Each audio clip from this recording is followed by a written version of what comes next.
Yo, yo, yo, yo, yo, we are back. We are back.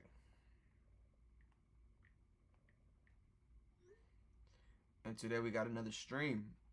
Today we're going to be doing a 100-hour stream. So, let's get it started. Probably going to be like a day. I'm not going to lie. Not 100 hours, but, you know, the title is better.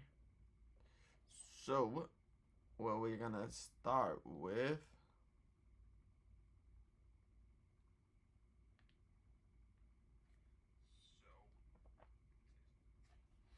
Okay, give me a second, y'all. I want to get everything plugged in. Oh, no, die. Okay. Yesterday we reacted to some Future, but we weren't allowed to post it, so that's kind of that. Turned it and started that. Kind of upset. I only post that, but that's fine.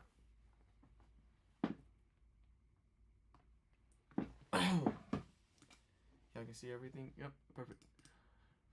Make sure. Okay.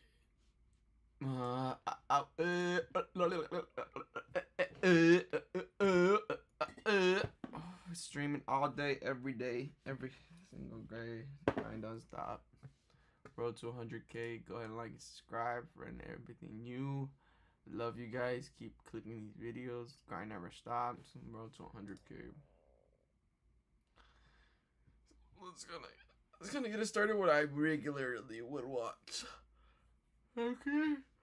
This is not financial advice. I just put you up in this baby because it's about to get hot in the kitchen. Now, the first banger on the list is NVIDIA, ticker symbol NVDA. And then I got my second artificial intelligence stock that I'm going to talk about in the next one. We already made a lot of money if you got in with us on KGU with NVIDIA and AMD. That's the second one. Spoiler alert. However, he was right about AMD. It did go to 155. Still a lot of money to be made. I actually just recently jumped into another NVIDIA play.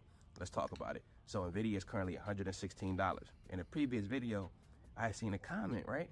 And somebody said, Keenan, you said that your average is $50. How is your average $50? NVIDIA ain't been $50 in the last decade. And I said, yo, hold up. I started buying heavily when it was $500. And then they split the stock 10 times. So every one that I bought for $500, now I got 10 for $50, but the price was still $500. And then it went and doubled again. So I want to give a shout out to everybody who made some money with us. What's going on with it now? We're looking to make some more money. If you appreciate this, hit the like, hit the subscribe. It does more for the channel than you would even know. And let's try to get the video over 800 likes. Now, let's talk about it.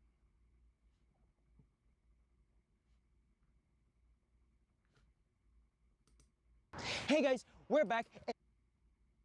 Okay.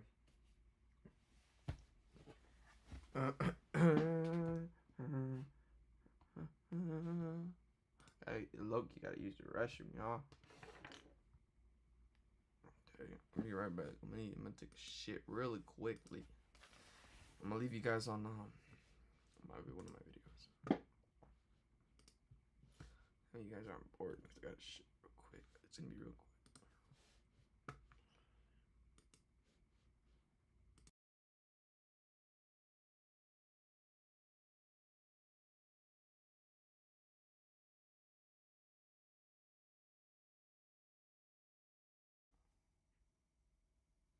Ba-da-ba-ba. I don't know what's going on with my stream, but they're not letting me stream NFL, so can't do that no more, y'all. Might not streaming NFL no more because they're hating. They're hating on your boy.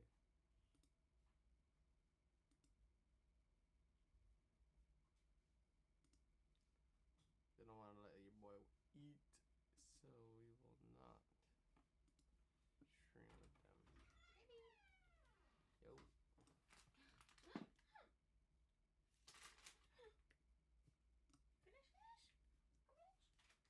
Wait, what? Why? Get your bitch ass up. I don't care. Fuck you, bitch.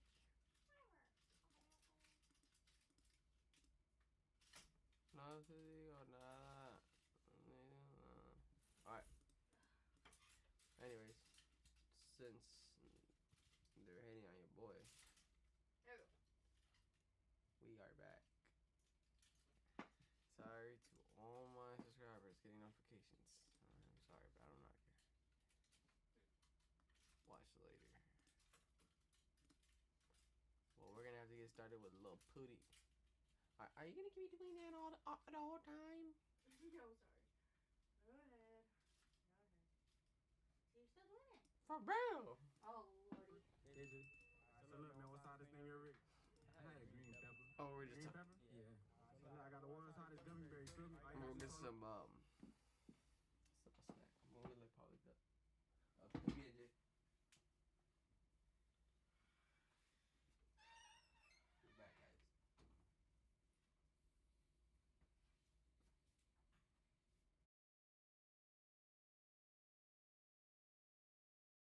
We're back, guys. We're back. That wasn't gonna be long. Okay. So this video. We're back, and today we're gonna be cooking 100 pounds Okay, we're good. of pork chops for the homeless. Hey, W guy. This guy cooks it for the homeless. You'd be getting like a bunch of food and just be cooking it for the homeless right in front of him. W guy.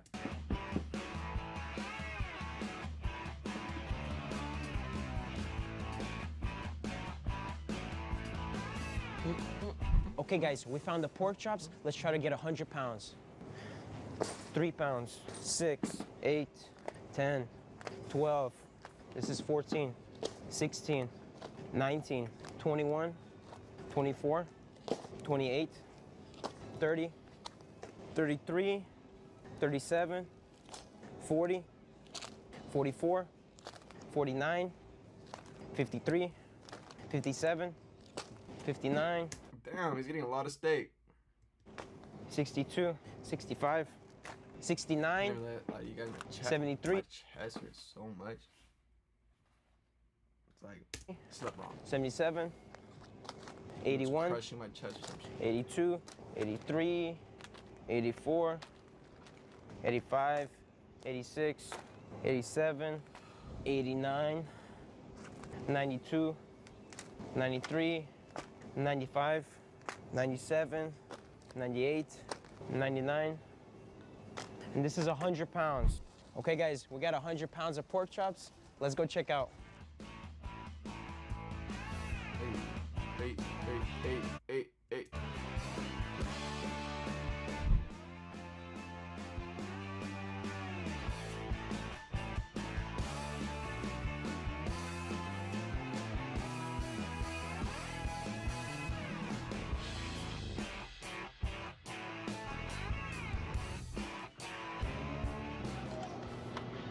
Oh, we're going to feed the homeless.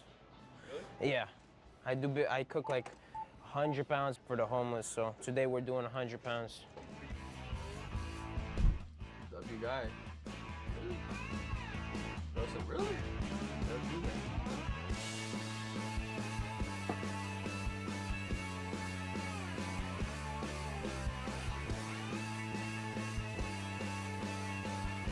Okay guys, that's 100 pounds of pork chops. Let's go prepare it.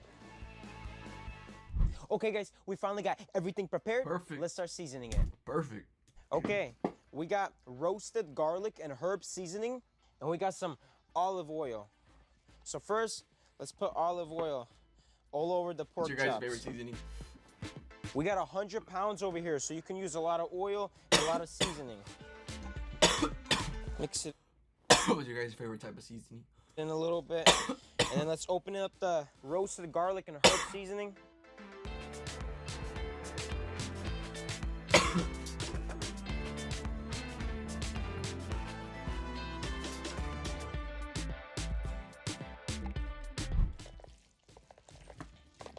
Okay guys, the first one is 22 done. hours. We're gonna be right back when we got everything seasoned.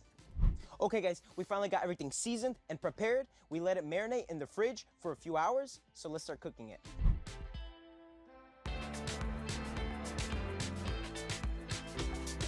Okay, the grill is nice and hot. Let's grab a thick piece of pork chop and let's put the thermostat Fire. inside. Now we're gonna be able to perfectly cook the pork chops. So let's throw the first one on the grill. Now let's put all the pork chops on the grill.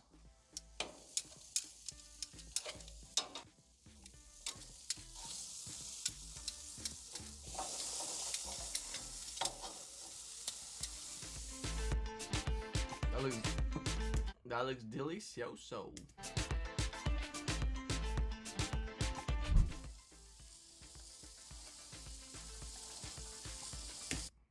Mom.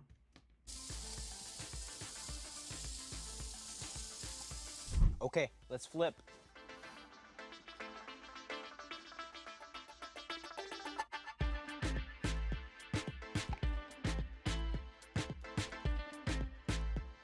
That looks gas.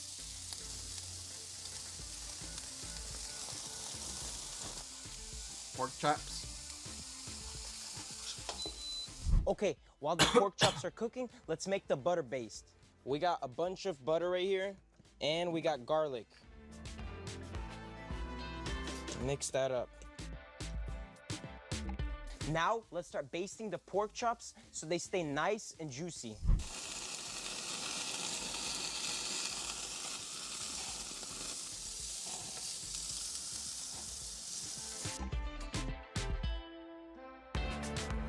We're gonna baste them every 5 minutes so they stay nice and juicy.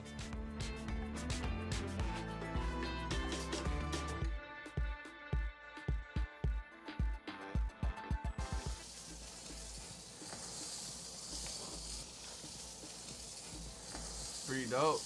Pretty dope. Pretty dope. Okay, the pork chops are done. They're still nice and juicy from all the butter that I was basting on them.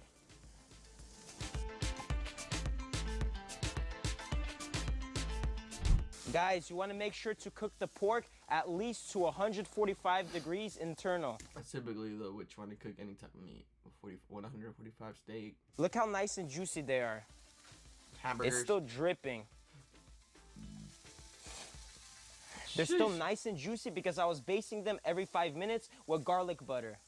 It makes a really big difference, guys, because pork chops, if you don't cook them correctly, they dry out. Okay, let's start putting more pork chops on the grill. That looks bomb, bro. Looks fire.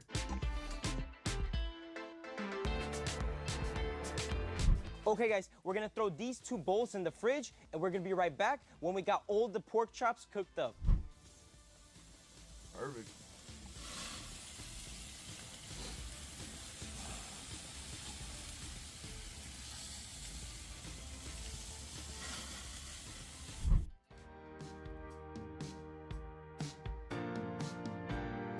Fire.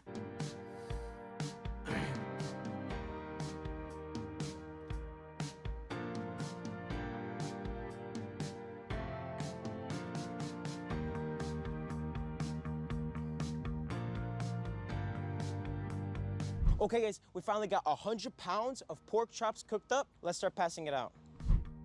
How you doing today? All right, how you doing, Kelly? Great. How's you guys' day today? Good? That's good to hear. Bro's always going to the same. I think he goes to the same neighborhood and hands out food. Okay. Get it. Even better now. You guys can grab forks and plates yourselves with napkins. I'll be scooping everything up for you guys. We got sauces as well. You guys can grab sauces yourself. I think it takes too long for him to do that for you. Everybody grab be one rude. soda each, please. Either a soda or a water. Look, guys, look at these pork chops right here. They just fall over, not just playing. Still nice and hot.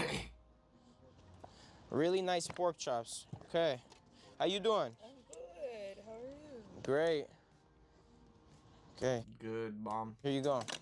Enjoy. And then we got knives as well. Grab knives, guys, because I'm going to be giving people big pieces. So everybody grab knives to cut the pork chops. W. This is broccoli, potatoes, carrots in here. You got the whole deal. So this is perfect. Here you go, man. Enjoy. We're giving everyone big pieces of pork chop. Be careful, guys. There's bones in the pork chops. Bone in? Yeah, it's bone in, so be careful. Some are bone out, some are bone in. Everybody loves them, man. Hey, thank you, sir. No problem. Callie, I ain't even gonna lie to you, brother. No problem. Ketchup? Okay, that's different. Bro, let me give you whatever two you pieces, like, a little whatever you small. like, bro. Thank you. Thank you, my man. Of course. God bless you. God bless you too, Callie. Appreciate you, homie. No problem. Let me try this ranch. How you doing, Josh? Not too bad. How you? W guys. I'm doing great. You grabbed yourself a fork and knife? That's amazing, Callie. Look at that, man. You did it again, homie. Thank you. God bless you. Let me get you 2 pieces.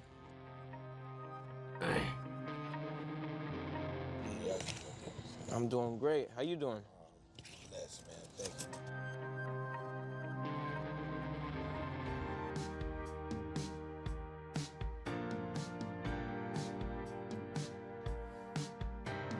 Guys, we cooked 100 pounds of pork chops for everybody today. So we got a lot of food. Oh, you got your t-shirts? No, not today, but I'll bring some next time. I'll bring some t-shirts next time.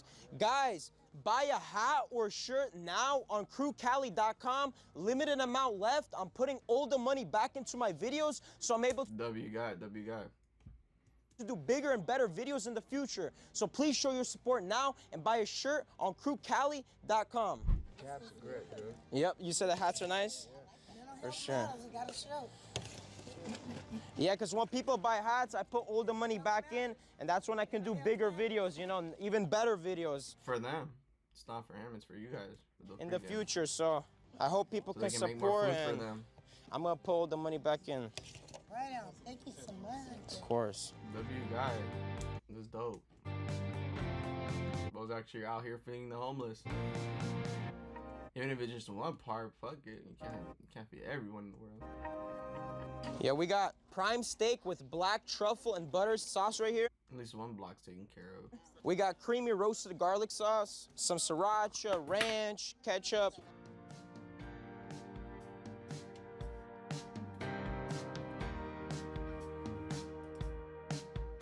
Yeah, my boss right here.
Yeah, I can give you another one.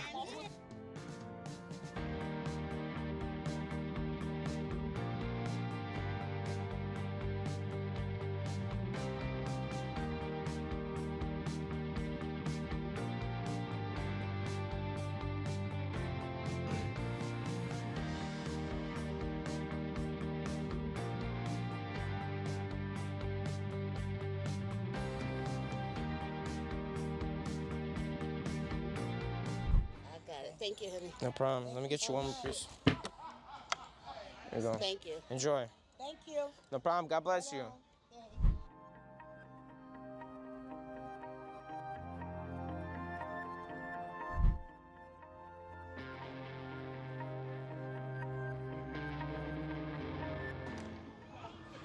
There you go. And help yourself with some sauce.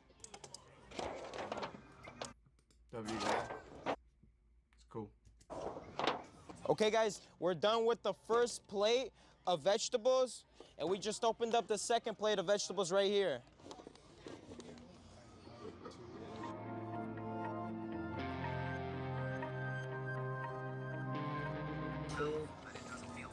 Two plates? Yeah. Do it just this time. I usually only give one plate out, but since you're giving one for your friend, you can get 2 plates. Let me get water in the soda. Just one. Pick one, please. Sauce, too.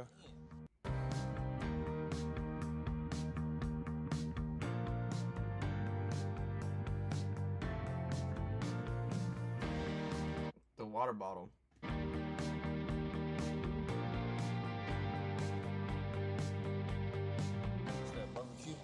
I'm not sure. There's a bunch of different ones. This is bourbon peach barbecue. This is prime steak with black truffle and butter. This is creamy His Ice Cube shirt. roasted garlic. We got sriracha, ketchup, and ranch.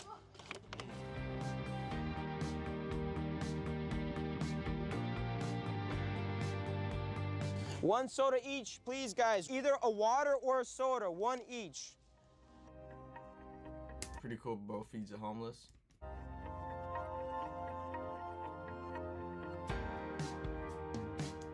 I'm gonna have to go out there and help him out. So I'm gonna tell bro to invite me to his videos. That should be sick. Some, yeah, they're all well done. They have to Yeah, be this is cooked his to channel. Y'all 145 comment down internal below. temps for Tell them him to be safe. invite me. Tell him to invite me to his videos. Yeah. Okay, guys, the first plate of pork chops are gone. Let's open up a new one. Can you do me a favor? Can you hit me some of that sauce up with this one? Yeah, I got you.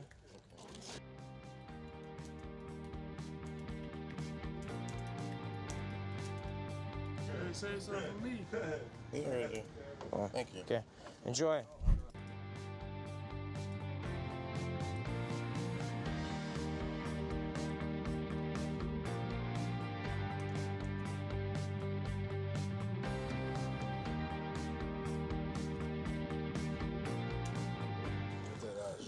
For sure.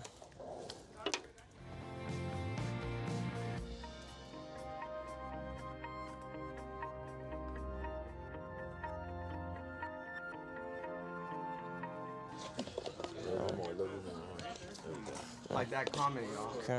Like this comment. Guys, look at these pork chops. Like that comment. They're beautiful.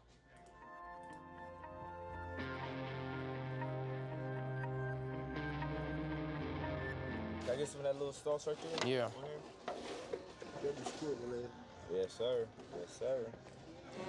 He knows what's up. Thank you very much. Yeah, there we go. Thank you, boss. No problem. God bless you. How you doing today, man? All right. That's good to hear. You like pork chops? Yeah. Okay. Enjoy, sir. How you doing So he just checked the sauce. Not today? I'm fine. How are you? Great. You like pork chops? Yes, I do. Okay, that's good to hear.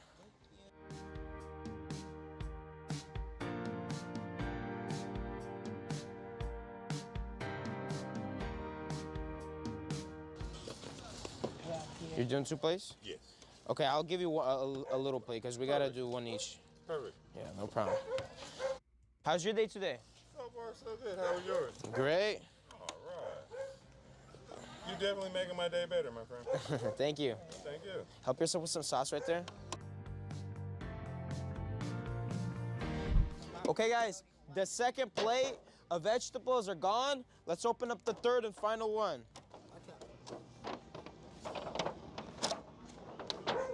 Guys, it's going by a lot quicker since I cooked everything up and we pre-made everything, so the line is going by quickly. We already got done with 2 plates of vegetables, 1 plate of pork chops, almost done with this one as well. How you doing today? How are you doing? Good, good.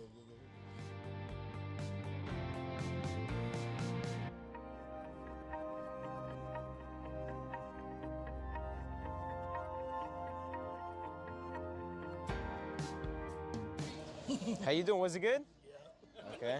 One back. What y'all did? Pork chops, same thing. Oh, because I didn't never give first, so can I get 2 so I don't have to come back? Sure. Thank you. No problem. Enjoy. Okay. You said I kicked a lot of pork chops, I'm not even gonna lie. it was good? I appreciate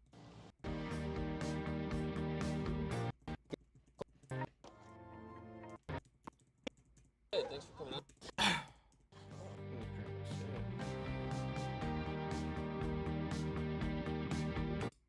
That's big too. Yeah, they're nice.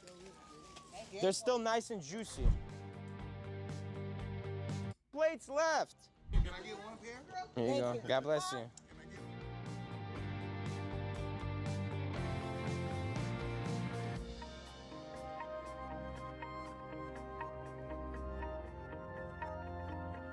That is some good sauce there, people. Yeah. You gotta try that. Oh, yeah. May I get some of Just that a good little bit. sauce? Of course you can. Make sure you taste the meat. And then try some good sauce on the pork chop.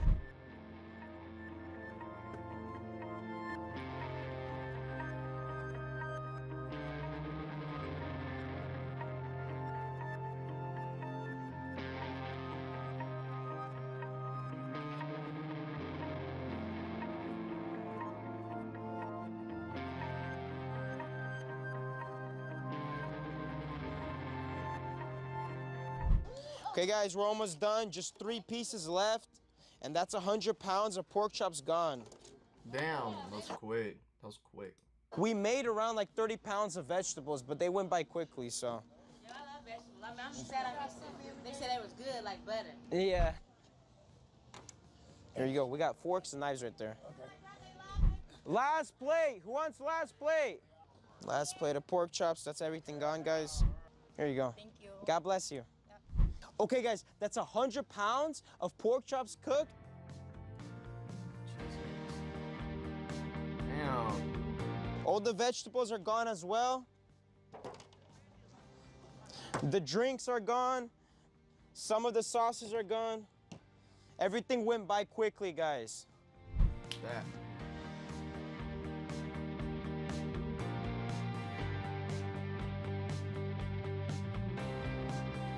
Okay, guys, this is the end of the video. That's 100 pounds of pork chops cooked.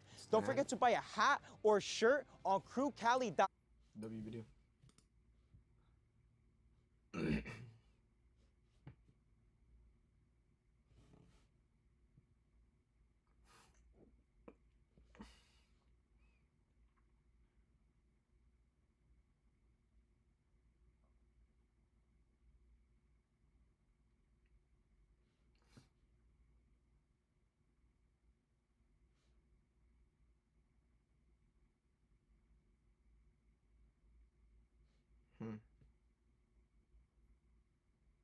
Oh yeah, this one's funny.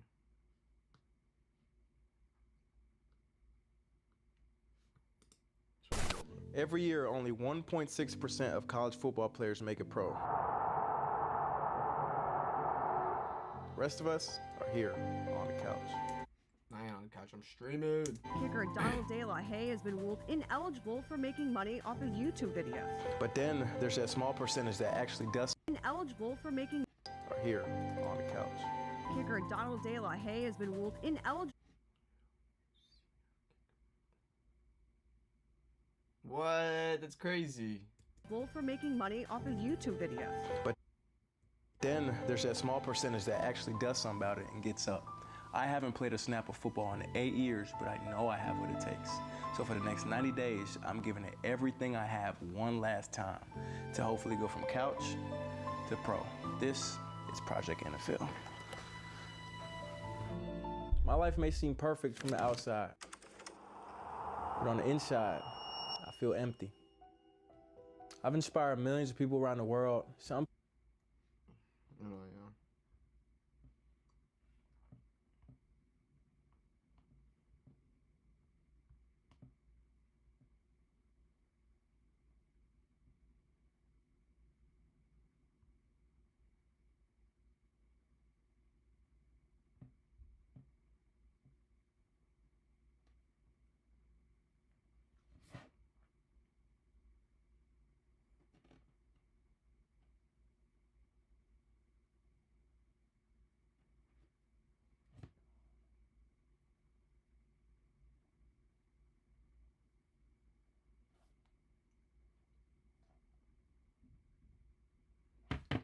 I'm finna record this video.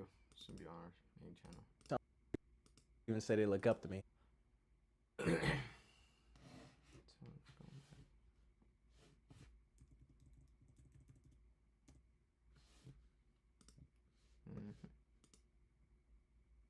gonna be on our main channel.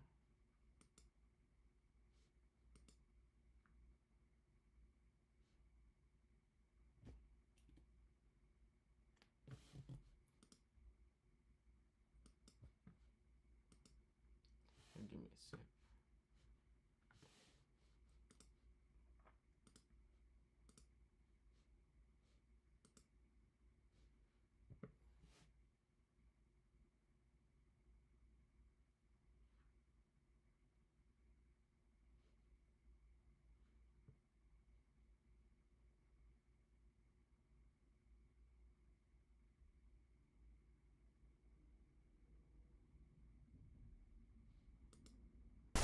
Every year, only one.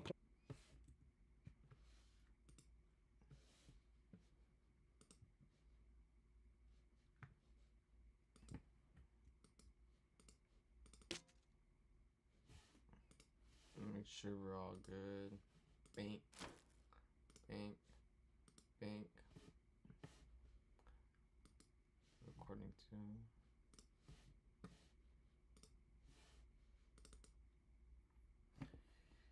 Yo, we are back. We are back with another video. Go ahead and like and subscribe for more content. Today we got from couch to NFL player in 90 days from destroying. Go ahead and like and subscribe for your boy. Like and subscribe for me. Road to 100K. Grind never stops. Let's get it. Every year, only 1.6% of college football players make it pro. The rest of us are here. That's pretty crazy to think about. That only 1.6% make it to the NFL. I remember my counselor. It's not even a good counselor in my opinion, but my counselor was like, you know, you have a higher chance of getting struck by lightning than going to the NFL. It's crazy. On the couch. Kicker Donald De La Haye has been ruled ineligible for making money off his YouTube videos. But then there's that small percentage that actually That's why. That's his job. That was his job at the time. does something about it and gets up. I haven't played a snap of football in 8 years, but I know I have what it takes. So for the next 90 days, I'm giving it everything I have one last time to hopefully go from couch to pro. This is Project NFL. Let's get it. My life may seem perfect from the outside, but on the inside, I feel empty. Like and subscribe if y'all feel like that. Comment down below how y'all be feeling sometimes. I be feeling like that too. I ain't not gonna lie. Sometimes I be feeling empty, be feeling depressed, but sometimes I hide that. You know. I've inspired millions of people around the world. Some people even say they look up to me, but every single day I look myself in the mirror, I feel like a failure. That kicker Donald De La Haye has been ruled ineligible. What was your reaction when you got that news? How lucrative That's crazy. What the hell? He was not on ESPN. are these videos? I've known from the first day I kicked the football, my freshman year of high school, that this game was going to take me very far. De La Haye is one of the top kickers in the area. Changing That's sports crazy. could get De La Haye a shot at the next level. Every single day before football practice, I'd sit on my phone and watch college football highlights, and I always visualized myself being in that position. and I worked my ass off, bro. I ended up making my dreams come true by getting a scholarship to play D1 football at the University of Central Florida. And once I got there, of course, had to set my goals higher. Like every other athlete playing the game, I wanted to make it to the NFL too. While all this was going on, I also developed a love for creating videos. Hell yeah, I love creating videos too. It's fun. Looking a little clean. And when I wasn't playing football, I spent hours on my creative passion. And eventually, after posting a few videos online and blowing up a little bit, I was faced with the biggest It's cool. Blew up a little bit. That's dope. obstacle I've ever faced in my life. I had to pick between both of my dreams, YouTube or football. Damn. That's crazy. That's a crazy pick right there. What up, beautiful? What'd y'all pick? What's up, coach?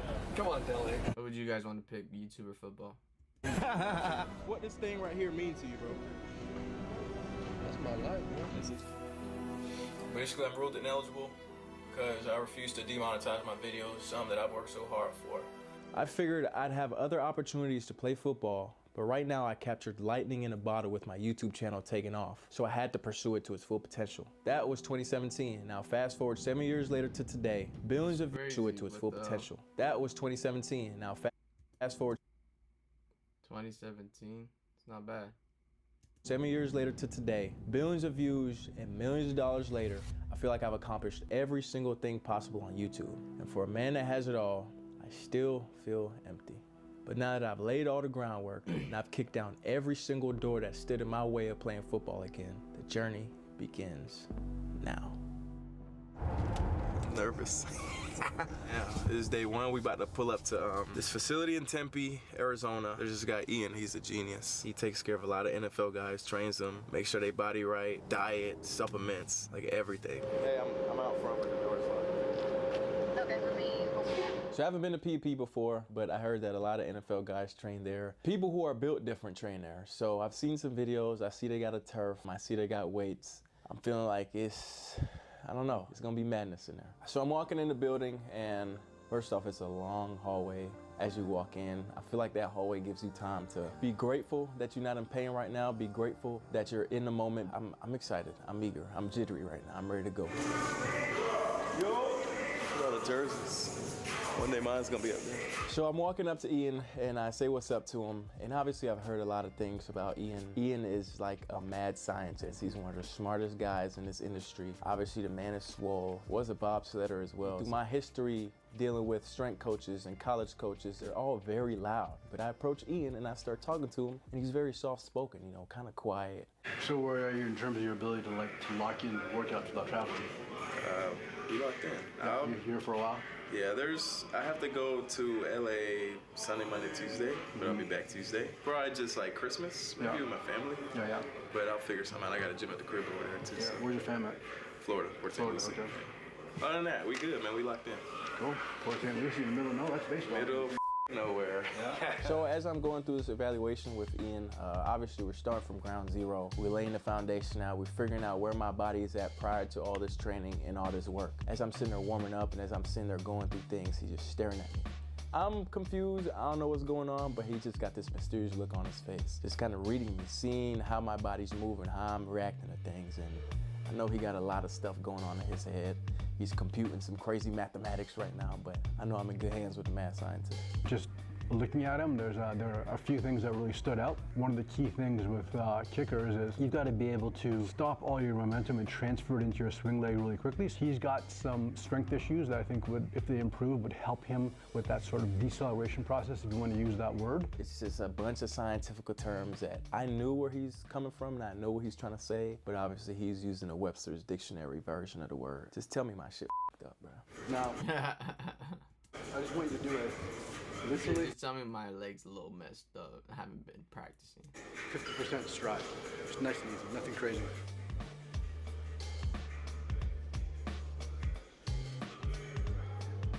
Just lay back and pull one knee up. Relax. Let the leg go. So obviously we have the mad scientist who's just absolute genius. He knows everything inside and out, A through Z of the body and how it's supposed to work. But also a superhero is nothing without his helpers and his sidekicks and the rest of the gang. We have Amy, who is an amazing human, amazing individual, very smart as well. She's a yogi, so she knows all about how the body should move, how it should be flexible, how we can get it to be flexible. And I'm gonna tell you, she's gonna use whatever means necessary to get your body right. Supposed to hurt or no? This doesn't hurt at all. Okay, it's getting now. It's getting Yeah, now. we haven't got high up to It's getting now. lateralis yet. I spoke too early. So today was really just getting this right side, the right leg, more so hip into front side quad, as mobile as we can as the left leg. His left leg, being his plant leg, is obviously really strong and stable, and the right leg we want to get as much mobility in. So it was a lot of hands, body work, just to kind of see if we can get that towards where the left leg is. Obviously the imbalances are because of his sport, and that's really important. But again, if it's really tight like we saw today, we want to make sure that we start to get that right. I was suspecting to come in there day one and just get straight to work, but it was the pre-day one, day one. Basically just warming up everything. Real work starts tomorrow. The real weight starts tomorrow. The real pain starts tomorrow. Tomorrow, day one? Let's do it. Yeah. Early. All right, let's do it. I'm excited. I'm excited. And all this work don't mean nothing if you do what you gotta do in the gym, leave, and then you throw everything.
Okay, we're back.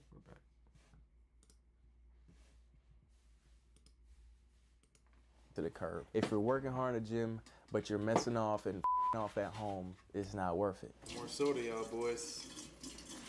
Gotta kick out the bad habits. Soda full of sugar. And if we really want this, we gotta make changes. No more Casamigos. What? No, I'm playing. I'm at home, I'm getting rid of all my liquor, I'm getting rid of all my junk food, I'm just instilling good habits and not trying to regress. We trying to move forward. And we gotta leave a lot of things in the rear view. As a person who has achieved 99.999 of my goals. If I set my mind to it and I work towards it, I most of the time accomplish it. And even if I don't, I get up and try again. I had a dream of playing in the NFL. I still have a dream of playing in the NFL, and I think that's been the biggest obstacle in my life. There's a spot missing inside my heart, which is me actually fulfilling this dream of playing professional football. There's always that doubt in the back of your head. Are you good enough?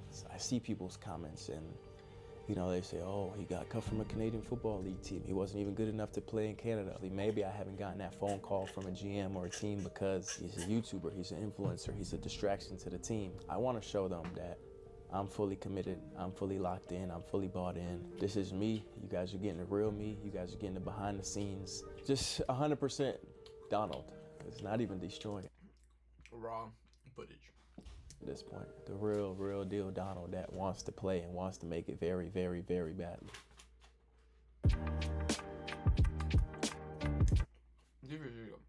Make sure you got the skill to make it.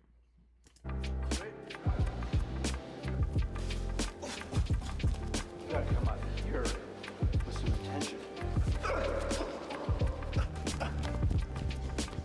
Make the noise. If you're a screamer, you're a screamer. Well, today he's starting off with some field training. After he gets done with the field training, he's gonna come over to the weight room. We're gonna work on his lower body strength and conditioning. I thought his workout was about to be easy. I looked at the little play sheet he had. Once I got started, but it was a wake-up call.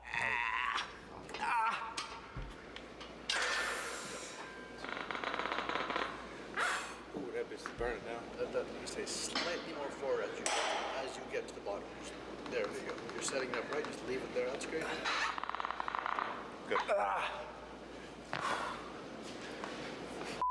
We're at that part of the workout where you just be staring aimlessly. You ain't even looking at shit. You're just in your head with thoughts. Boom. Okay. Feel that. 12. Yep. Feel that. It's gonna take 30 seconds after that. Then we're gonna come over here. 12. Underhand, forward. Okay. Big hip extension, okay? Fire your hips through a lot better than I do. So as I'm finishing these kettlebells, did those, they were smooth. Went to the ball throws against the wall, and I ain't gonna lie, I was just kind of confused. I thought it was just reach between your legs and throw it. There was even one point where I hit the roof. Oh. All right, get it out, all right? You gotta let the knees fall here, get to that position, and you're still like, all right. There it is, better. One of the things that I'm always looking to see is is the athlete coachable? What can they do? Sometimes when we're dealing with complex changes, try and fix, and you give them instructions to do one thing, and they can screw up everything else, but if they're working on the one thing you're changing, they're listening, they're dialing in. So we had a lot of that going on. That was great. He's surprisingly explosive. He's got good little pop to him, which is great. He struggles a little bit when load gets a little bit higher. Struggle might not be the wrong word, but he's just not as good when he has to get into positions that he's not comfortable being in, largely because of a mobility issue. So day one, we started with a lot of mobility on the ankles. Left, it's looking like, and right. Almost broke my toe. Toe mobility is important too. Where the ankles is terrible. There you go. Kinda hurts my big Yep, toe. so you're gonna lift here and then press forward. We got a pop. Let's snap, crackle, and pop in there. It looks like, oh, you just doing this, doing that. No, bro. They putting you through it. Chill, man. Chill. Amy makes it look easy because she does it all day, every day, and she's been doing it for years. But this non-flexible old man, I felt it. Nice. Push back to that knee. Do it all in the chin. So then we can open this foot, roll to the outside. Shit is not gonna roll. It'll look a lot prettier in a couple weeks. Day one went really well. I'm proud of the whole team coming together and Dee's work and excitability towards being here and being locked in. After day one, I'm excited. I know the workout was tough. Y'all see me struggling. But towards the end, I was like, man, is this it? That's all? One thing I got to realize that this is a journey. It's not a sprint, it's a marathon, and we got to take it one day at a time. I can't emphasize enough how, especially over the first few weeks of someone starting to go through the training program, every day is an assessment. I'm interested in making as opposed to making friends. Double bags, I've been paranoid as sex, I'll take a check. Finishing his drink should only take a sec, but Mark just cut me off, he told me that I go on stage and tan. Show is gonna be brolic after this. One day, as a bucket list item, I'm gonna compete in a bodybuilding competition. I'll be doing this. So I like to use the analogy that your body is a Lamborghini. Whenever it runs out of gas, you pull up. I'm like, I feel like there's way bigger in the, not pause. The gas stations. You're either gonna put the 87 gas in it, you're either gonna put the 89 gas in it, or you're gonna put that 93 unleaded. The car needs the best and ultimate gas to power itself. All that work you put in does not matter if you f around and go kill McDonald's after your workout or something unhealthy and terrible for your body. You're erasing a lot of that progress.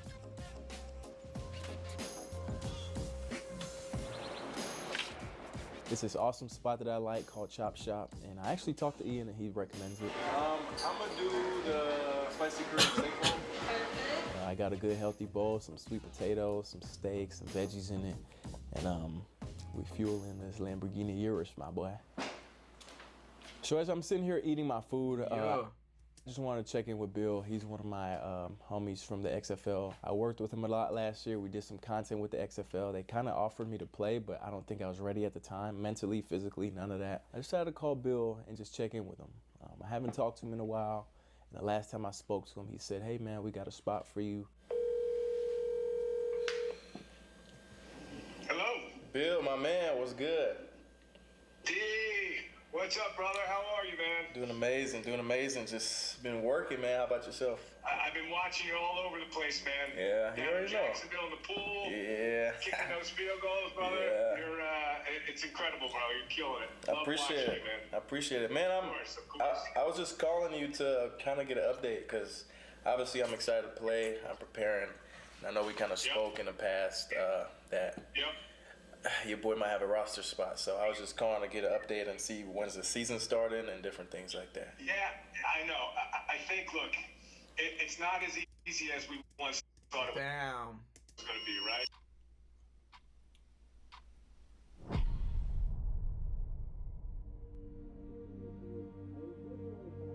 That doubt starts creeping back into your mind. Are you good enough? Are you good enough to play professionally? Are you good enough to live out your dreams? Because of this merger, there are other people involved, right? There are other teams involved. There's other executives involved. I know, I'm just kind of thinking about all my choices now and thinking about what I want to do moving forward. What do you think is going to be his biggest obstacle in the way of him making it to the NFL? Politics.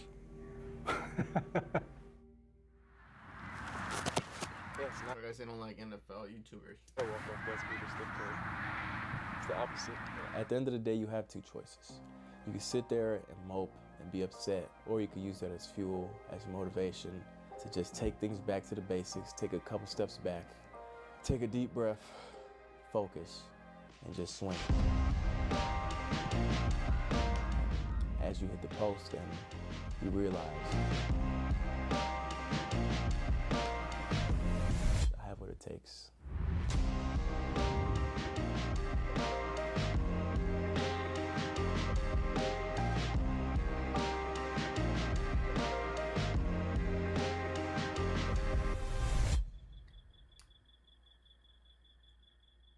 Sometimes all you need is a chance to prove yourself. Having all the right equipment and support can make all the difference. I know from experience. There's only one voice I hear. Hi, Joe. This is Mom. I know you are working very hard to reach to what you want, your dream. A lot of people, they don't believe you will make it. They don't have trust in you to reach that goal you want to reach to. Do it for your family, Papi. Do it for yourself. Just work for it. Love you. Take care. Remember, hold on tight.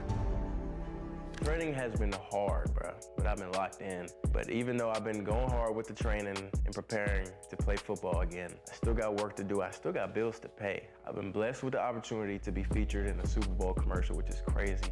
We came a long way, boys. We came from holding up the camera, filming vlogs of myself, to being in a Super Bowl commercial, bro. So we're heading out to LA. Quick trip, still gonna get some working out there, but we gotta handle business, pay some bills. Your tray table should be up and locked and carry-on items down. So welcome aboard. So I've been on this wave of just consistency. And my biggest challenge is always when I'm away from home, away from my routine, away from the gym. It's amazing to be here, but I just feel like I gotta be on my stuff. So I brought my kicking stuff with me. I brought my bag with me, my training bag. And I headed down to the beach, man.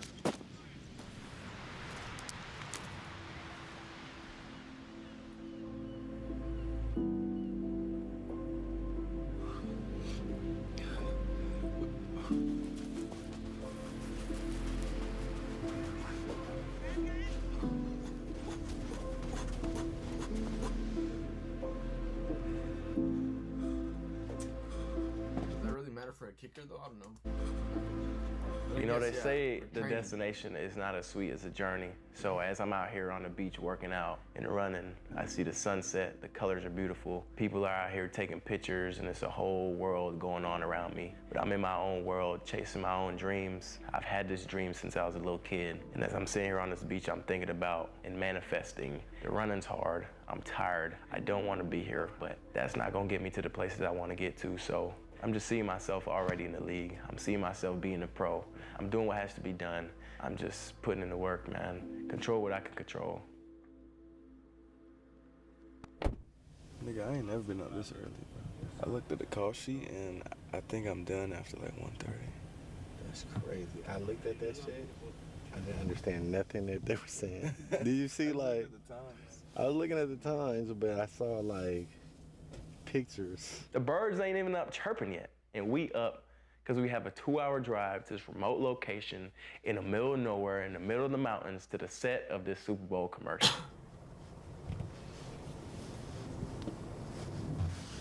You just dropping off? Yep. Just pull over to the side right there, but you can drop them off right here. Oh, I'm so tired, bro.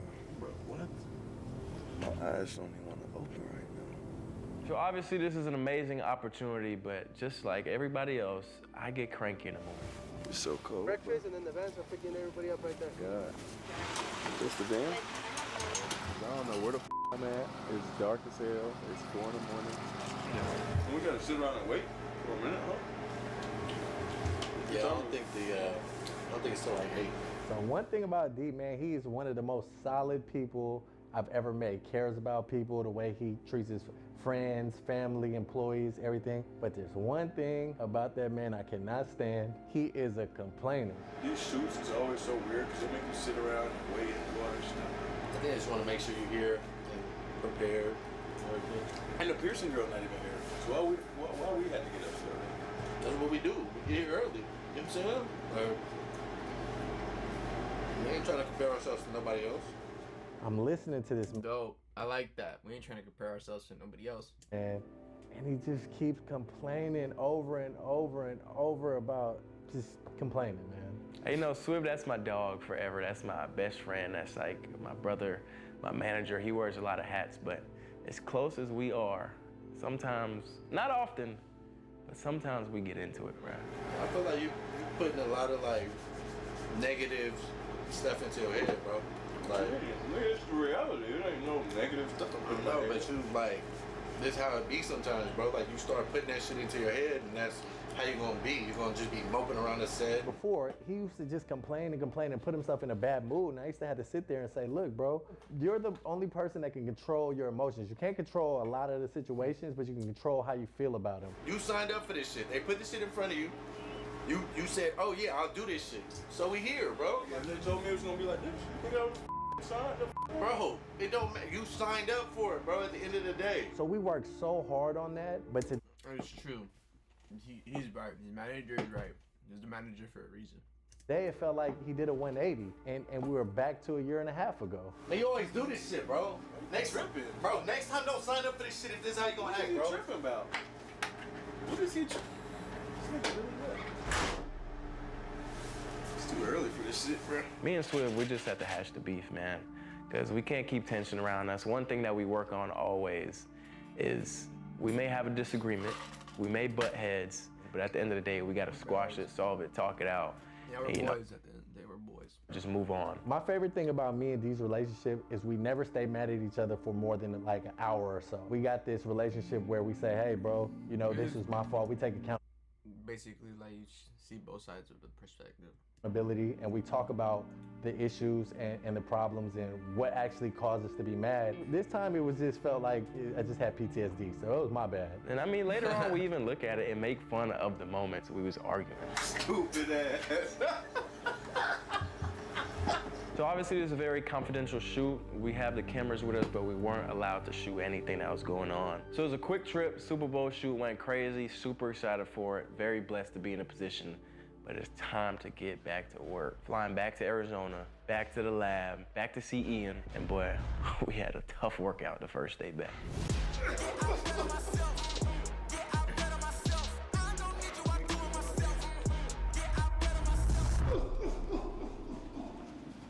So I'm about 2 to 3 weeks in at this point, and I see crazy improvements in my body. I finally see my abs again. He always on my Instagram telling me I got a dad bod, and that was huge motivation. My abs are back. There's some definition in my arms, my chest. I feel stronger. I feel faster. I feel more explosive. Not only is that improving, but my mental as well. The fact that I'm getting up every single day, 7 a.m., getting in the gym, I can't even describe it, man. It's helping me so much in life right now. It's a great day to be great today. Great day to be great.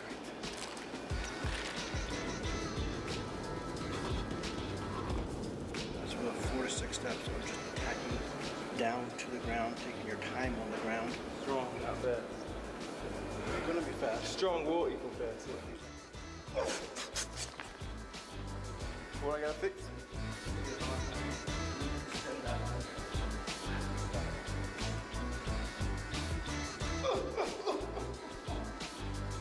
I think I feel fast again. I felt fat and slow for a lot of months. It's only been 2.5 weeks. Imagine 2.5 months. Same bolt. Now I'm playing. And although the workouts are extremely intense and I hate every single moment of these, y'all know the mad scientist Ian. He was very quiet when things first started. But now we growing to get to know each other a little bit more. I'm getting to know all the characters in the gym. Everyone's getting loose. Ian's cracking jokes now, which is crazy. I didn't even know he knew how to joke. He's so quiet. I'll just keep track of them when I go outside to piss on your car. Dropped it out at first, man. What's that? You dropped it out at first. I did, didn't I? I just gotta get on base. And even though, you know, we joke around, we have fun and this and that, Ian's always there to keep me accountable and crash me out with this workout, because boy, I'm telling you, this leg workout was tough.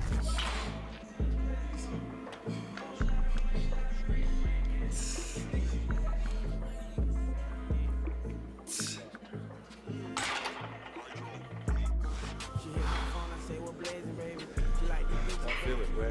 I ain't upping the weight on me too.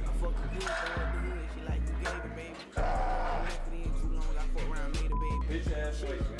She like, hey, I don't love you. She like, you coming for my ex. Like, man, you go, you don't be on what no others do. The same night I'm in that box, trying to stick and move. I got signed to talk shit. I ain't signed to Get up off me, big bitch. What we got next? Single leg back. We got slide board, lateral one. I know I'm up right now. I thought that nigga said single leg basket weave. Like what? What? Leg days, my least favorite days. But again, you get stronger by doing things you don't want to do. It's very much right here. It's in the mind. If you go in there with a mindset like this, I'm about to make this workout my bitch. Can't nothing defeat me. I'm gonna overcome this. You know, I feel like you could get through a lot of things. Most things. Because this leg workout right here, this leg press, just have a moment of silence for me real quick.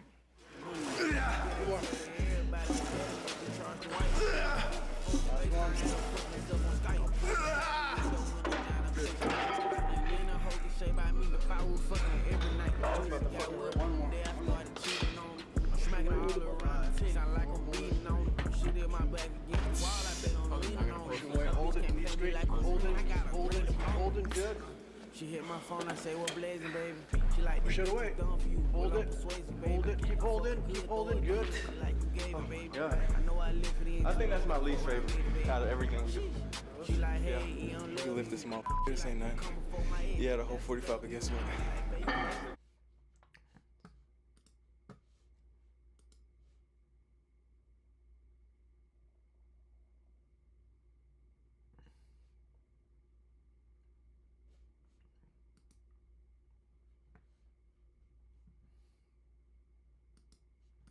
About to make that 45 my bitch. Same night I'm in that box, trying to stick and move. Full range now. Control it down, full range. Here we go. Here we go. This is easy. Just wait. Big leg day today. You had a lot of front squats. You had some ball of foot leg presses, some lateral work with the slide board, and a little bit of work on dorsiflexion and some hamstring work in there. So now I'm just getting ready, making him his post-workout shake, getting him fueled up and recovered, and that's another Monday down. And how y'all know I'm committed is the same day where I almost died, killing my legs, went to meet the guru, the master of kicking, Gary's honor, and got a kicking workout in as well.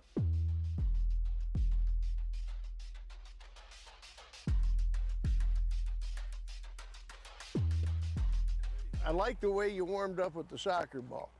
But when you were doing that, what were you working on? Definitely just contact with the ball, whipping the leg a little bit. You want to have a purpose to whatever you're going to do. Like when Aubrey came out, he warmed up with a soccer ball, the same thing. And I said, what are you working on? But this guy had told him about keeping his head down. I said, well, I'm never going to tell you that. Remember the eyes drill. But see, you weren't doing that there. You were just kicking hard. So Gary Zauner is just a legendary figure in the kicking community. And to be honest, he's done so much that I would be doing a disservice if I don't pull up his Wikipedia right now and read it for y'all, bro. So he was a coach starting in 1979. That's dope. That's dope. For BYU, San Diego State, New Mexico State, Long Beach State, Minnesota Vikings, Baltimore Ravens, Arizona Cardinals, California Redwoods, special teams coordinator. He's also a kicking consultant starting in the 1980s for the Eagles, the Browns, the Chargers, the Niners, the Bears, the Chiefs, the Seahawks, New York Giants, and some of the notable figures he's worked with. Brandon Aubrey, right now he's in Money in the League, kicking very money on the league, who's nice. For the Dallas Cowboys, Matt Gay, literally any kicker in the league, you name him, Gary Zauner's worked with him. Okay. That was a little punchier, wasn't it? Yeah. Yeah. I was thinking about everything else. Well, you don't think about anything else. It's a soccer ball. Donald's definitely got talent. So now it's a matter of putting in the hard work and getting the same swing and being as proficient as a Brandon Aubrey, a Matt Gay. One thing I tried to get him to do, Donald, I tried to get him to kick this like this. Brandon Aubrey was a soccer player, so was Matt Gay.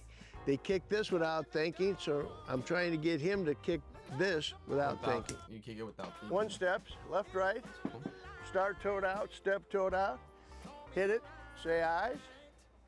And how easy is it to walk down? Now see, you're pretty much wearing out this spot with your kicking leg. So balls are gonna go straight. Eyes, skip. Now, you only pushed one ball so far, that's good. Eyes. All right, now you kick that one harder. That's the next drill. And I've worked with Coach Zauner in the past, like years and years ago, and he has not changed one bit. He has all these little eccentric, old school ways of coaching and teaching that he does. He has his old school VHS camera that he sets up. He sets up cones in certain ways. Like he really, really dumbs down the drills and takes you back to the very beginning so that you could build it back up the right way. Breaks down the basics. So all you're doing is repetition, repetition for what we're talking about, the perfect swing. Because now when you started with the soccer ball, you had a real punchy and you were swinging hard. Now in kicking, you only have to swing hard enough to make them all. That's a bar you just dropped. All right. And typically, like, I'm very eager about when I work out, so I'm always trying to kick 1,000 footballs and keep kicking and booting and booting and booting and booting. But Coach Zauner is different, bro. So how hard do you think you kicked that? That one, 70%. You went after it, right? 70, 75. Why would you have to kick 75% on a 45-yard field goal? I shouldn't. No. It's an ego thing. You want to blast it above the net. Well, that's your ego. My ego would be I try to not miss. We kick probably like 10 to 12 balls, and right when I want to kick the one extra ball, he's like, all right, shut it down. Let's go in the shed. Let's go watch film. Let's go see what you're doing. To the shed, man.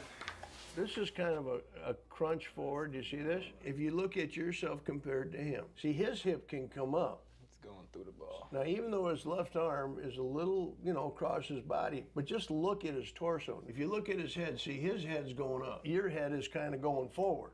So you're kicking more in a driving phase, and he's lifting them up. I would like to say I'm a great kicker. Obviously, there's things to improve on, but Coach Zauner is breaking me down all the way. Like, he's telling me I'm a cruncher.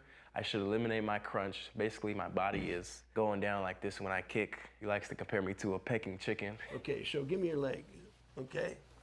There you go. Now, come here. Okay, now lift your leg. There you go. So, it ain't going nowhere. Well, you can't finish. Basically saying I have to get rid of that. I have to eliminate that. I have to stand tall. I have to be able to get my hips through the ball. Watching the video, he's what I call a quick study. He saw it. He went out and performed it, and he saw the changes that occurred from the beginning of the lesson to the end of the lesson.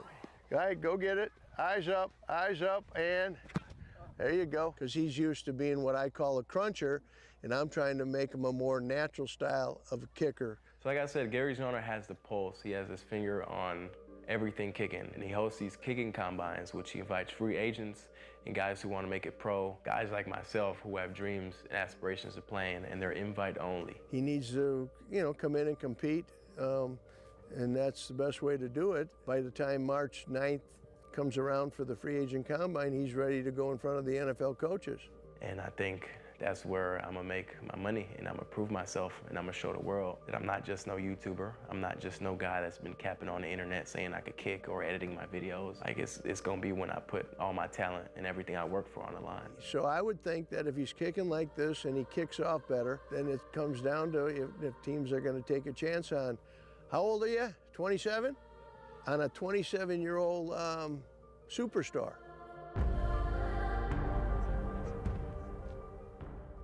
I could cry right now, bro. Oh my God. Donald, you have a heck of a kicking background. Aside from your social media success, would you be interested in kicking for the...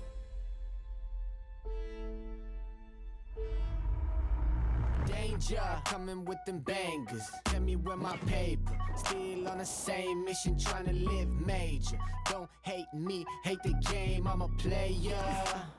Welcome to the Kicking Factory. So Luis Zendaya has a good friend of mine, kicked in the NFL, played for the Cowboys. Now he has a facility in his backyard, full 65, 70-yard field, goalposts, high school size, college NFL size, and arena size. So you really get to test your accuracy. He just opens up his Kicking Factory / backyard for any kickers trying to get work, to be honest. I just hit him up, like, hey, I just want to get some reps in. He's like, hey, come through. I got a snapper holder ready for you. Let's get that money.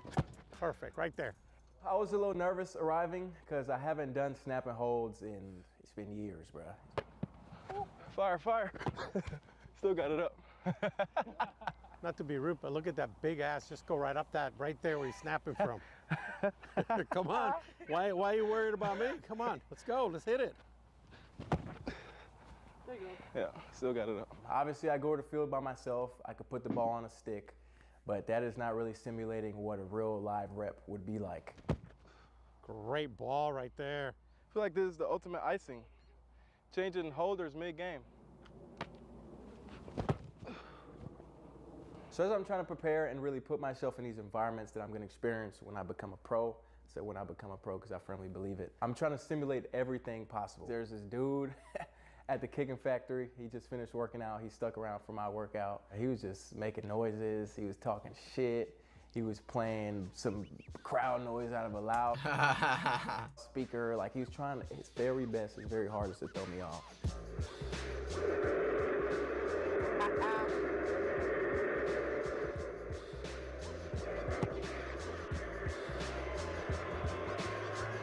That's it, I ain't gonna lie, that's it. Threw me off. I thought an airplane crashed. I'm Joaquin Rodriguez, and I'm a professional shit talker. Professional shit talker. You suck, bro. You about to long snap it this far? Oh my God. No hands, give me 10. Nah, give me 10. Mister, I'm a receiver. I'm not just a kicker. Flip I hate these guys. Game winner, 2 seconds left on the clock. You suck. Time. You suck. Hey, his own team ought to call timeout for him. I love He it. saw him right there. He saw his I love team. it. He's like, shoot.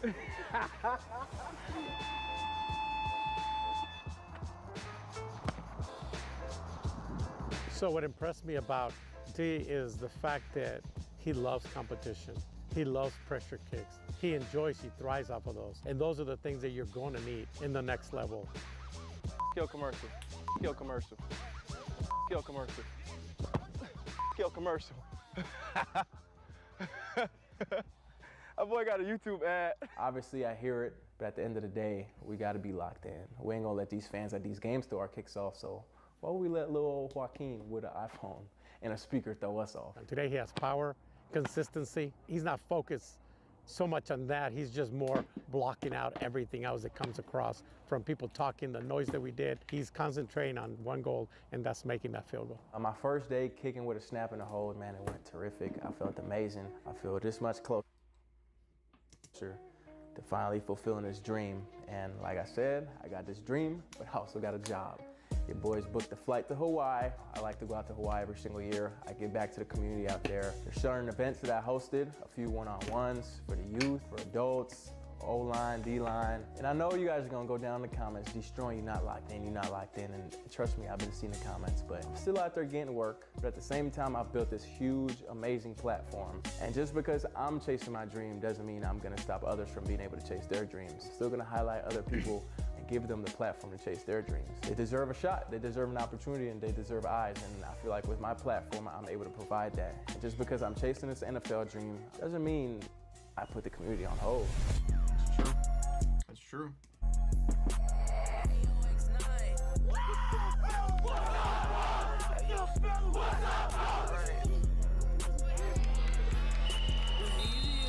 Me from the camera. You running up in person as you wind up in the temple. I wanna go to Paris, but it's blood all on my level. She stay trying to get married, I ain't ready for no family. It's easier to judge from IG Live than reaching for my chain and end up in the face of God. I got on gold Giuseppe's outfit right in Dubai. You trying to meet the gangster, fuck around, meet your demise. He wanna be funny like this, stand up, let's stand out. Nigga, I put this shit on Zach on there and move, pussy, I ran down. Well, not literally ran, but I told him, made him stand down. Ain't nobody shit, so I high five you with your hand out. Bitch, you do OnlyFans, so when I fuck, don't turn my camera on. Don't give a fuck. We did all these events. It was like, what's his name? DK Metcalf. For the community. We was out there for a lot of hours every single day, working with them, filming and doing things, and I enjoyed it, but it's time to get back to work. We put up to the University of Hawaii, and I'm very grateful for them. They let me kick on their field, let me work on their weight room, and you know, It looks beautiful. obviously we're on this business trip and we doing our thing with the community, but I still got to keep the blade sharp. So we line up on the field and we get some kicks in. But while you laying down, you're supposed to be locked in. I think I'm gonna challenge myself today a little bit, y'all boys. Obviously, there's no trainer, no coach, nobody holding me accountable out here, so I gotta hold myself accountable. For every single miss, I'm feeling good. Probably won't be a lot of misses, but for every single miss, we gotta gas it. 53.5 yards across, 53.5 yards across back. Full sprint. The wave like I'm way out and see I know some real ones turn state. Ain't no way I could be out here living like a villain, only way up. And obviously we're in Hawaii. The weather in the rest of America is great right now, a little cold, but Hawaii is hot, 85, 90 degrees, super humid. You step outside and you're drenched in sweat. Kicking is a very mental game. 60% of your kick comes from here. 40% is what you do in your preparation. So I had to make sure I was locked in.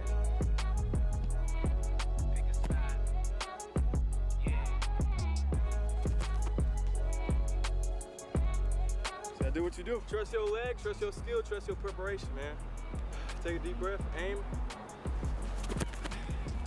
Let it fly. Swift working today, man. Yeah, go get that ball. Ah! I threw my back out. Yeah.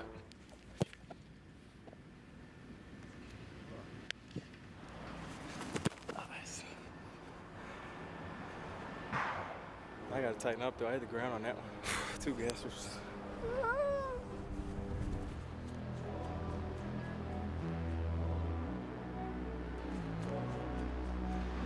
Hawaii is different, fam.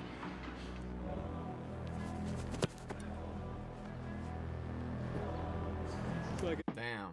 For yapping. I'm a firm believer in never really leaving the field on a miss, because you're gonna think about that all night. So we just have to keep going and keep working. Niggas ain't gonna be nowhere but on YouTube doing this shit. Let's tighten up, man. Let's tighten up.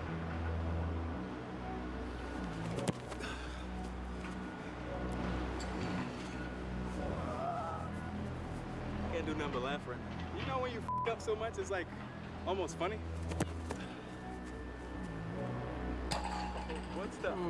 What's the odds of that? I told you it's comical at this point. Oh my God! I just kept missing, and I will say I had a L versus the mental battle that day. Humbling experience. Oh my God! Yeah. BRD. Yeah. Then that jump looks steep, I ain't gonna lie to you. I'll finish this off later. God, tired of watching that. Let's see.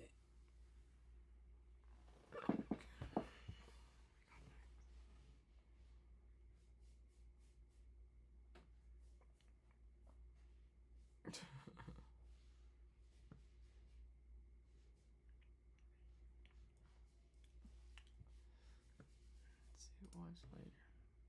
Oh, we got. I think we got new football games. Nope. Here we go.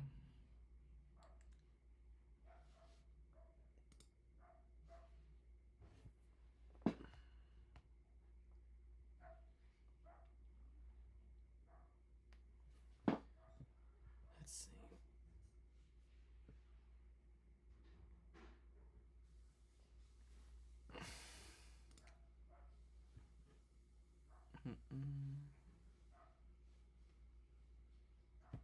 Try to arrest an police officer.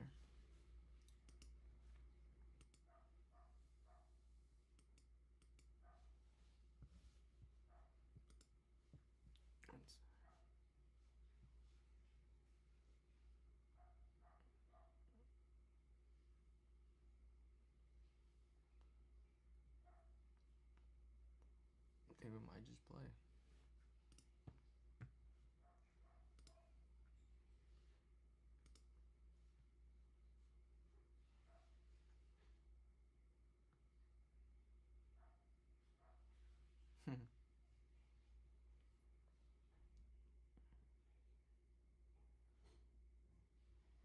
Have been steadily Men have been steadily dropping out of the workforce, especially men aged 25 to 54, who are often considered to be in their prime working years. As of August 2024, 13.7% of prime age men were not working, compared to just 7.2% in 1954. The long-term decline in labor force participation by so-called prime age men is a tremendous worry for our society, for our economy, and probably also for our political system. There's a surplus of prime age workers who could be working and aren't, and that's this puzzling problem. The unemployment rate for prime age working men sat at 3.4% in August 2024. This number primarily includes those who are unemployed and looking for a job. But about 10.5% of men in their prime working years, or roughly 6.8 million men nationwide, are neither working nor looking for employment, compared to just 2.5% in 1954. What's surprising is it's not a COVID phenomenon, it's not a recession phenomenon. And for every prime age man who is unemployed and looking for a job, there are more than 3, and some years 4, who are neither working nor looking for work. So what's driving men out of the workforce? And if left unchecked, what impact will it have on the US economy? Nearly half of prime age men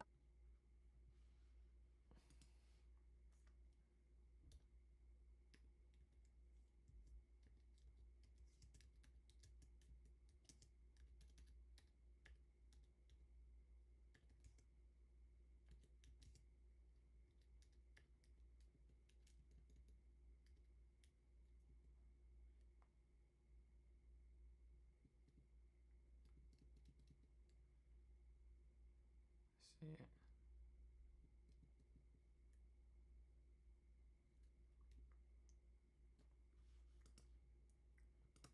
out of the workforce cited obsolete skills, lack of education and training, poor work record, or security issues as a reason preventing them from work.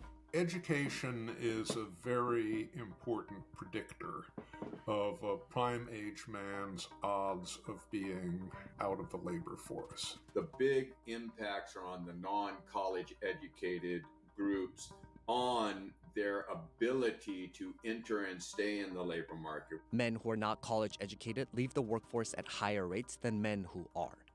At the same time, fewer younger men have been enrolling in college over the past decade. If you look at the geography of where the most prime age men out of the labor force are in particular, they tend to be in places that have experienced manufacturing declines. They used to graduate with a high school education and have good, stable jobs. They weren't glamorous jobs. They were, automobile factories, sometimes mines, other manufacturing jobs, but they were respected, they were stable, and they could support We're done doing those jobs. their family. Since then, Now you can't even support your family with that type of job. due to technology-driven growth, a little bit due to Chinese competition. You've had a lot of manufacturing firms and the places where they were located that were one-horse towns become ghost lands, right? Wages could also be a contributing factor. Median annual wages for men with a high school diploma have fallen from just over $57,600 in Told you.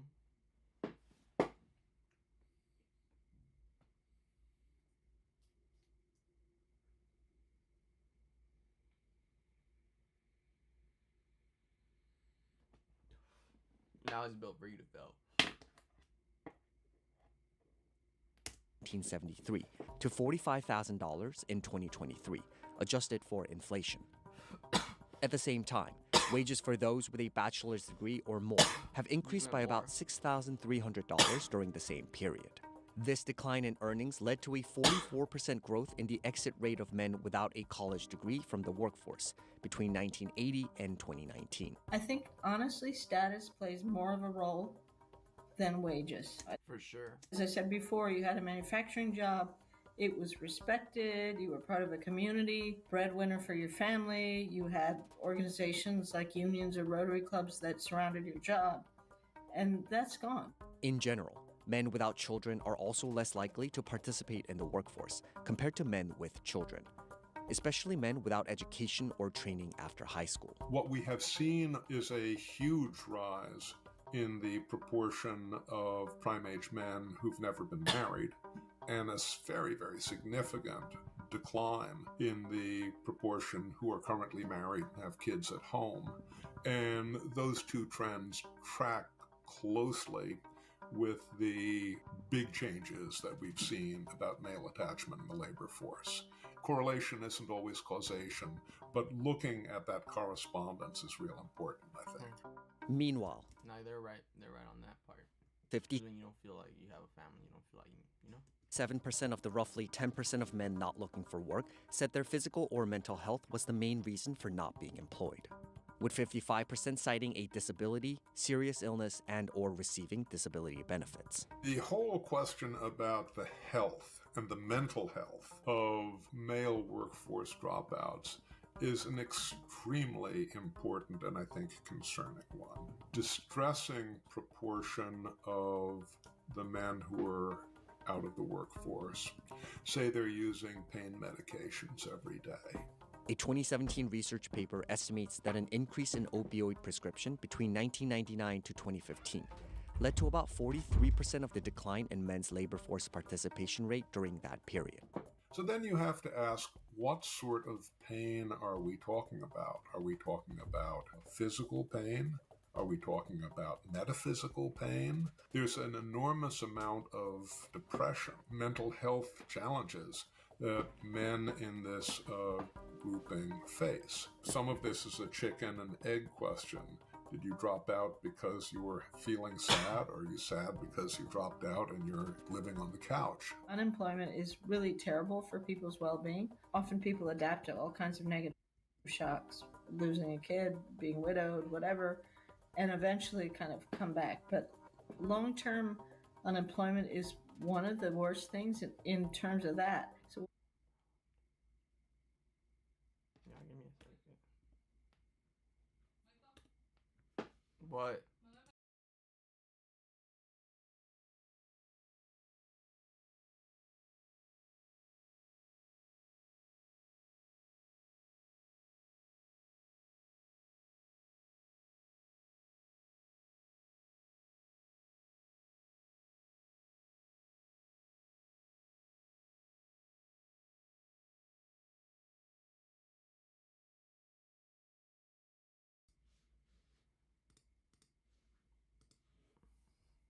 what you have is a kind of scarring effect, and it's worse for men because their identity is much more wrapped up in their role as a worker.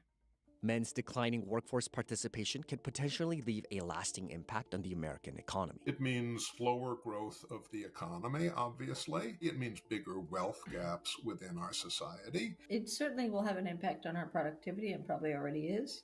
The U.S. has been experiencing a severe shortage in labor, still missing For sure. 1.7 million Americans from the workforce compared to February 2020. The McKinsey Global Institute estimates that U.S. GDP could have been $296 to $442 billion higher in 2023 if the country had been able to fill its job vacancies. However, some experts suggest the impacts of men leaving or never entering the workforce could be more sector-specific. You need young men coming in wanting to replace those people going out. And so if men have primarily been in more manual labor, more blue-skilled and skilled trades, if they're older and they're leaving into retirement and there's not as many young men coming in, both because of declining cohort sizes, but moving in a different direction type of careers, we're going to be losing that sector of productivity. Despite a steep rise in federal funding, the infrastructure sector hasn't been able to find enough workers, with the construction workforce shortage surpassing 500,000 in 2024. We are a little concerned about the impact that inflation is going to everybody's a construction worker. Have and has had on the movement of infrastructure dollars into the actual productive activity. Having a shortage of men in construction is going to raise a problem. The trend could have a dire socio-political impact as well. It'll get worse in ways that we would not like. I mean, I think it would lead to more premature deaths, but it will also likely lead to radicalization and polarization, because this is a frustrated, left-behind group with no options. There are problems that government can address and problems that government can't address. So one of the first functions that beats out policy is, economic growth. You have a strong economy, you're going to have increased wage structure, and it's going to bring people back into the market. More than a quarter of prime-age men not looking for work cited insufficient pay as a reason preventing them from work. And nearly half said competitive pay, salary, compensation, and/or bonuses was a very important factor when considering whether to enter or return to the workforce. For the young, better training, skills training, better education, some form of post-high school education, encouraging that, maybe even subsidizing that. I think part of the youth mental health crisis has to do with what's next. What's AI going to do? What am I going to do? Are there any stable jobs? I can't afford college. All those questions all come together. And so models that help them kind of give them a jump start can be really effective ways of intervening. And there are actually now really promising programs in high schools which teach kids financial literacy. They teach them about equitable entrepreneurship. They teach them about how do you foster better mental health as part of the workplace. And it seems to inspire kids to go on to college. That's a good class. Right, because they sort of see a pathway where they didn't see it before. 29% of men out of the labor force said that training and educational programs was another important factor in considering a return to the workforce. Having the type of commitment from the employer to train and retain and offer upward mobility for workers, I think will be very important. Trying to figure out more about career pathways in the labor market and not just the education side. So how is it that someone moves from first job, next job to best job? How do we help people understand and navigate? Nearly a quarter of working Americans said they weren't satisfied with their growth opportunities in the workplace. That's another thing, growth opportunities. Compared to other OECD countries that on average spend 0.1% of their GDP on training their workers. The US spent only 0.03% of their GDP on job training in 2022. Older age groups, it's tougher. You're probably not going to get these guys to retrain, but there are a lot of programs that have largely been pioneered in the UK, much more than here, but we're starting to pick up on them, that literally just try and reboot community activities. They get these isolated people in despair out of their houses. It can make a difference. Social programs like disability benefits spark contentious debate. It's very controversial. People have very strong opinions about this. While we don't know why it is happening, we can be pretty clear that the social welfare programs are helping and the disability programs are. It's true.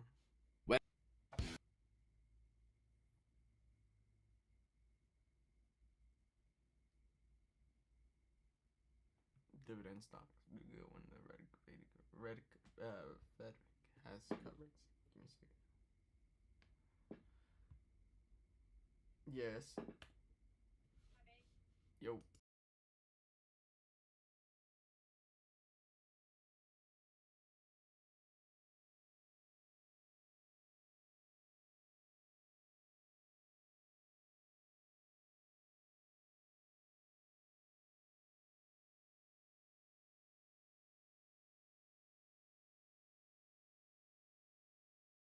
Today I'm going to summarize one of my favorite books called Secret.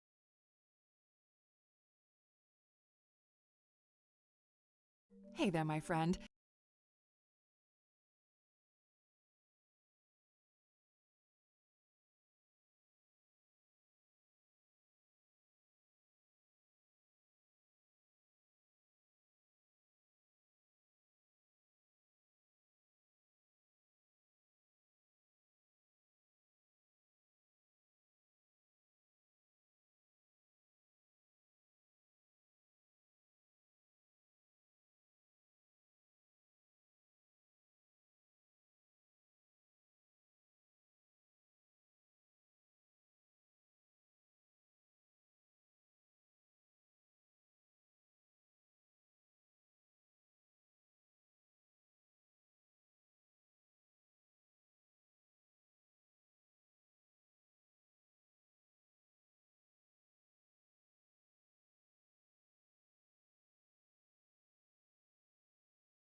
Alright, 21 hours left, yo.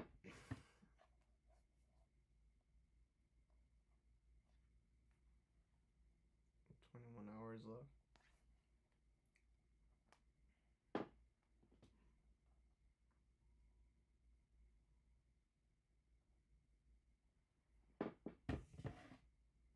Alright. I'm probably gonna sleep with you guys. Okay. Alright. Let's see. What were we, oh yeah, the economy shit. Called Secrets of the Millionaire Mind, written by Harv Eker. The most interesting part of the book for me was the part where the author talks about the 17 key differences between rich people and poor people. The first difference, rich people think big, poor people think small. Have you ever been grocery shopping and spent several hours in several stores so that you can find the cheapest groceries to save 50 or 60 cents? Or have you been waiting in line for an hour so that you can get a free hamburger? If you have done this, then you have a poor person mentality. I'm sorry to say that, but let me explain. Of course, it is not a bad thing to save money while you are shopping, but this changes when it comes to how much you will save compared to the time you will spend for that saving. If you spend 1 hour to find the cheapest oranges so that you can save 60 cents, then the value of your 1 hour is 60 cents. Compared to this, rich people don't care about saving 60 cents. They understand the value of their time and constantly think about new things they can do so that the value of their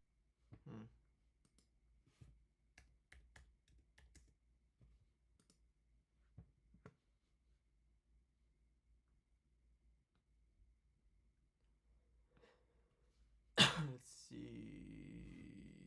Tim Cook. Actually.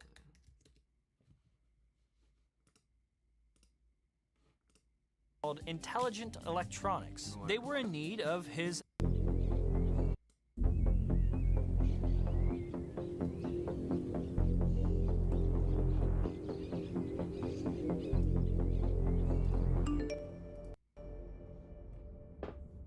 Can you even imagine?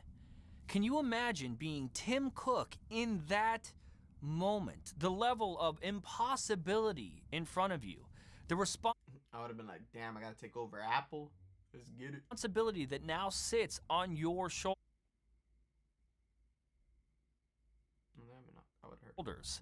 Listen, there's no way around it. Steve Jobs made Apple. But Tim Cook made Apple the most successful company in the world. Here's how he did it. There was the question. Steve was a visionary. Can Tim continue the Apple tradition of creating? Can he reach into the future? Did that concern you? Did you think about that? Were you committed to prove that Apple had a future beyond the groundwork that Steve Jobs had laid?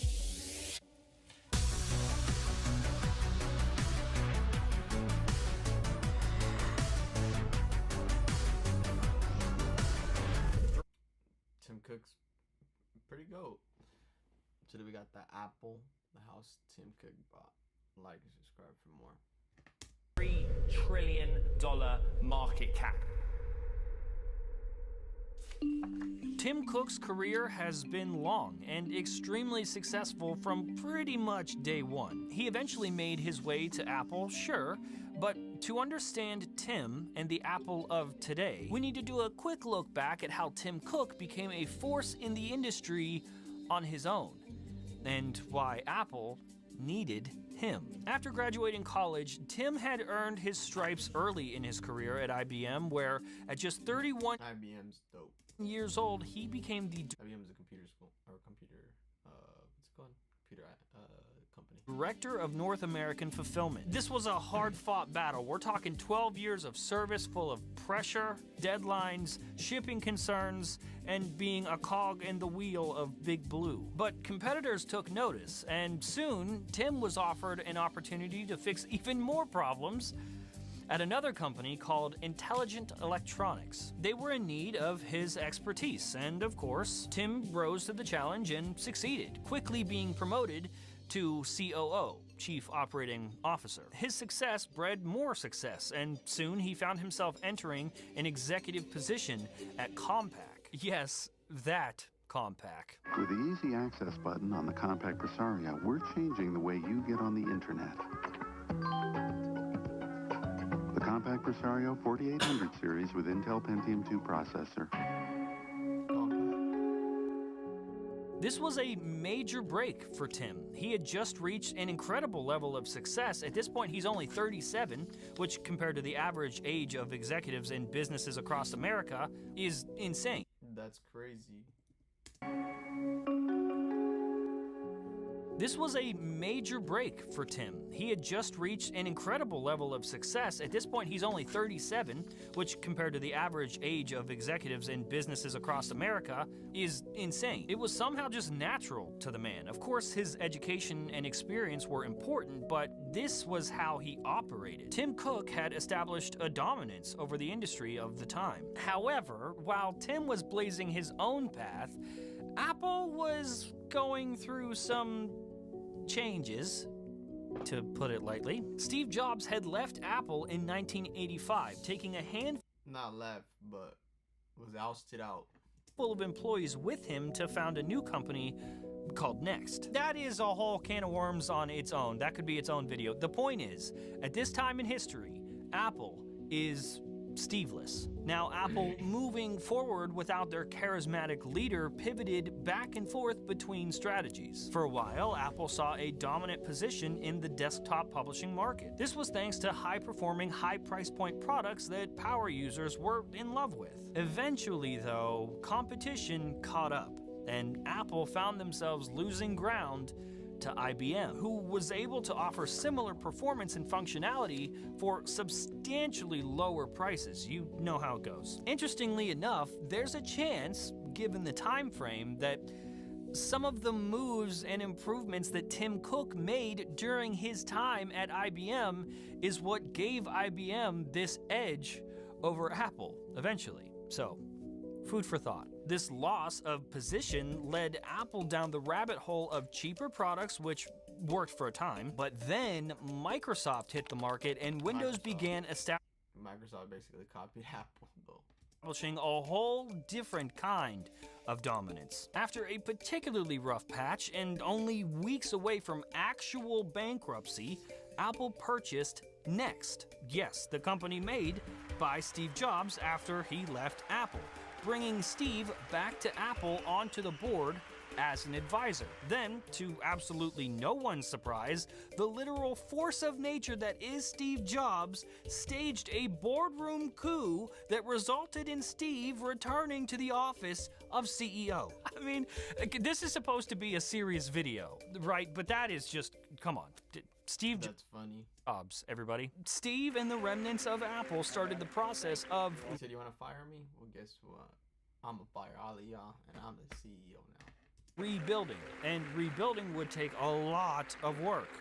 I wonder which young, stone-cold killer of a businessman they could call. As luck would have it, around 1998, Apple's corporate recruiters were hunting hard, and they inevitably came calling for Tim Cook, because, as you know, Tim had already forged a reputation in the industry as a fixer. He was the man who could get the job done, move the mountains, make the deadlines where others had failed. Tim was needed, and it just so happens in 1998, Apple needed to move mountains. Steve was back, sure, but there was much to be done. The mantle of CEO returned. Steve cleaned house. He ordered over 70% of the company's current product lineup to be canceled, and he was like, nah, we're not putting that out. That shit's trash. In that purge, lost over 3,000 employees. It was brutal. I couldn't even figure out the damn product line after a few weeks. I kept saying, well, what is this model? How does this fit? And I started talking to customers, and they couldn't figure it out either. And so you're going to see the product line get much simpler, and you're going to see the product line get much better. This was Apple's only path to survival, though. They needed to completely remake themselves. It would be a rough path, but Apple and Steve Jobs were not in a comfortable spot. But Tim was. In 1997, he had already risen to become the VP of corporate materials at Compaq, which at the time was one of, if not the biggest computer company That's crazy. in the world. He earned it, and he was comfortable. Apple was relentless. Call after call, time after time, Tim Cook refused the company's recruiters. They had nothing for him. Until, on a long shot, they pleaded with him to meet Steve Jobs. Just once. Well, I'm just thinking I'm going to meet him, and all of a sudden he's talking about his strategy and his vision, and what he was doing was going 100% into consumer when everybody else in the industry had decided you couldn't make any money in consumer, so they were headed to servers and storage in the enterprise.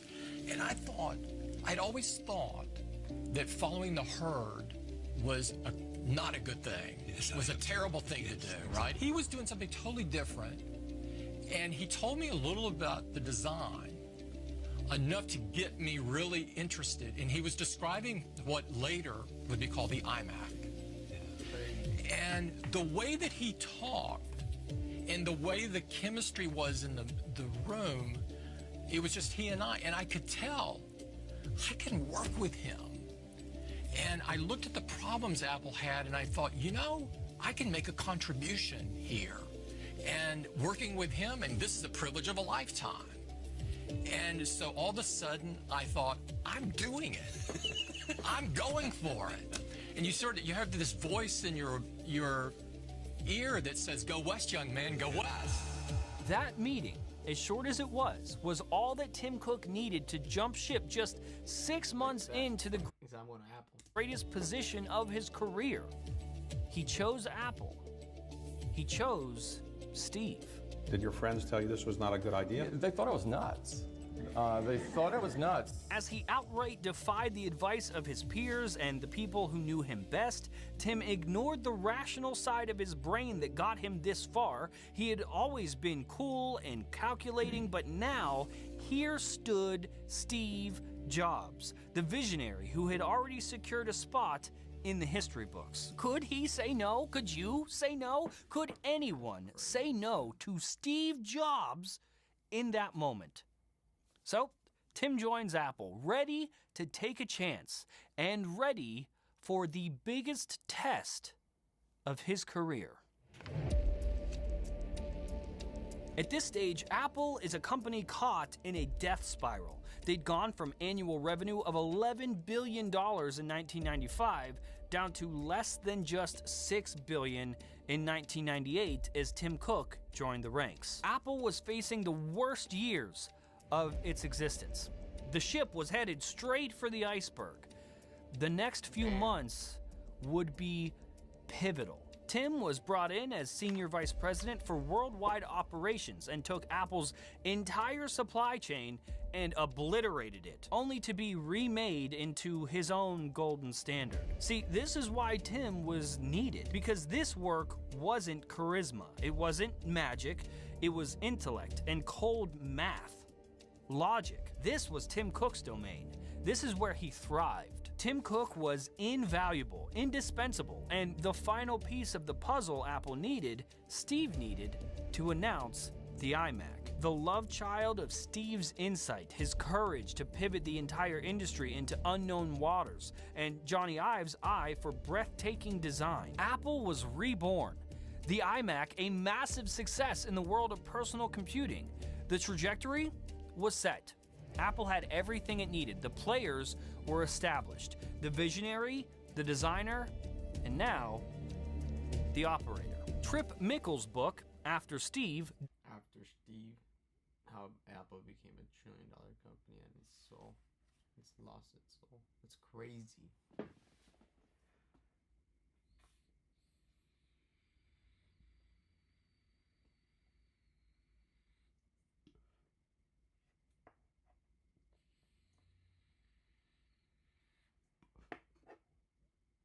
does an incredible job of painting a picture of Tim Cook, how he ran his team and himself. At a company that had thrived under Jobs' charisma, Cook quickly proved himself to be the CEO's foil. He was stoic and reserved, seldom showing emotion. He focused on numbers and gorged on spreadsheets. He worked long hours, hitting the gym before dawn and working into the evening. He rallied his team behind the Lance Armstrong quote, "I don't like to lose, I just despise it." Tim's value to the company was shown immediately. He and his team were an integral force that moved inventory almost as fast as it could be manufactured, forged deals and made connections, securing stability and long-term partnerships that, without exaggerating, it felt to people that he could either read the pulse of the industry really well or that man was seeing the future. Tim Cook was a ruthless operator. Cook's demanding stoicism created fear. Middle managers screened staff before allowing them to present to Cook to ensure they were deeply knowledgeable about the issues involved. They dreaded wasting Cook's time. If he sensed that someone was insufficiently prepared, he could lose patience and say, "Next," as he flipped the meeting agenda page. Some people exited meetings in tears. After years of time and time again showing himself to be everything Apple needed him to be, Tim Cook was promoted further to lead of operations in 2005. Of course, not everything in the walled garden was good and golden. Steve was sick. He had been since 2003. We all know this story. Steve had pancreatic cancer. Inevitably would keep him R.I.P. Steve Jobs. From doing and performing his duties as CEO, and eventually would take his life. In 2011, a final medical leave of absence was granted to Steve by Apple's board of directors. During this time, Tim Cook was made responsible for most of Apple's operations while Steve continued to make major decisions. This was his final test. Later in the year, after resigning from the position of CEO, Steve Jobs voted to make Tim Cook the next Chief Executive Officer of Apple. He called me one weekend in August of 11, and he said, "I'd like to talk. I've been thinking a lot. Apple's never had a professional transition at CEO. I'm determined that we will have one now. I want you to be the CEO. And just 6 weeks later, W. Steve knew he was gonna pass away.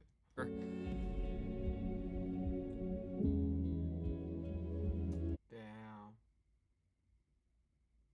R.I.P. Steve Jobs. That's great.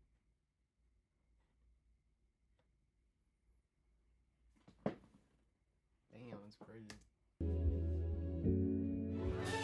We are interrupting programming this evening because an American Edison has died. Steve Jobs, the chairman of the board of Apple Computer Company, passed away a short time ago. Apple is confirming that Steve Jobs has passed away after a battle with pancreatic cancer. He was an artist who worked in metal and glass, plastic and pixels. And the ideas that live inside his machines completely change our definition of form and function. After surviving pancreatic cancer and a 2009 liver transplant, the 56-year-old founding father of Apple Computer and Pixar Studios died tonight. He is mourned by his wife, 4 children, and millions around the world who could not wait to see what he would come up with next.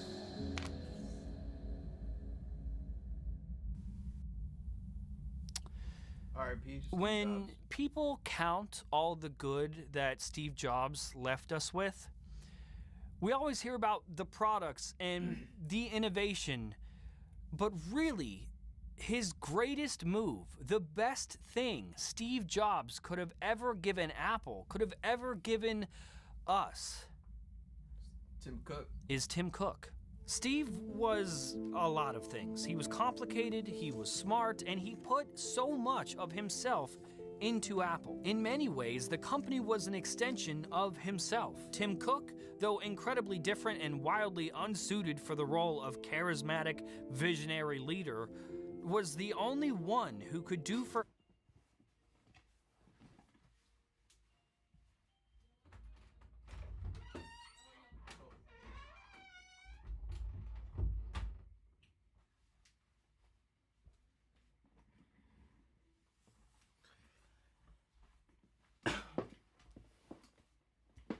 Apple what Steve wanted. Even if Steve was never sick, never lost his life from illness, there's an argument to be made that Apple didn't need Steve anymore. The vision, the ideals, they were set. Steve had seen to that over his long saga of instilling his mindset into those around him, his passion.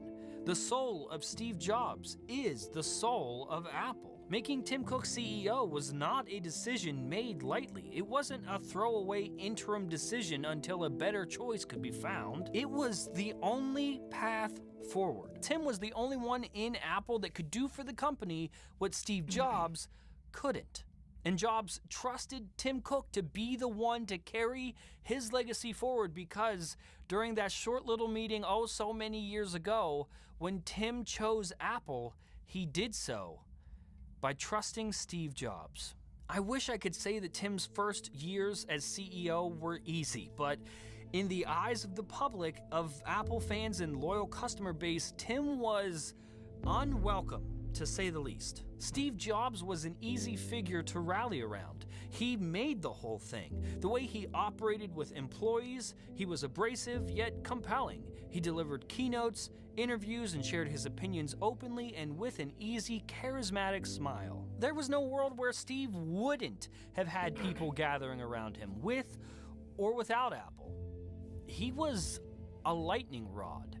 And though Tim Cook was as ready as he could be to accept the responsibilities of CEO, and he truly was what was best for Apple, millions of people around the world saw this as some accountant, a money man, a corporate stiff, taking the mantle from a visionary. His first few times in front of the crowd for product launches were stiff. Tim was stiff. This wasn't something he was used to. Hell, it wasn't something he seemed made for. People around the world were worried that Apple's era of innovation, of progress, was over. They saw Tim and didn't see someone they felt they could rally behind, the same way they had with Steve. People were already starting to make up their minds. Tim and the rest of Apple, though, were getting ready to prove the world wrong. Of course, the ship was not without its ever-important crew. Johnny Ive and his inspired designs beat like a heart through every product. Apple's design team was very much still around. The creative spark was still there,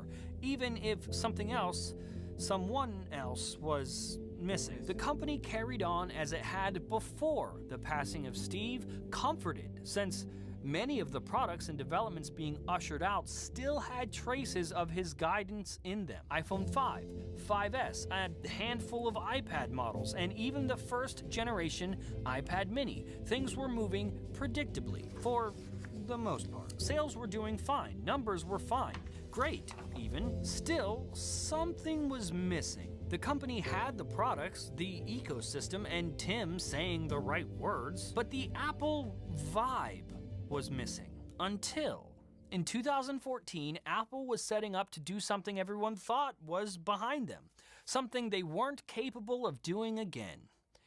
Apple was about to innovate. Good morning!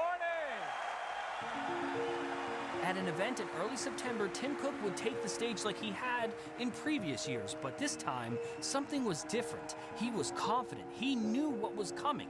He didn't just have an ace up his sleeve. He had the whole damn deck. The crowd could feel it, too. There was an electricity in the air not felt since Steve Jobs. Opening the event with the message of "Think Different," Apple's slogan for the entirety of Tim Cook's tenure at the company, excitement swelled in the crowd. After all, this auditorium held special meaning for the company, the Flint Center. This was where Steve Jobs unveiled not only the original Mac 30 years prior, but the iMac as well. Birth and rebirth. We have some amazing products to share with you. And we think, at the end of the day, that you will agree that this, too, is a very key day for Apple. Instead of opening the event how he had in the past, Tim threw the numbers to the wayside. The sales figures didn't matter at this event, and he just told the audience everything was great. We have so much to cover today. I'm dispensing with those other than to tell you everything's great. They ate it up. He finally had them in the palm of his hand. And then, against the odds, against the criticism, Apple, Tim Cook, Johnny Ive, and the rest at the company innovated. I don't think you guys realize just how big this event was. This was the event where Tim Cook announced the iPhone 6 and 6 Plus. This was the event that showed us that Apple wasn't done yet. And though Steve got them this far, this iPhone would have never existed under his reign. That was my favorite iPhone. Talking about the normal iPhone 6, it was almost an entire inch larger than the previous iPhone 5S at 4.7 inches, straight away demolishing one of the commandments set by Steve Jobs, that the iPhone be sized so anyone could reach the corner with their thumb, that you could use it all one-handed. Steve famously mocked other smartphone manufacturers like Samsung for their giant devices, saying, quote, "No one is going to buy a big phone." Yet, here we are. Apple just announced the biggest iPhone ever and an even bigger iPhone in the same breath. The iPhone 6 was the biggest iPhone ever, the iPhone 6 Plus even bigger than that, and together they would become the best-selling smartphone of all time. The iPhone 6 became #1 because Apple was no longer in the business of making the perfect product for Apple fans. No, Apple was now in the business of making the perfect product for everyone. Tim Cook had been hard at work establishing relationships with China and many other countries, gathering information from would-be customers from outside the United States, something Steve Jobs had little interest in. Tim wanted to know what everyone wanted. He didn't want to mold the wants and desires of the people to his own. This was business, and it was innovation. Oh, and you should know, this event where they just announced the iPhone 6 wasn't even half over. Apple Pay was also announced and shown off. This would be the start of Apple's dominance in the service industry. And Apple Pay changed the way we pay for things forever. That's it!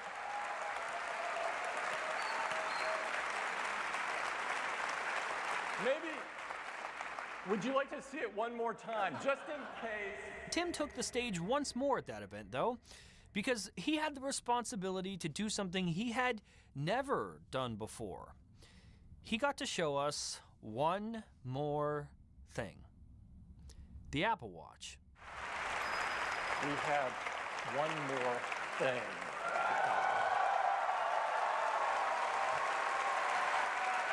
Got a bunch of shit down.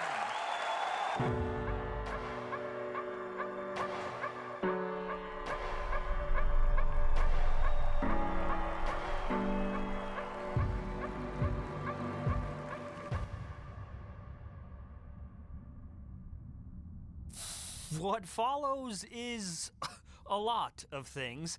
Apple just announced the first completely new product since the passing of Steve Jobs. It's the birth of yet another industry dominance that even Apple didn't and couldn't anticipate. And it was relief and comfort that Apple wasn't done yet. Tim Cook returns to the stage, the first Apple Watch on his wrist, and is triumphant. He locks eyes with Johnny Ive sitting in the front row of the audience and shows his appreciation. The Apple Watch being years upon years of work from everyone.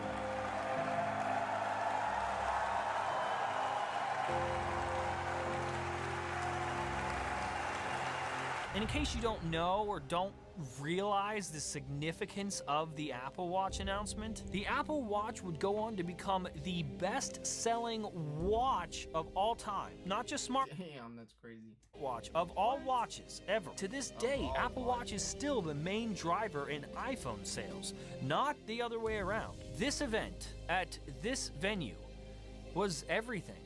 Birth, rebirth, and now reinvention. Apple suddenly was heading into a completely new and very exciting direction with Tim Cook proudly at the helm. The influence and legacy of Steve Jobs becoming more of a guiding philosophy. I would have been buying a bunch of Apple stock right there. I'm like, than direct involvement. We were about to see what an Apple under Tim Cook would finally look like.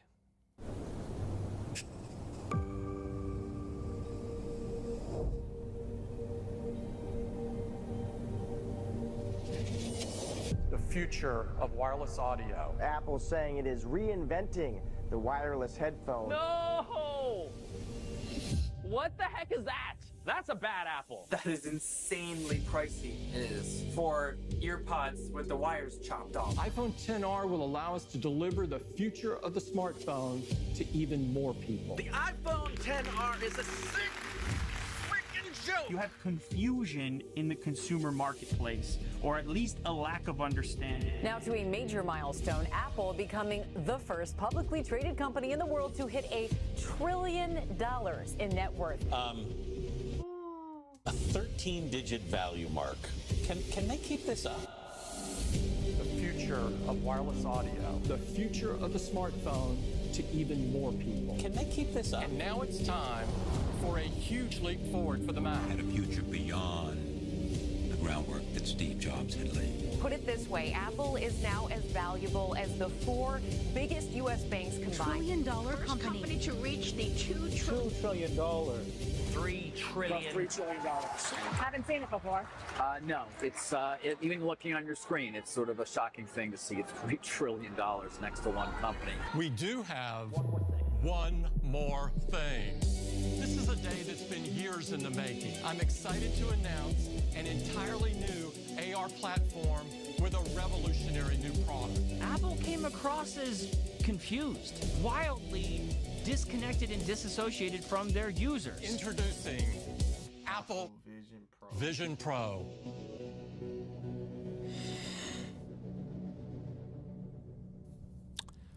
Tim Cook's time, his tenure as CEO of Apple, is coming to an end. Sooner, probably, than you'd think. I want to talk about that. He has been at Apple for a staggering 25 years. Longer than some of you watching have even been alive. There is a chance that some of you watching have never even experienced an Apple with Steve Jobs. Apple, under Tim Cook's leadership, has done the impossible. Words are failing to describe the level of success here. Believe me, this is us trying. It's crazy. It's just dominance. Again, Apple Watch is the best-selling watch in the world. AirPods are untouchable in their space. Apple's services revenue alone makes more money than half of the countries And Apple TV now. on the planet. The iPhone XR was so successful that if you think about it, they just dropped the XR branding and that line became the default iPhone, separating it from the Pro models. Apple as a company has been transformed, and without taking another 30 minutes to analyze business decisions and numbers and all that stuff, it's just mind-blowing. And now, It is mind-blowing. whether you realize it or not, we are entering the last stage of this journey, of Tim Cook's journey at Apple, the last stage of his story. Apple's final large-scale project under Tim Cook, Vision Pro, has been announced and will be in our hands soon. This will be Just 3K. the last defining chapter of Tim Cook's legacy. And what I feel is uncertainty.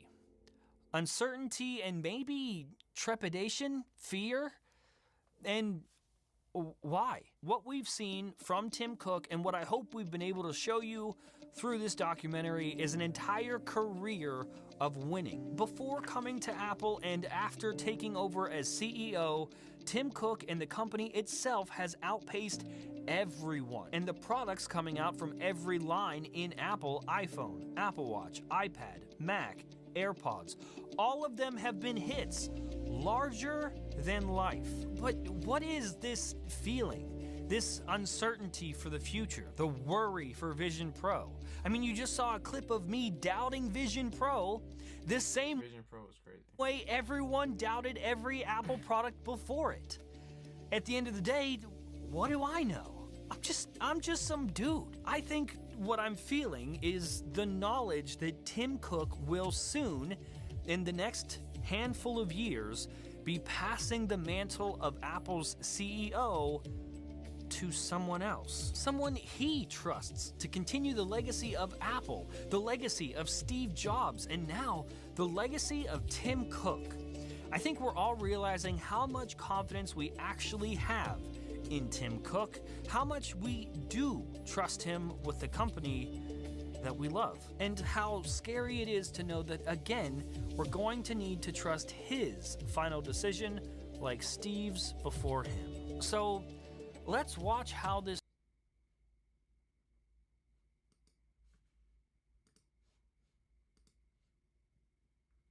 It's pretty crazy. That is pretty wild. Steve Jobs and Tim Cook. There you go.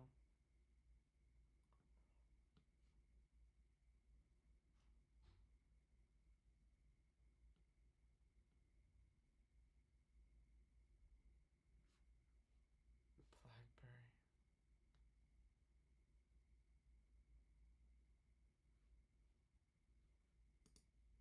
Like that. Yeah. And these are relatively new additions to Apple's AI portfolio.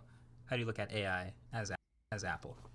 Well, we've been executing with AI for a long time. Right. It's at you're wearing a watch. It's at the root of the watch. I mean, you think about things like crash detection, fall detection, things like AFib, and all of this kind of stuff is machine learning at the end of the day. And so, but what has captured people's imagination is generative AI. And we see it as the opportunity for a whole new curve of technology and providing and doing more things for people, providing an assistant for people, things that really improve people's lives. So that's how we see it. There's obviously, it's not without downside, and so we approach it very thoughtfully. Sure. And as you heard, we have always been focused on privacy. And so privacy is a very key tenet of our thrust into AI. Right. It's been interesting to watch Apple's arc with AI, because I made a whole piece not more than about a year ago about how Apple seems to never say AI, even though they have all these neural engines, the machine learning and things like that. Yeah. And so now we have almost this pivot where now we're just saying it. We're actually branding it Apple Intelligence now. I'm curious why that change now. Well, in the beginning and throughout almost everything that we always do, we always talk about the benefit to the user. Mm-hmm. And so the benefit to the user is crash detection and fault detection, not the technology behind the feature. Sure. And so we still...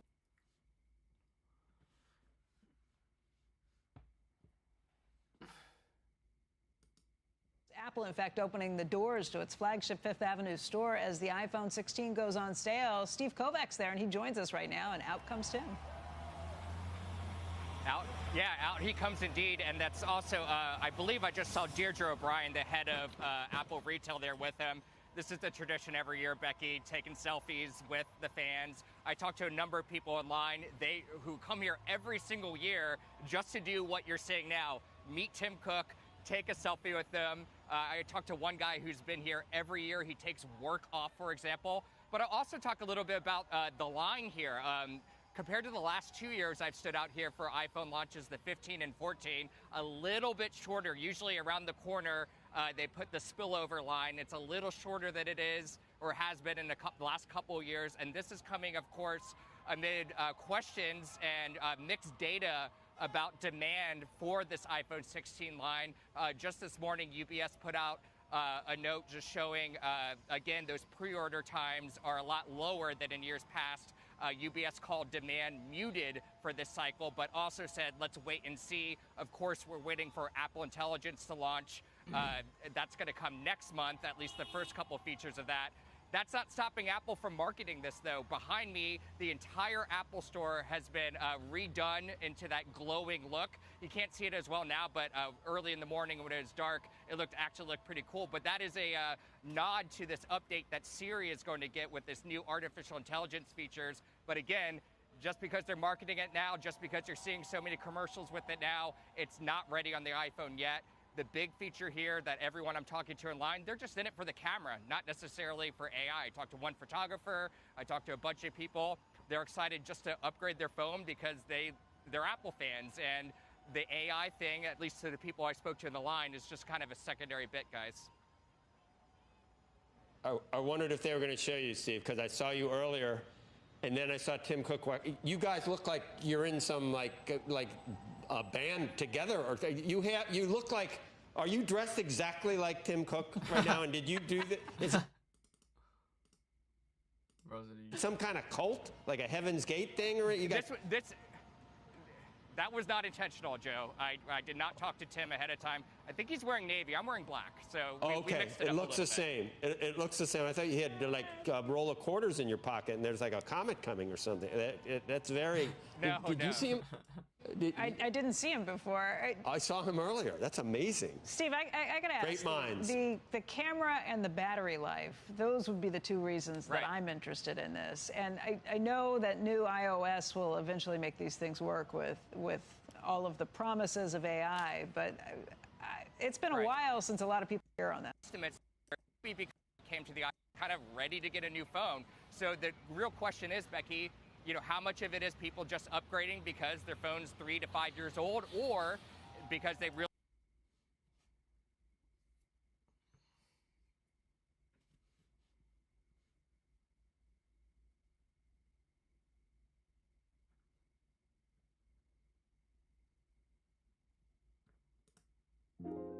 Despite the popularity of Apple, without Johnny, I'd like to ask Johnny Ive, our senior...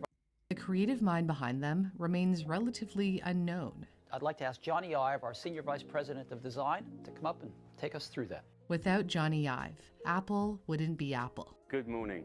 He created products that are not only functional, but emotional. He made people feel something when they held an iPhone in their hand. Design was in his blood. His father was a silversmith and teacher who helped craft a new design curriculum for UK schools from which his son benefited. Mike Ive would constantly talk to his son about design. Leander Caney's book on Johnny Ive describes how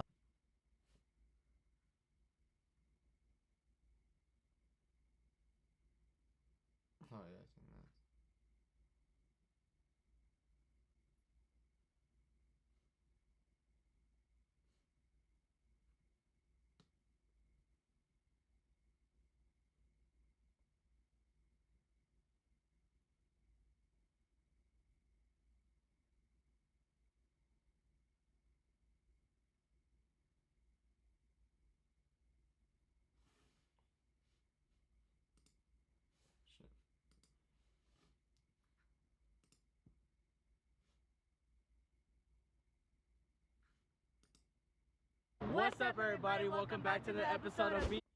I know you guys are wondering why BNS, well, I can subscribe for more. we have been off our channel for a minute, but if you guys don't follow us on our social medias, yes, Cade is getting married this month, so we've been super busy. We've been at the bachelor weekend. I was outside. We was outside. A little bit. Literally. I tried to be outside. We've been so busy, bro, and not even that. I've been back and forth with Eddie, like, you know, buying suits, group chat, planning stuff. It's been hectic. But now that the bachelor weekend's over, all we have to look good luck with the pregnancy as well. Forward to is the wedding now. So now we can film, and we have them on the channel today. Today, I'm gonna put them through the challenge because I swear they don't understand me. Karen might understand me, Car's clean in the back. but I swear these motherfuckers don't understand me. So I'm gonna make them be pregnant for the day. Pregnant for the day. Hey, so let the vlog know. Like, what's your perception of pregnancy? Like, how hard do you really think it is? I think pregnancy is hard, but that shit makes you lame, bro. That shit makes you lame. I just want to stay inside. I hate that shit. Hey, Eddie, stay sane. I miss old Mandy when I used to drink. I was like, damn. Amanda used to be outside, and then we experienced Amanda outside for like what, like 2 months, 3 months? 2, 3 months, yeah. And then she stayed inside, and I hate that now. I'm happy you're pregnant, though. What about you, Karen? But I feel like Amanda was saying like goodbye to our drinking era because she went to a trip with me to New Orleans, and then like right after that she got pregnant. So like she's like, I'm gonna have one last great ass time with this bitch, and then I'm gonna let. And then she's out. Get the baby. I was outside in Vegas though. Oh yeah, she was out. She was outside. I was outside. She said. So actually, she was more outside than half these men that were on Eddie's side. She was so outside. No, for real, she was. But and I love you for that, actually. But yes, I think to answer the question, I think pregnancy is hard. That's why I haven't got pregnant. And shout out to all the Plan Bs out there, cause I'm the one keeping them in business. I'm actually excited because I've never actually like had anything on my stomach like that. I've never bought like a fake pregnancy, like what is it called? The belly? A fake pregnancy belly. So I'm excited to put a watermelon. For sure that shit looks like it hurts, and for sure it looks like that shit gets tiring carrying that shit all day. I can't even imagine. And then after we can buy chamoy and tahini, we can eat the watermelon. So I'm excited. I'm excited. We made it to the wedding. Yeah, I'm so surprised we made it to the wedding because like 2 months ago we had a mental breakdown because Karen thought she was pregnant right before the wedding. Is that TMI?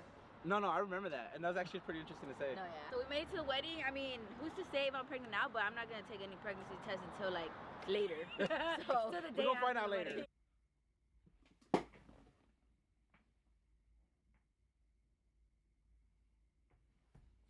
Give me a second, yo.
You're gonna be pregnant.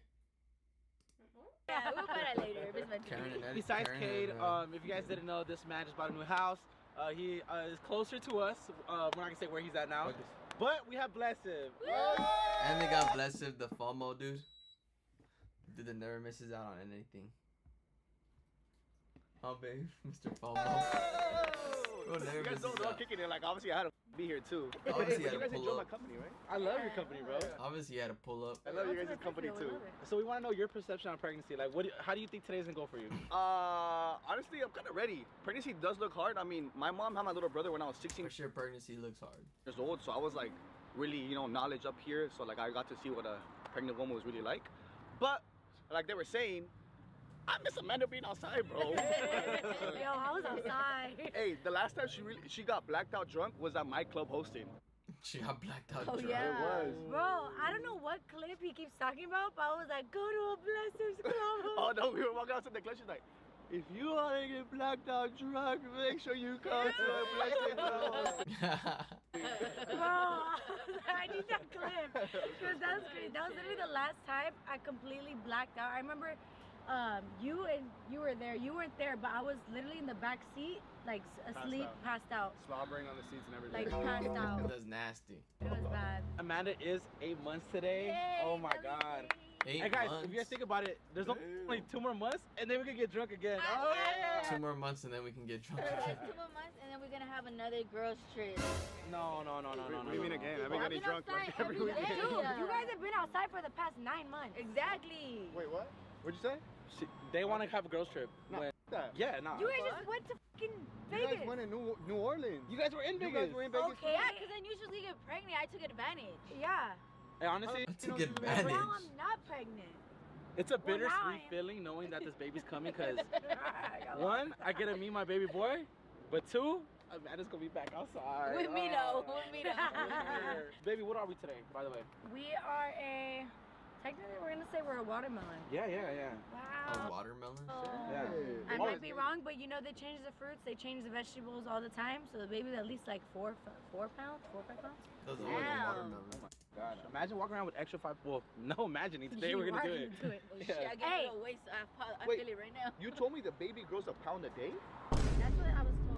The baby grows a pound a day? Damn. A pound a week, a pound a day, some shit like that. I think it's a pound a month. No, it's a pound a week. Maybe a pound a week. A pound a week, but imagine like 3 weeks in That's one Oh, month. a Like, pound a week.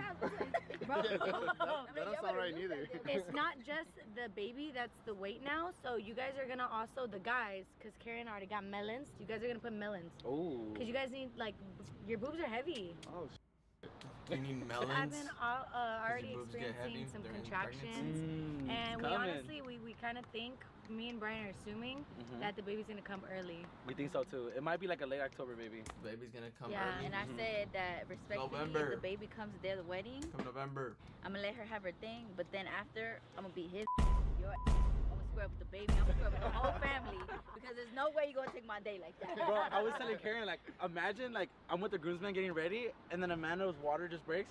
I'm gonna just have to make a split decision right there. The wedding or the baby? The wedding or the We're gonna baby? try to make a split Nope. decision. I feel like I'm gonna this say kid- slurp everybody's that shit up, like put slipping some on your water.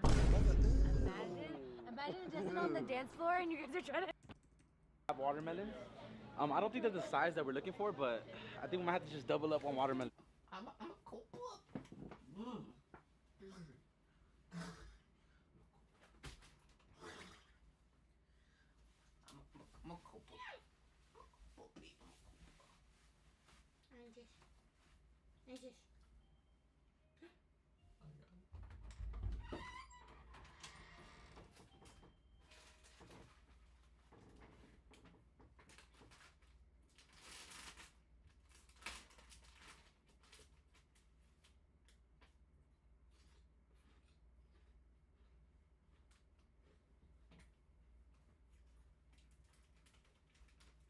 This is to do the chance to sell like front the Spectrum and stuff like that. I don't want to answer because then he's gonna keep bothering me. Can I just answer? not interested. Close it door.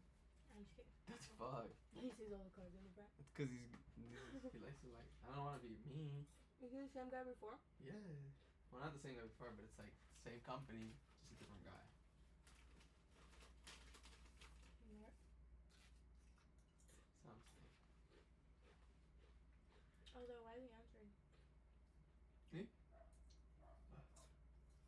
flossing away. Who's your dog barking? I don't know.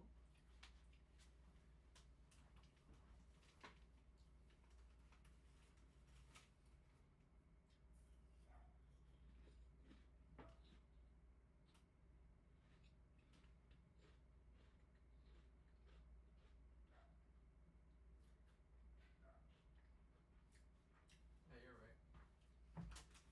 He walked away too loud. I didn't want to be rude, y'all. I just don't. They just like to bug sometimes.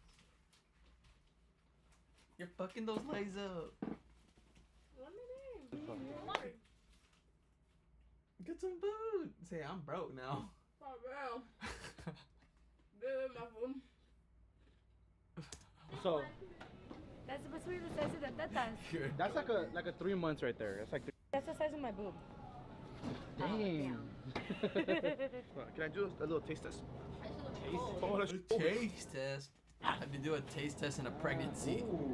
That's just stupid. I think. Look at Oh, hey, honestly, it looks pretty I similar. can't really see, but It looks pretty similar, yeah. Before, bro. look at that old man. Oh, Look at that hey, old man. honestly, it looks pretty similar. Look at this guy. Why is his face like that? Looks pretty similar, yeah. He said, "What the Before, fuck?" bro. I think you gotta flip it. Yeah, that looks better. Yeah, it looks better like that. Yeah, there you go. I mean, I got a dent in it. What the f is it? That's the flat part. That's the belly button? How many? That's right, just spitting. What? Shut the ass. It's good like 5. This is a good 7 pounds. Shut the ass. Damn, 7 pounds. The fuck? That's right, just splitting the pregnancy in half. Can I weigh my baby? Yeah. How much did your baby weigh? Ooh, 7.5 pounds. That's a big bag. That's some big back shit. 7.5 pounds. My back's already hurting just holding this. This one feels kind of accurate to my belly. This one. Hey, Eddie has triplets in his. Bro, why is Karen trying to go for the small ones? Ooh, I'm trying to match Amanda.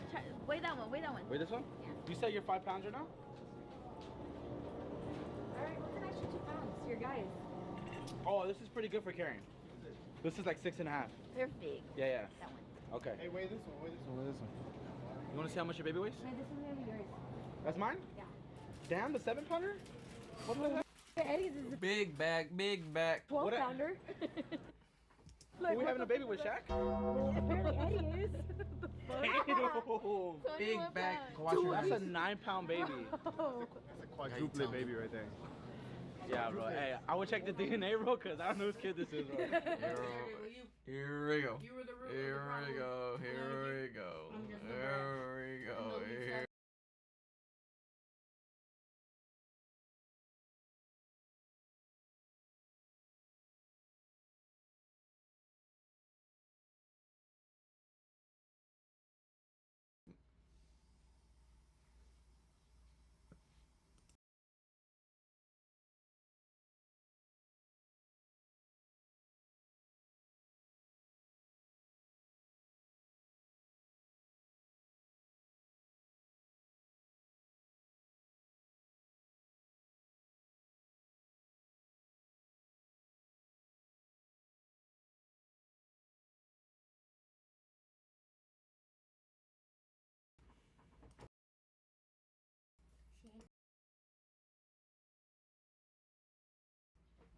I'm gonna bug you with them too.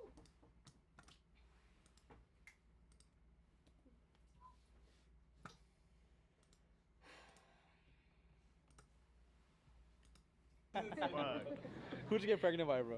Instead of melons, we should do pumpkins, because then these are the nipples. As I said. I literally went like that.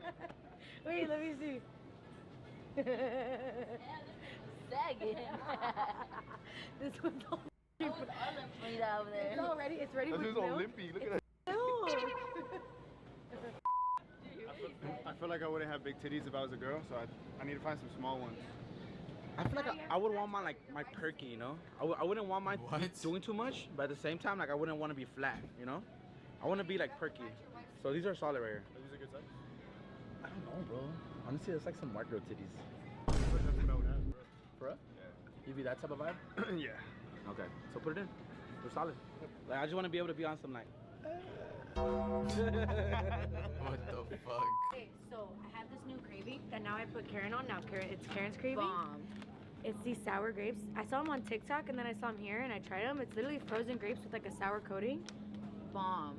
Okay, to start, I like frozen grapes. And when she gave me this, it has sour stuff. I said, I'm gonna come get me 2 bags. And she hates usually anything I like because it's sweet and she doesn't like sweet. So when she had this one, I said, oh, I like this one. Yeah, she said, I would buy that again. Yeah. When you're pregnant, you can't walk that fast.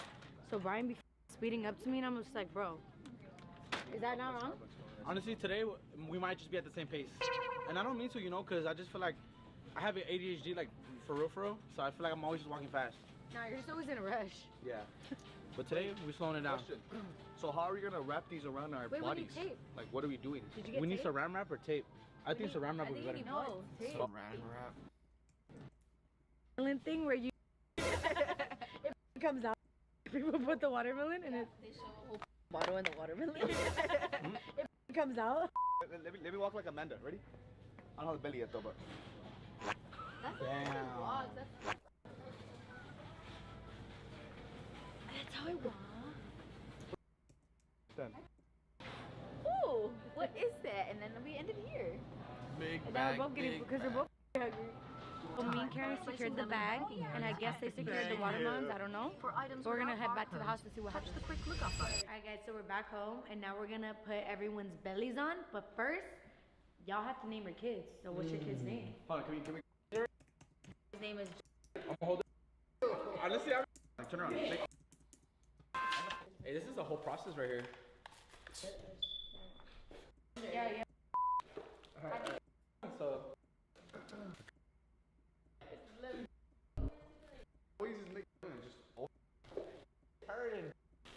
What the fuck? Hey, Alex, bro, don't. Oh, this shit great.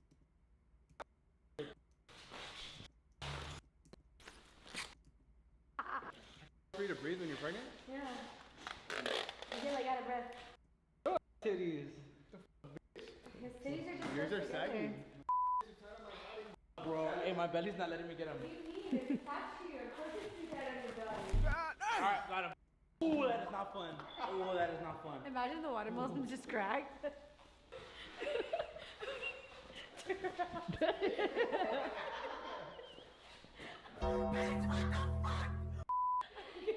the fuck?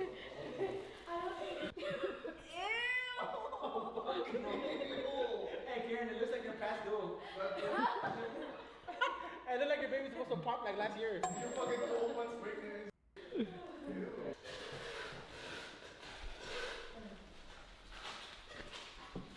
In my stomach. That's making it hard to breathe.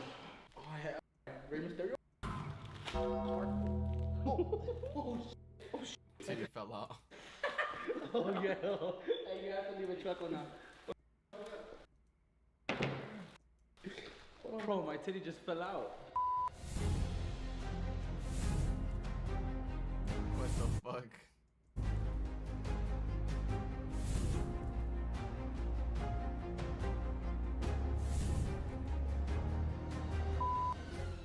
He does, huh? I don't know, but this is a little scary, bro. Looks like, dude, what the f? We need some push-up, bro. It's just we're Wanga right now. And you're just like nowhere to be seen. They're in there. Turn around. Yeah. Task is to go upstairs. Oh, I just have to walk upstairs? Yeah, just walk upstairs. Okay. So walk up and down the stairs.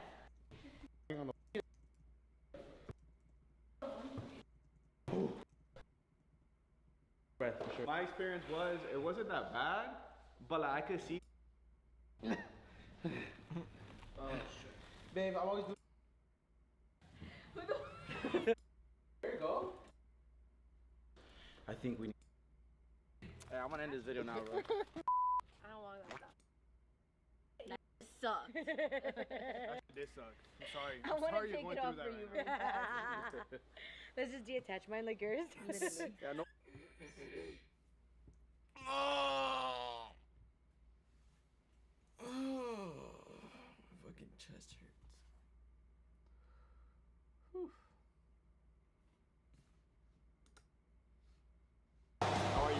this is, introduce yourself. Feel me? It's the Riz God right here. What's good? A la verga. I'm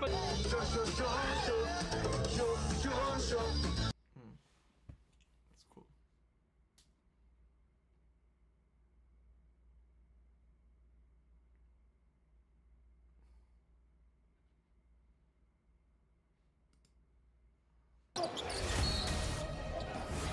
Day 2 in Indy. Today I'm getting a new tattoo. My clothing brand is having a pop-up shop. We gotta play against Bryce. Ron is there. My pops is there. I can't let Bryce outplay me.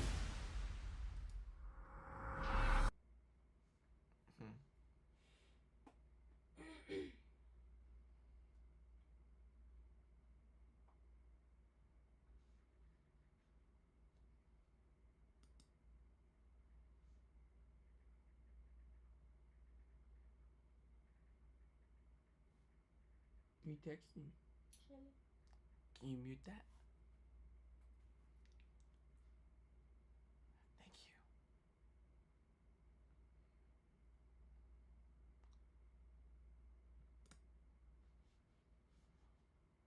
Thank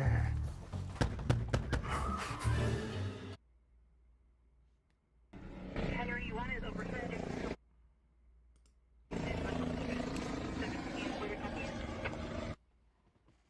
We'll run.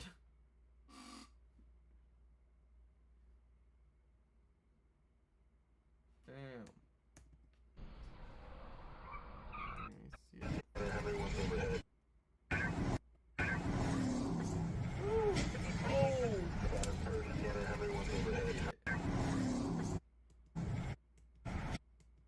What an idiot.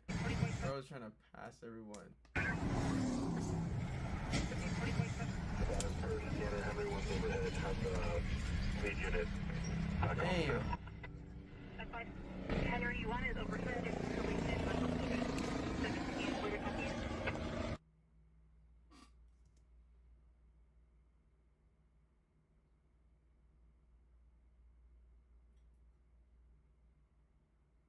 Damn. Dumbass. Why would you do that? Oh shit.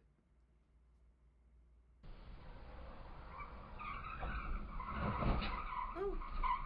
Watch out. Oh, he was in a parked car.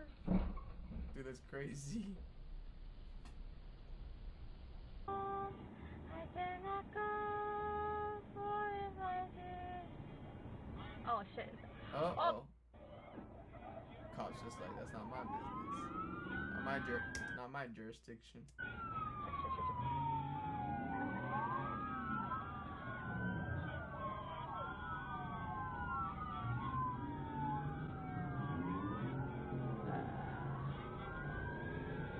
Whoa.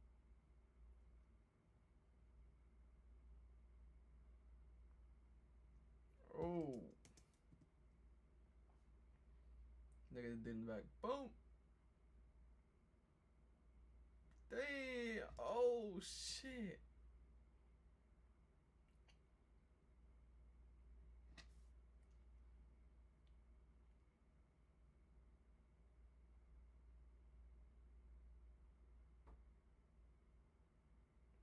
Looking like a movie.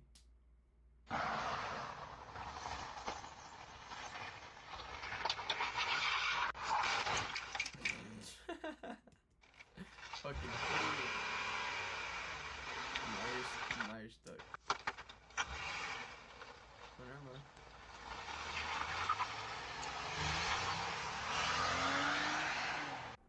The fuck was the point of that? Oh, I'm deaf. Damn! Oh my god!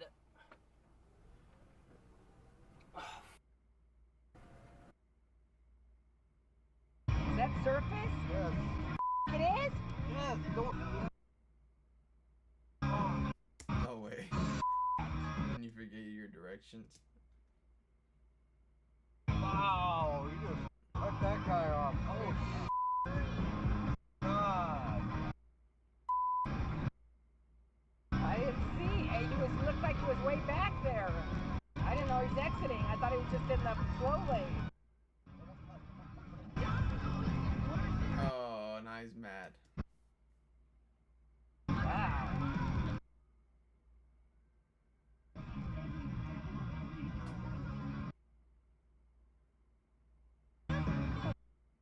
They may have made a mistake. Made a mistake. I'm sorry. God. Relax, man. God, you gonna take my front end off? No way. Got a camera right here, buddy. Look it. Try it.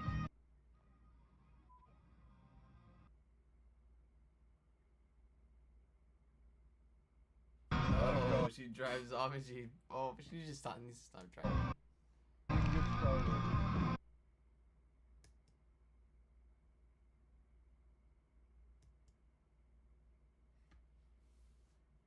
It's true. Oh my God. Okay, that's it. Oh, I got him on camera. There's his plate number. She pissed off somebody else. No way.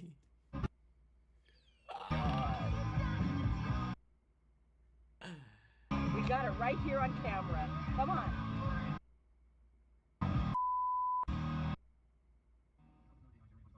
Get over it. Of course not, silly human. You have When he went away, he went way off. He went over.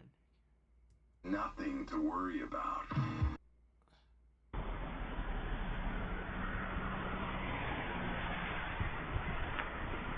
Oh. You had a clear path right there. Or actually, no, you did not. Hit the wrong car. You got a Mercedes.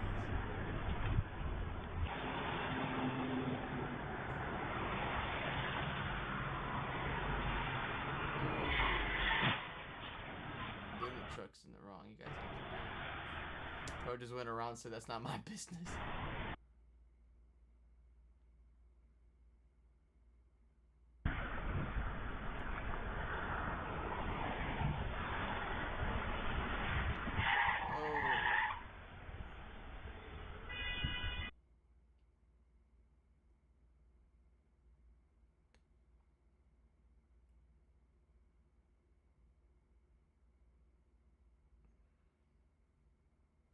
Bruh. He just wants to mess with you.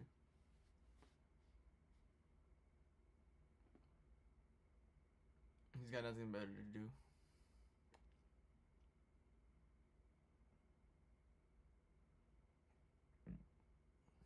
Oh, Lord. Here she comes out the car.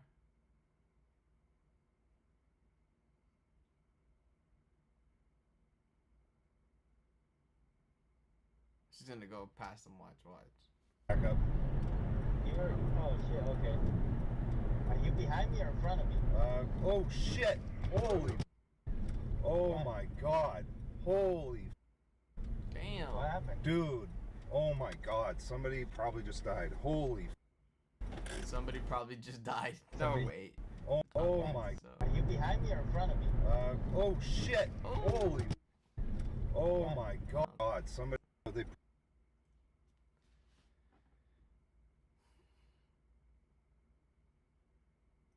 Oh, that one's hard. Oof. Damn.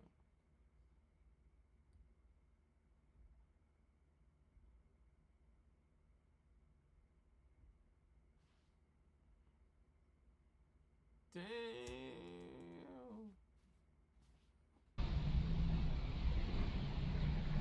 Watch out.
The Miata. The Miata's crushed.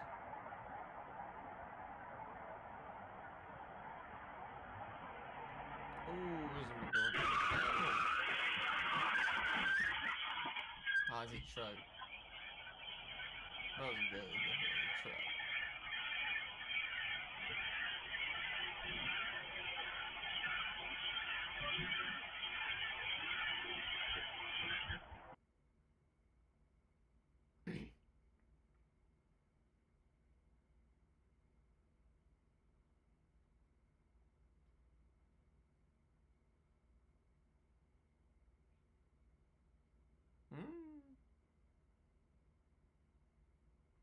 Bro, what's the point of that? I hate people. It's number one in my You're gonna hit them. Mof. Mof. Perra. Vamos, guarda one.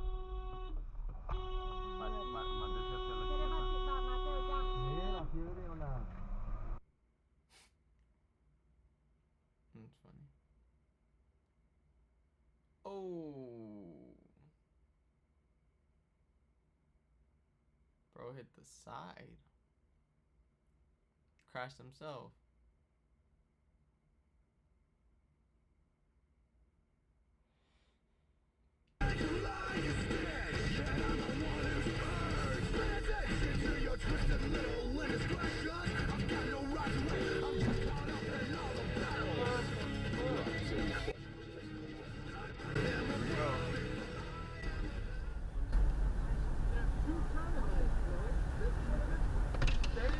There is There's two turning lanes, bro. This one and this one.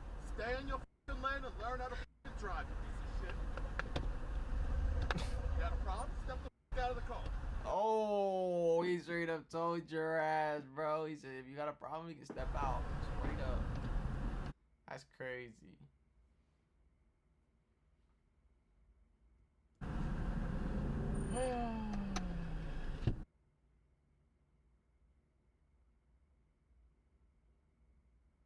Ooh, what's up?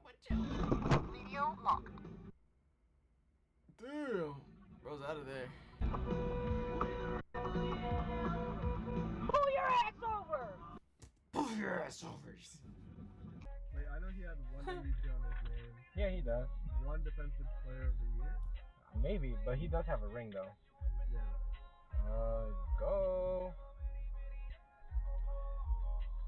Shit, man. No. He was waiting for the lady. Oh, shit! What does that matter? I was able to check your text as I pulled into the garage. Look at this. Where's this guy going? Holy. Where's this guy? He fell asleep or get what the hell? Oh no. Wake up, bro. Oh! What? We have How does that happen? Oh! What the fuck? We have a dash cam. What do you? Good thing the dash cam's do we plugged need in. to pull over? Here, maybe. Pull over here. Call my.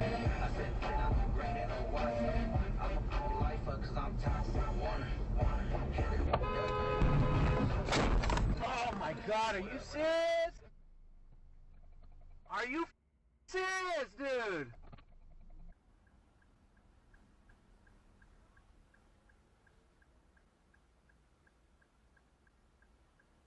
Watch out. Oh.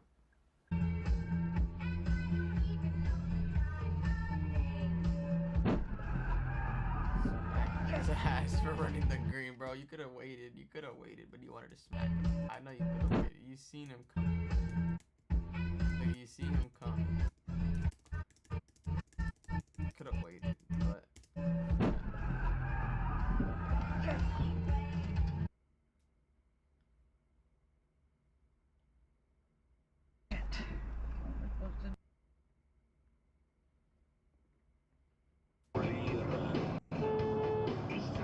Dang.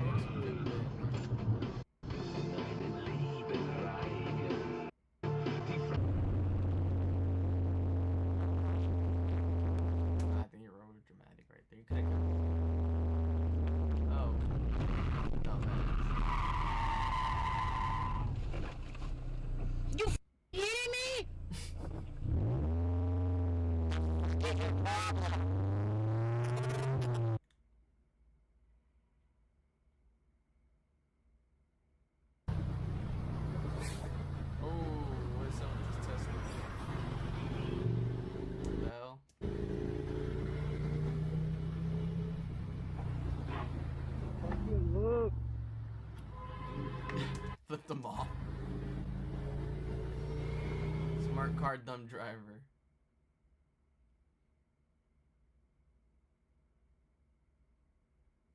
Ooh, watch out, watch out, watch out. There you go.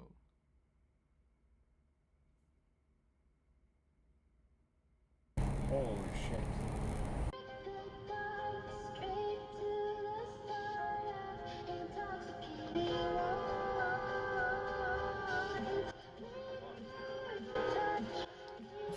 Gives him the number one in his book.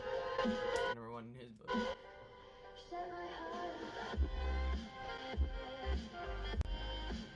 For sure, man.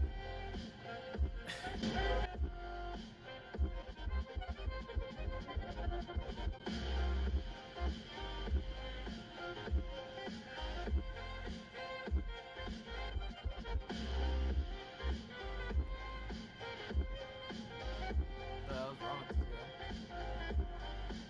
I would have pretended to pull over and then speed off.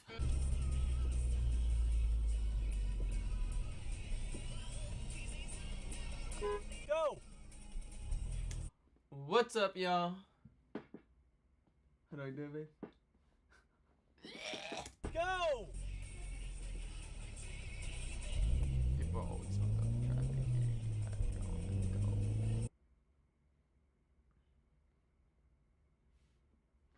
Oh, they don't want to let you merge, bro. They don't want to let you merge.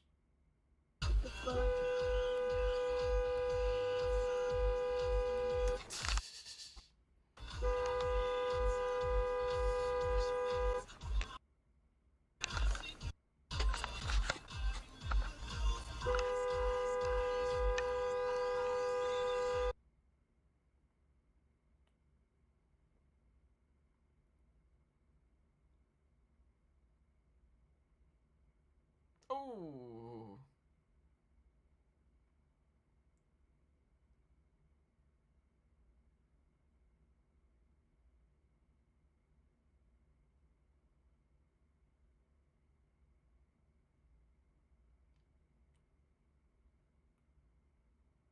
Damn.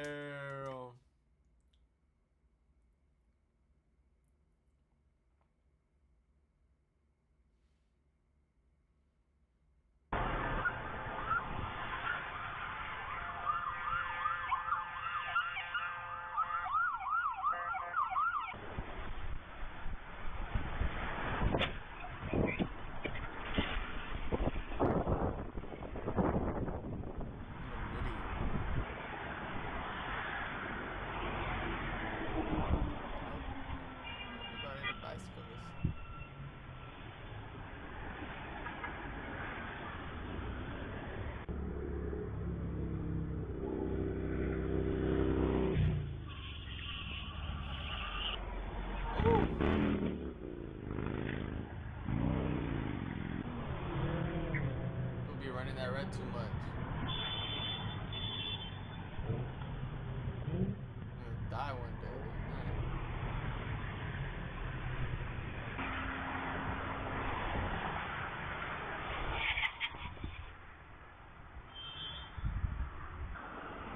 Safe.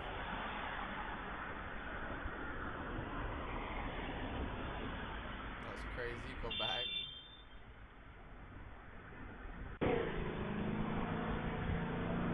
Still red, buddy.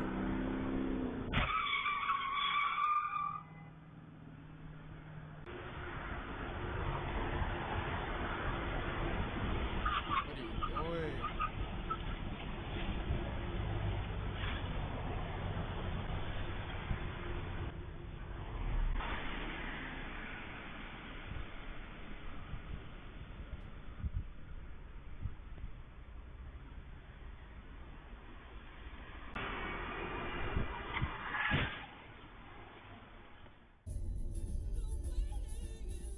Lancaster.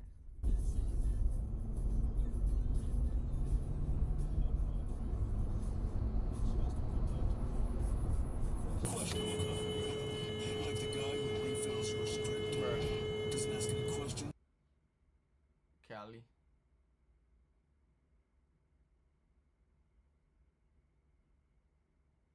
About to get that driver out. The bicycle is out. And they had a kid. What the fuck? Southern California. Oh. He's gone.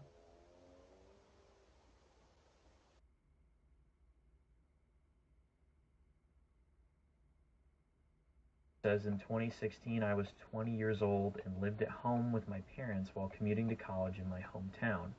My cousin, who is also 20, we'll call him Jake for privacy, was living with us at the time. We lived in a suburban area in Pennsylvania that's known for little to no crime. There are a lot of big houses, one of which... She was mad. Oh.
Bro's chasing him down.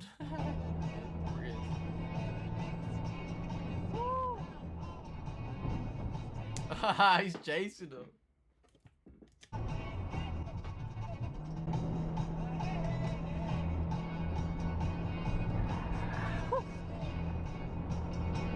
That was clean.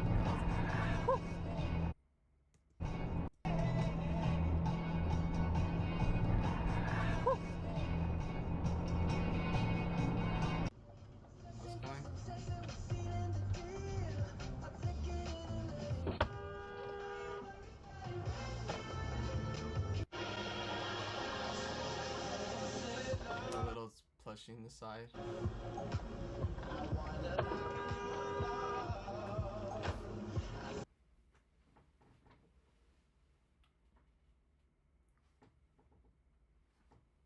Where did you get that big brain from? My mom. Easy. Big Mac. Oh. Big Mac, Big Mac. Excuse you? Oh, they're after him. Look at. Oh yeah.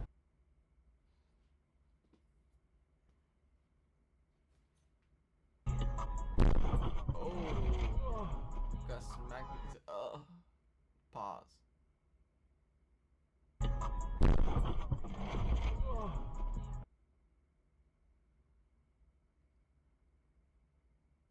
Callie. Oh, bro's zooming.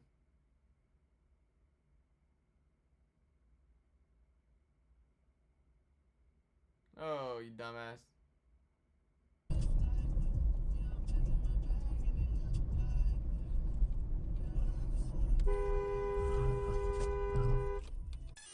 Are you f***ing kidding me?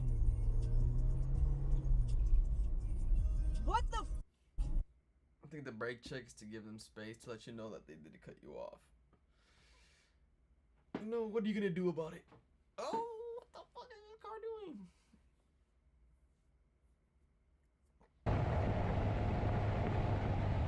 Oh, I hate when cars do that. They see you like driving and they just want to pull up and then drive as slow as possible.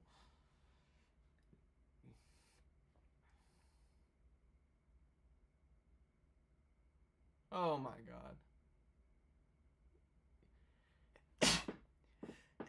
You're an idiot. You're not making that turn. You're not making a U-turn, buddy.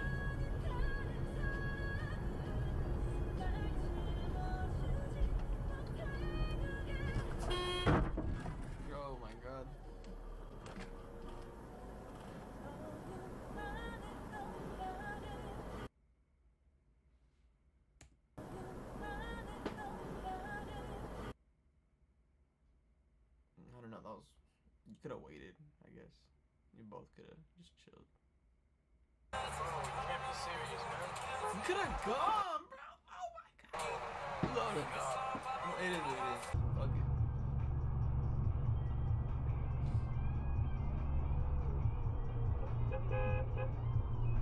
What's he doing? You see or what?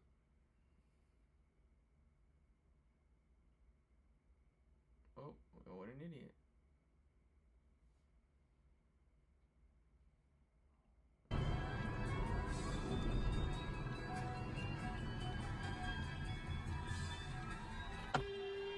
Watch out, watch out. Bro's about to get hit head on. Oh my god. Oh, you idiot. Did he fall asleep? You forgot how to drive? Post a picture of me and Nick together and you and a couple friends and post it to your story, you know? Ooh. Sorry.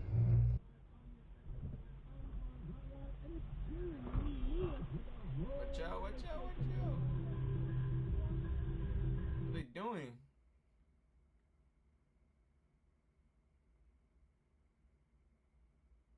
Oh. Bonk. Well, folks, that's all. Dash cam footage. Let's see there.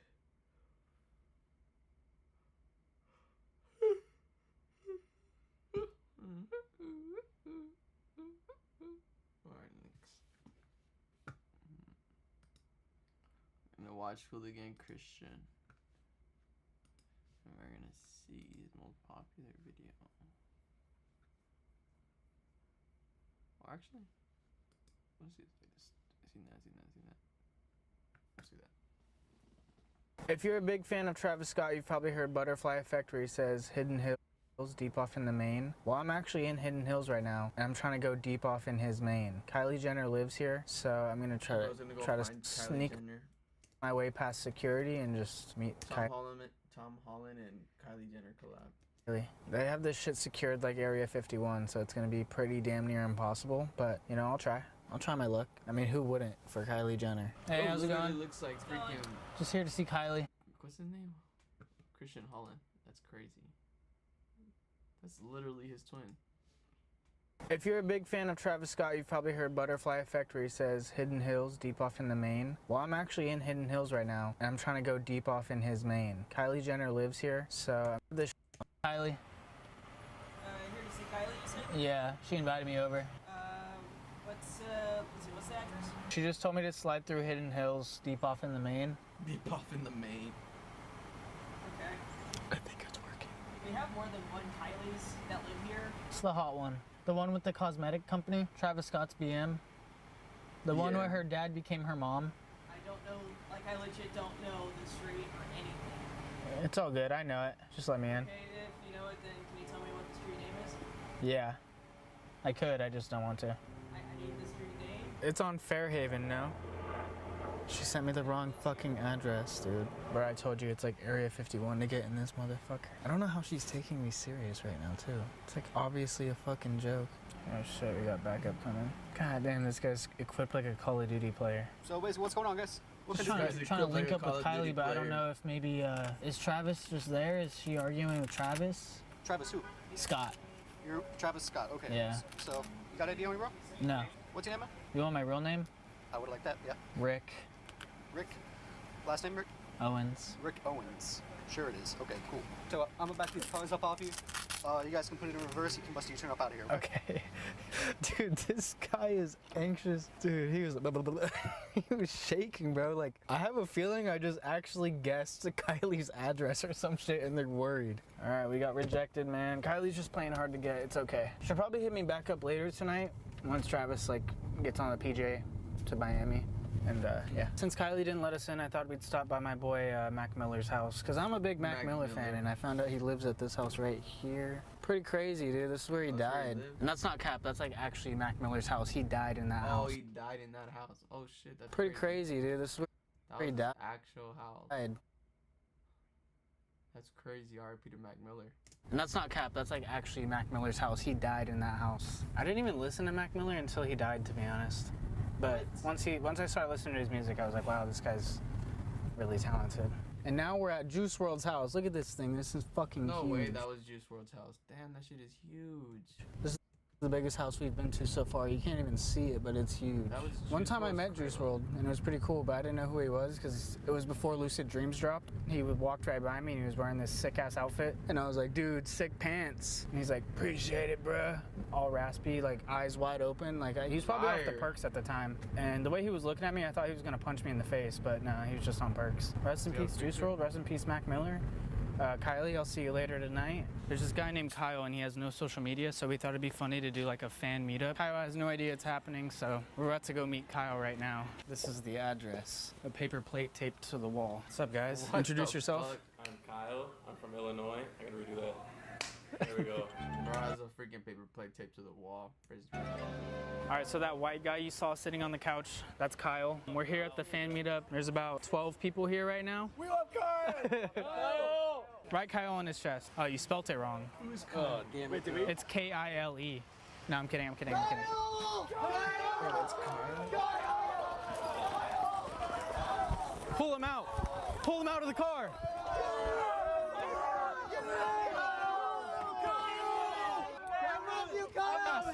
Get him to the grass. Turn over! You bad boy. Spank him. Get him. Hey, yeah, yo. there we go. There we go. Chug, chug, chug, chug, chug, chug, chug, chug, chug. A monster? I was about to have a heart attack. Fuck yeah. Drywall. A monster.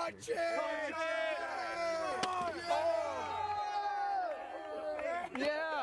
Oh, hell yeah. Let's go. Yeah. He's gonna punch this out. Let's go. Oh, fuck. You have to pop it at the top. You gotta move, bro. He's got hit the punch the drywall right at. Oh. No. Oh, he couldn't finish it. Ow, my shin.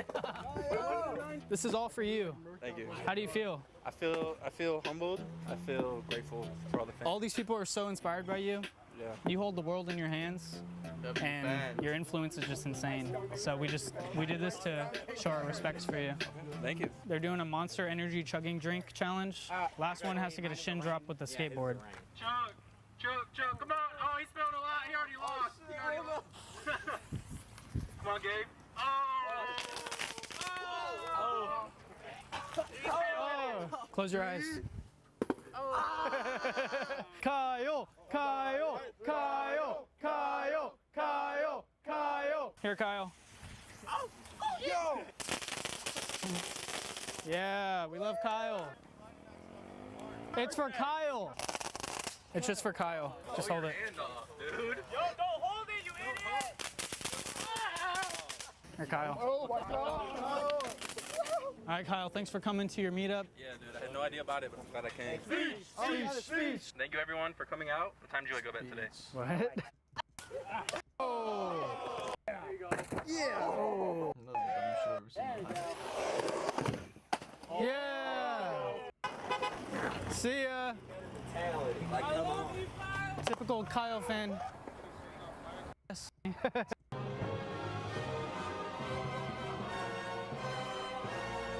Once the park closes down, like, what do you guys get up to? It's a little bit of a party, I'm not gonna lie. What kind of party? Just mostly hung out. We played card games last night. Oh, card games. Is that like slang for something? No.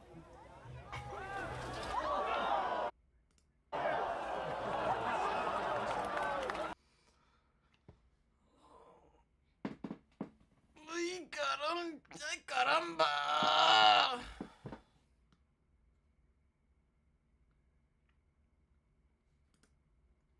This could be classified as an eerie view of a watery grave. The Coast Guard Marine Board of Investigation has just released video of part of the ill-fated Titan submersible.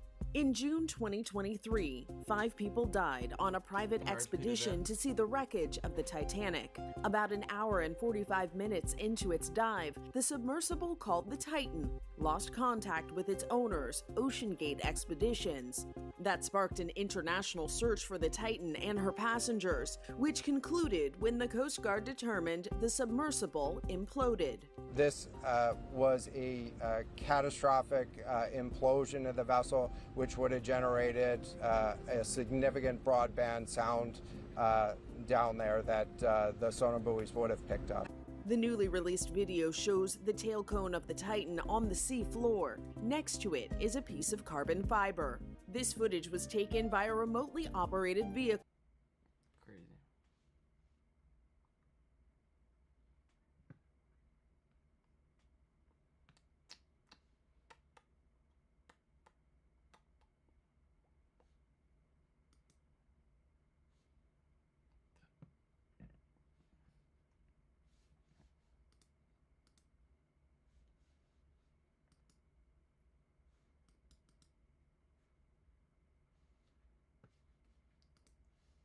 Don't forget to like and subscribe. Don't forget to like and subscribe. We're gonna get more videos out. See, we kind of watched all of these, really. We can watch this one. If you spit on my officer again, we're gonna add an additional charge. Do you understand that? Do you understand? Police brutality! Shut up. Did you eat too much watermelon last night? Is that what it is? The more you raise hell, the less we do for you. You're not going to see medical till we get you booked in. Do you want me to tell you what? I don't. On May 25th, 2022, officers responded to the local target in Athens, Georgia, in reference to a disorderly man. He was yelling racial slurs to people inside. The longer the video goes, the worse he gets. You'll see what I mean. 10-4, I have contact. What's going on, my man? I'm looking at the United States Navy vet. I'm looking for those little mobility scooters. Okay. Hold on just a second, okay? Will you hold on? Yeah. Hold on just a second, okay? So, they're telling me that y'all had an incident in the back where you were being disorderly with people in the back of the store. No? Okay. What's your name, my man? Hank Blair Wittenberg. Hank Blair Wittenberg? Blair Wittenberg. Here, step over here for me real quick. I'm fine where I'm at. Okay. All right. Appreciate it. 6-2 Central, 27 out of Texas. So what happened, man? Well, I'm trying to get medicine. My toe is in bad shape. Okay. Come on, You step want out to of see their it? way. You want to see my toe? 0-5 out of Texas. You want to see my toe? No, I'm okay. You're with Athens. Yes, sir. Athens, Clark. Do you know Appling? It sounds familiar. She's in the jail. I don't know. So that would be. You know John Q. Williams. Yeah, he's the sheriff. That's right. For that would be. So I'm a. How long you been with him? About 2 years, but I'm a county, like a county police. I'm not a sheriff's deputy. So y'all have so many different types of police here. We do. So you don't work for the sheriff's department? No, I work Clark County Police Department. There's such a thing. Yep. Clark County Police. Is this Clark County? Yeah. This is not an incorporated area. No. It's not a city. No, I have jurisdiction in all of Clark County, though. Yeah, but is this a city at all? No, we're outside of the city limits, I believe. That's why you're here. What do you mean?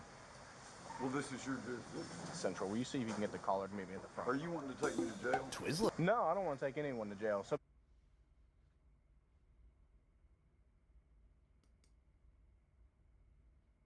in this video, I'm gonna attempt to spend over $100 on amusement park food here at Disneyland in the great state of California. But wait, I know what you're thinking. You're thinking, Sonny, you've already been to 3 Disneylands. How many Disneylands are you gonna do? Thanks for asking. I'm gonna do all of them. Already we've been to Disney World in Florida. We've been to Disneyland in Paris, and we've been to Disneyland in Hong Kong. Today we're back in the USA, and I'm here to see if food on the West Coast is gonna be different than that on the East Coast. Also, it is. I wanna see just how expensive the food has gotten here. Just for the ticket, we already had to pay this much money.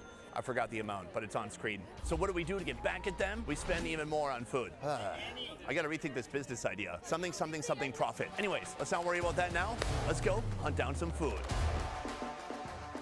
Boom, we've come to our first location right behind me. It's called Refreshment Corner. I saw on the menu a mac and cheese dog. Hot dog. When I was young, those had to be separated items, but no more. With Disney, they brought those two elements together. I love it. Let's get diabetes. Hello, could I please order a pickle lemonade and a mac and cheese dog? If you take a look here, they also have a sparkling pickle lemonade, and you can see an even more vivid version right here in my hand that they just delivered to me. Pickle with lemonade. Should be interesting. Let's try it out. Pickle lemonade? Oh, my card didn't go through. That's embarrassing.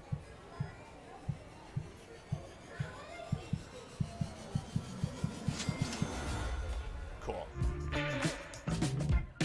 All right, folks, we have our first meal right here. We have a mac and cheese dog. It's glorious. Big, cheesy bits of mac and cheese. Loads of bacon on top. There's a dog in there somewhere, too. All of that for $10.99. And don't forget, chips come with it. On the side, to wash it down, a lemonade filled with pickle. That is coming in at $6.99. Altogether, okay, so here's the problem. Since we're in the USA, all the prices today are going to be something $99. We can't just have like a whole price, because here, if something is $9.99, that is way cheaper than $10. First, a sip of the lemonade. Oh, the pickle flavor is very present. I thought it would be more repressed, like my childhood trauma. That said, I don't dislike it. You can add sugar to a surprising amount of things and make them taste pretty good. I'm moving right on to this bad boy. It's cooled down a little bit. Right there, we have a dog hiding underneath just an absolute avalanche of mac and cheese. Tons of bacon on there too. Let's give this bad boy a shot. Cheesy, creamy mac and cheese, chewy bacon bits, and can I tell you something? I got a mouthful and I still got no wiener. Yes. Phrasing. It sounded bad. What I meant to say is I'm going to try again, and this time I'm definitely getting the wiener in my mouth. Hey, that was worse. They were not really skimping here. They just grabbed a bun or the bun warmer. They threw in a hot dog that's been sitting in some hot dog water for 4 hours, and they piled on some microwave mac and cheese and tossed on some bacon bits that have a shelf life of about 6 months. This is the traditional food of my people. This blasphemous amalgamation of ingredients that shouldn't exist, but yet somehow it does. It's the same story for America. We shouldn't be here, but somehow we prevailed, and we borrowed a little bit of land, and we didn't give it back. That said, we've got more money to spend. On to the next food. All right, folks, now we have come into the Candy Palace. They have so many different types of candy here. Now, these look like over-the-top, super decadent desserts. And what you wouldn't believe is that inside of each of these is a fruit. An apple. They have the OG right here. Just straight up apple dipped in caramel. But look what has happened to the caramel apple over time. Look at this alien debauchery. The caramel apple has been covered with who knows what. But it does look pretty cute, and it is technically a fruit. So I'm gonna get that to balance my diet today. Let's try it out. All right, folks, round two, we have our healthy apple treat right here. Come take a look. I don't know what this is made of. I want to rip off this ear. Sorry, I feel like Mike Tyson right now, but I'm going for the ear. Oh, the ears are marshmallows. Definitely not the same as Evander Holyfield. I know what you guys would do next. You would probably try an eye. I'm not going to, because I'm going to bite the side of its head, and I wanted to see me doing it. Bro.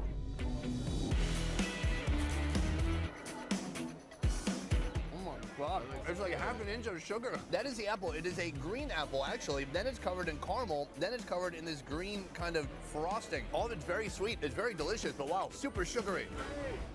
Hey, someone just walked by and called me an influencer. What do I influence? I'm gonna take one more bite just because I want to get into its pants. Why is everything sounding weird today? I didn't mean it like that.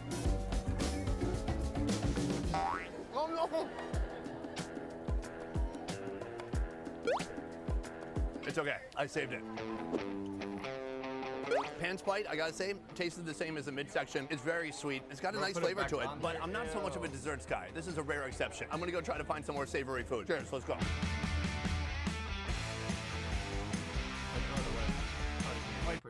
Folks, we have wandered into the Stage Door Cafe. Right here, they're serving a multitude of funnel cakes. For example, there's this one, the Wild West funnel cake with funnel cake and cream cheese filling. That looks too normal. I want to get this really weird one right here. It's called There's a Snake on My Funnel Cake from the original Toy Story.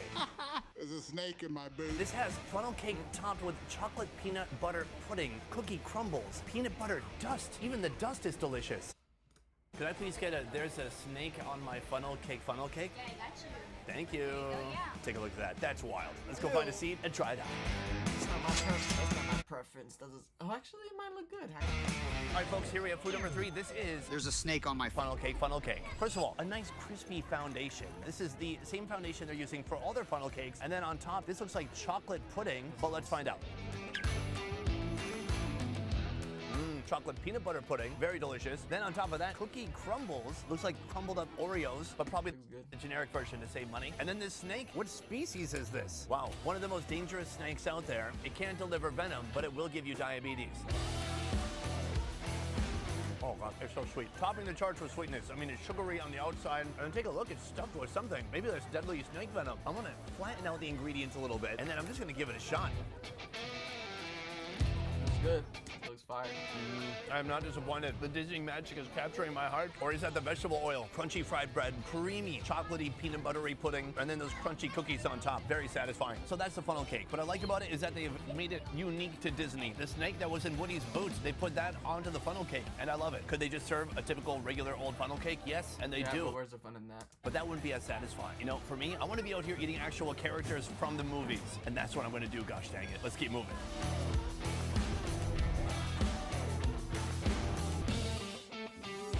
Welcome to our next location. We have stumbled into Tiana's Palace, a place heavily influenced by New Orleans cuisine. We've got stuff like house gumbo. We've got po' boys. We've got the muffaletta sandwich. On the side, they even have some explanations of some other New Orleans classics like red beans and rice, andouille, gumbo, Gulf shrimp, chicory, and heirloom rice. It seems like a good spot. Never had gumbo. Let's jump in line and see what we find.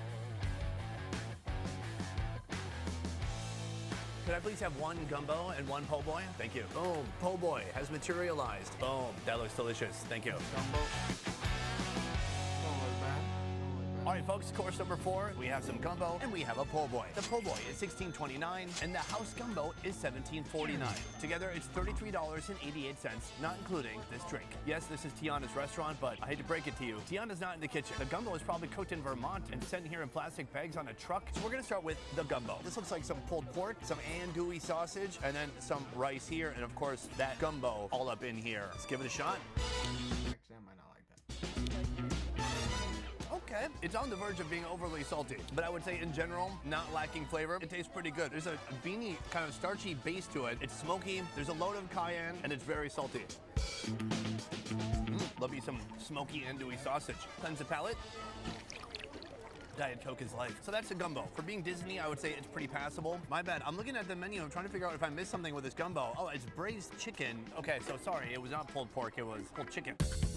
Moving on, we have the beef po' boy, which has a bowl of something mysterious. Oh, I bet it's red beans and rice. Slow-cooked beef in gravy dressed with shredded lettuce, tomato, pickle, and mayonnaise on toasted New Orleans French bread, served with red beans and rice, and that is this. Let's give it a shot. Oh, that's good. Smoky, beany, full of delicious rice. It's actually pretty delicious. I'm blushing a little bit. I can't believe it. Then we're moving on to this right here. This is the po' boy. Now, they said it's on a French roll. You mean a hot dog bun? What's this? What's going on here? So everyone knows what's amazing about New Orleans cuisine is there's so many different culinary influences, including the French. So just like you'll find the French-inspired banh mi in Vietnam, you'll find the French-inspired po' boy in New Orleans. This, mainly though, was inspired by the desire to save money. That beef in here looks a bit soupy. It has become a paste. It's been braised so long. Let's try just the beef. Yeah, very soft, almost gooey. Let's try a bite. I find the sandwich to be very okay. Very thinly sliced tomatoes that are a bit mealy. Dry bread, wilted lettuce, overly braised beef. It's become a meat gloop at this point. And then there's pickles in there too. I gotta say, this one does not hit the spot. Let's keep moving. Does not hit the spot. From New Orleans, we have gone to the northeast. This place is called the Arbor Galley, and it's all stuff that you would find basically in Maine. Look at the menu quickly. You can see they have clam chowder, corn chowder, and of course, my favorite, the lobster roll. Here's the thing, the lobster roll, it's only $17.49. If you were in actual Maine, it would be more than that. It would probably be $20 to $22. So what's the catch? Let's go find out. Hello, one lobster roll, please. Certain foods and beverages sold or served here can expose you to chemicals, including acrylamide in many fried or baked goods, cause cancer and birth defects. Yum. This is our lobster roll. Let's go sit down and try it out. All right, folks, course number 5 right here, the lobster roll, and it comes with a bag of chips. Kettle brand potato chips, sea salt flavored. Not interested. This is what I'm focused on here. The roll itself does look pretty good. It's not just another hot dog bun, repurposed. This should be a proper toasty roll. It's buttered on the outside, very greasy. It's not like they have big lobster chunks. It's more of a lobster salad. I knew it was too good to be true. Because here's the thing. A good lobster roll is expensive for a reason, and that's because it probably has the meat of 1 to 1.5 lobsters inside of it, including big, thick claws. Let me show you what a lobster roll should look like. That. And let me show you. That's a good. I would try that. A lobster roll. That shit looks fucking good. How this one actually looks like. This. Let's try it out. It's okay. Not that much lobster, a ton of mayonnaise, a little bit of herbs, a little bit of lemon. The flavors are okay, but when you're eating a lobster roll, you just want piles and piles of lobster. I feel like they've mixed some other kind of seafood in with the lobster. It's watery, it has little minced pieces of celery in there for crunch. All in all, it's okay. It's not a lobster roll. This is a lobster salad sandwich. On to the next food. All right, folks, we have stumbled into the Star Wars themed section of Disney. This is a pretty cool restaurant that they have going on right here. They only serve one food, though. It's called a Ronto wrap. This is potentially the Ronto. The Ronto is gentle and strong, and they are pack animals for Tatooine's Jawas. Turns out you can eat them, too. At least here at Disney, they don't care. Let's go eat some Ronto. One Ronto pronto, please. Is that pretty good? All right, I thought you were gonna tell me to leave. Could I also have a Tatooine sunset, please? Boom, meal number 6? I've lost count. So this is our meal, the Ronto wrap. It smells of balsamic. Let's take a look at the construction. Right here, as a base, it looks like we have pita bread, then what looks like to be a load of coleslaw, and a Ronto wiener. I mean, sausage made from Ronto meat. It could be the wiener. It's not me, for me. It's not for me. I have no idea what a Ronto looks like down there. I've never looked. On the side, a drink, Tatooine Sunset. Way better food over there. Tastes suspiciously like fruit punch. Onto the food. It's getting a little soft and soggy on the bottom. It looks honestly like something from another planet. Let's give it a shot. The wiener is wiening. The coleslaw is fresh and crispy. The extra meat is imperceptible, but that's nice too for protein. I gotta say, with each bite, it's growing on me. The pita bread on the outside, it's soft, it's gently caressing and embracing all the ingredients inside, holding them together like a flock of young birds being held under their mother's wing. I'm a little surprised by the price, but this overall pretty good. Satisfying. It's a new creation. It's a hot dog with coleslaw, but instead of in a hot dog bun, they put it in pita bread. But I'm enjoying all the theme energy around it. I feel like maybe I'm eating mystery meat from another planet. I feel like I'm in a sci-fi fantasy film. It's not just a food creation, it's a concept. Not only can you immerse yourselves in new worlds when you come to Disney, but you can put a piece of those worlds into your body. Just make sure you put it into your mouth, not anywhere else, you perverts. All right, let's keep moving. We have come to another Star Wars themed restaurant. This one's really fun. Here's why. On the menu, they have about 5 different foods. All of them have cool Star Wars names like Endorian fried chicken or Surabat Valley greens. But what I'm gonna get is fried chicken bao. That's it, it's just called fried chicken bao. No Star Wars words, no planets, no characters, just fried chicken plus a bao. Let's get some Asian food. All right, folks, our first taste of Asian food today, coming in at $14.99. Basically 15 bucks for 2 baos. That is a bit pricey, but let's take a look. They did not skimp on any of the ingredients. The bao looks steamed enough. We'll see soon when I pick it up. So far, the structural integrity of the bao, pretty good. I like how thin it is. A load of colorful coleslaw, some purple cabbage, and then the chicken. Let's give it a shot.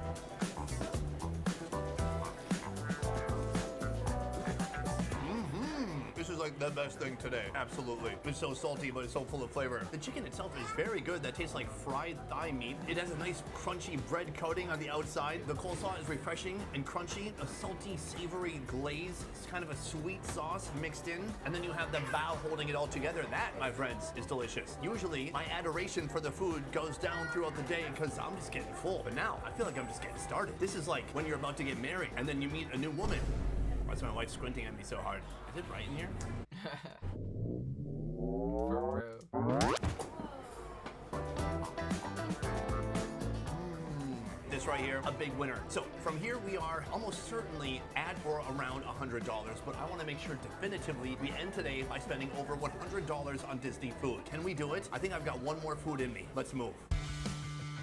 In the back with the jack. Boom, we moved on to our next food. It's a drink. It's called blue milk or green milk. Both of them, can I say, not organic, very unnatural. Do I do blue? Do I do green? Let me know downstairs in the comments below. Green. Could I have green milk? Already, you're all set. Thank you. Wow. This is kind of more yellow than green, but I'll give him a pass.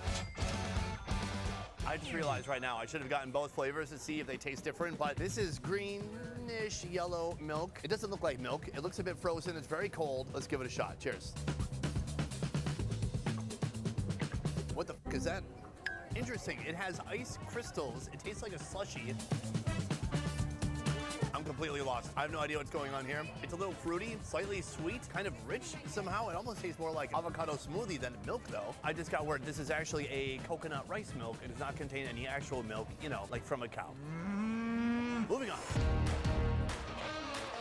Boom, today I came to Disneyland here in California with the mission to spend over $100 on amusement park food. Did I achieve my goal? The answer may shock you. It's yes, it wasn't that hard. All in all, I spent more than $100 pretty easily. I gotta say, when it comes to food here in California, at this Disneyland in particular, not bad. Some items, did they disappoint? And then hella inflated. Absolutely. What was the most disappointing? Probably the lobster roll, which was not a lobster roll, it was a lobster salad sandwich. But what was the best one? The one Asian one. The fried chicken bao. Actually, I would eat that in my real actual life, not just when I'm doing cosplay as a YouTuber here at Disney. My second takeaway, this is the saddest Cosplay as a YouTuber.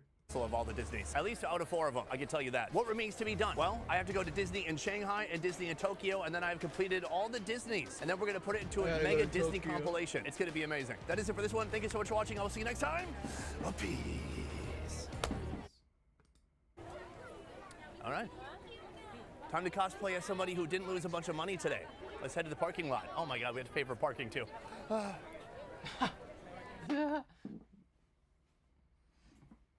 Dude, that's so funny. All right. That's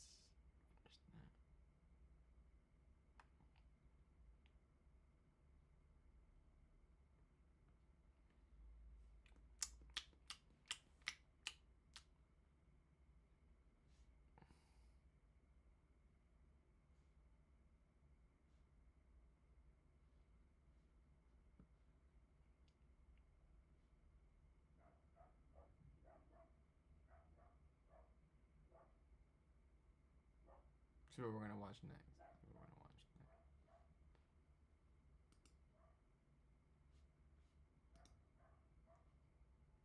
On Monday, September 16th, 2024, Sean Diddy Combs was arrested by federal agents. Matter of fact, we'll play.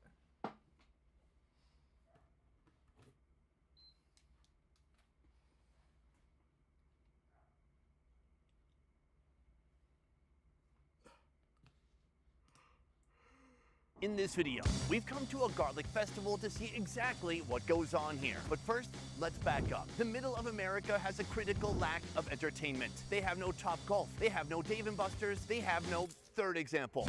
But here in Hutchinson, a town of 14,000 people, they have garlic. It's a vegetable that can make food taste delicious, but it's also a vegetable that can make your wife hate you. In fact, every year they have a festival centered around this one vegetable. It's a good idea to put garlic in everything, isn't it? Today I'm on a mission to find out what kind of food people are serving here at a garlic festival.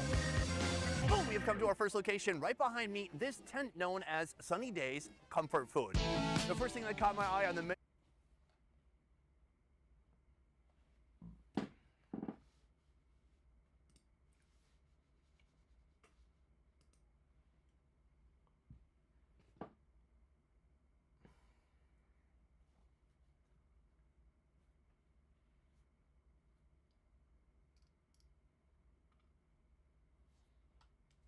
I'm a culprit, babe. I'm a culprit.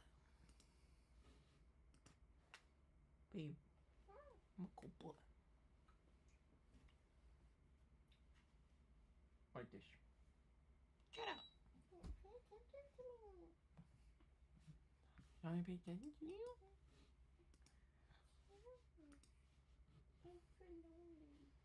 You feel lonely. Why? Literally right here.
was talking with the wifey.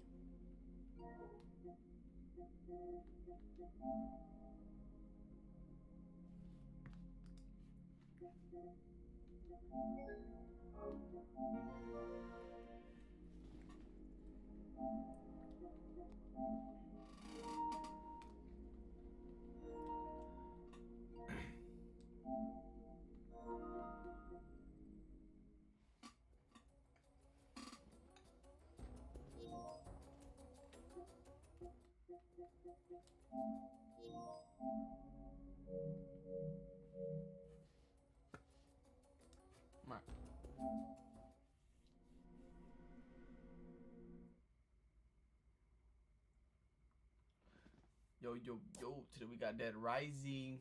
Like and subscribe for more playthroughs.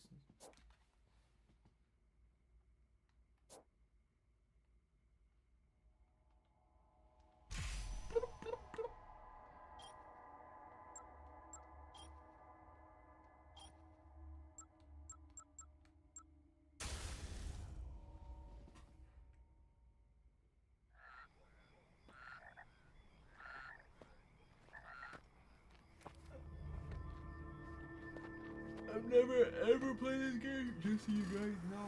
I've never played this game before, not even the old one, because I know this is a remastered one. Just so you guys know.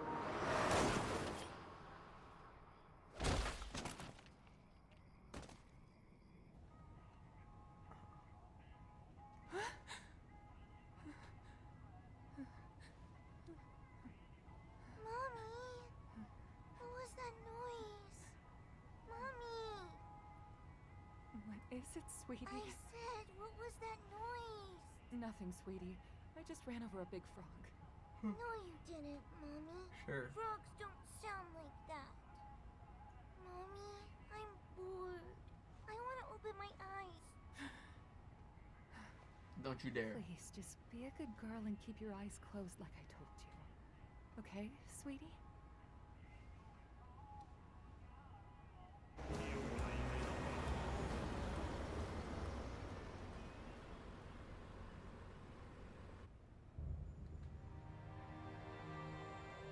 Like and subscribe for more content.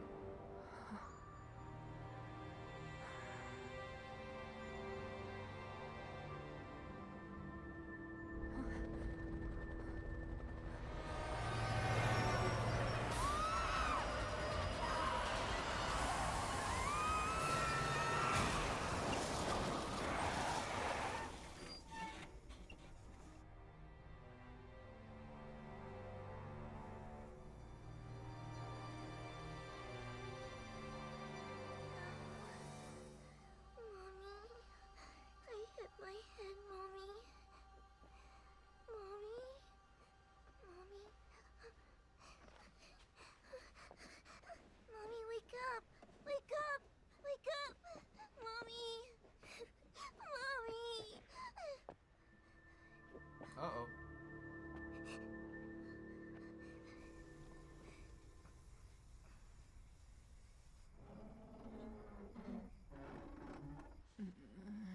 Yikes. Mommy! Oh, sweetie. Oh. I'm so sorry. You okay? It's okay.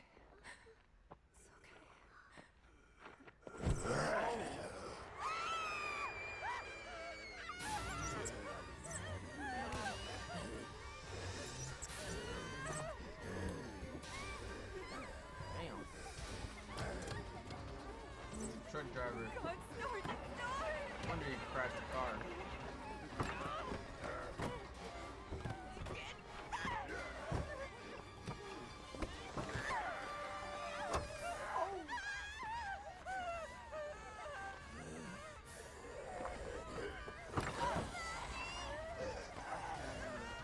You guys are done.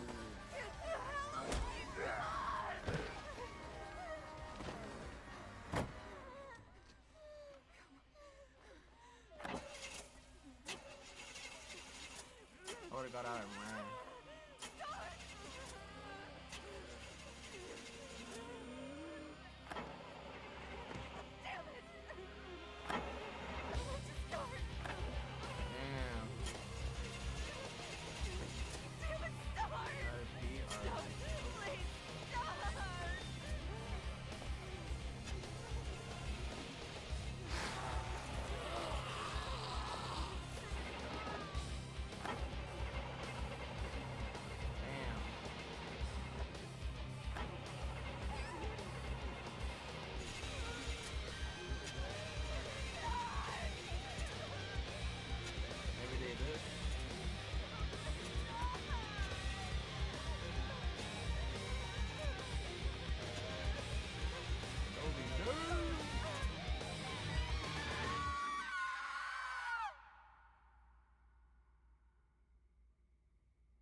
Say, buddy. Say body. You mentioned something about research for a story.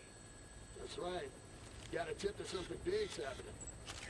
In a nowhere little town like that, they sure didn't mention anything about it on TV. Yeah, well, I'm freelance, pal. I don't make my living waiting for the TV to tell me what to cover. Smart guy, smart guy.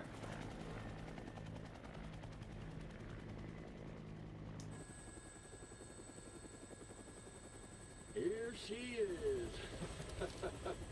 Willamette, Colorado. Population 53,594.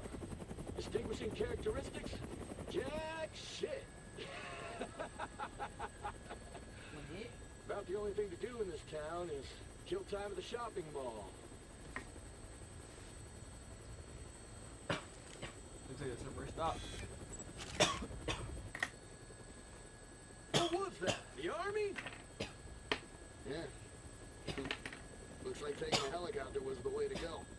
I bet they got all the roads blocked off by now. All right, listen.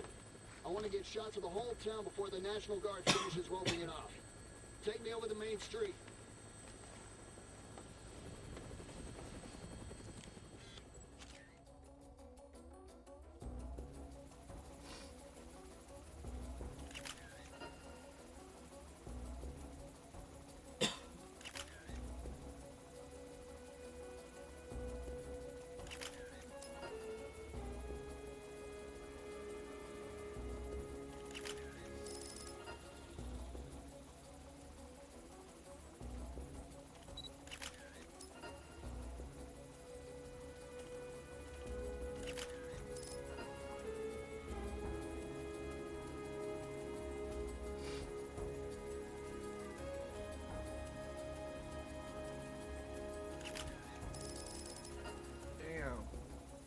Die.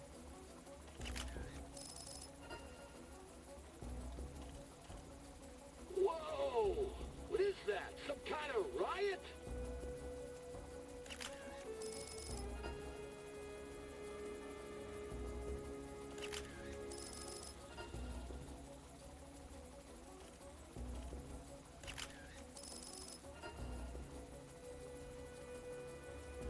Well, he's dead.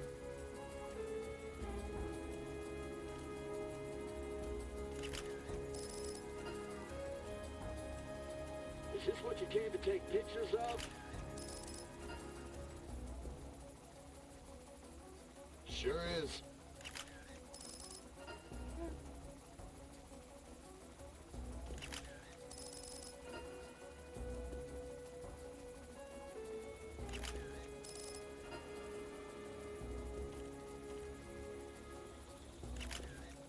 He's dead.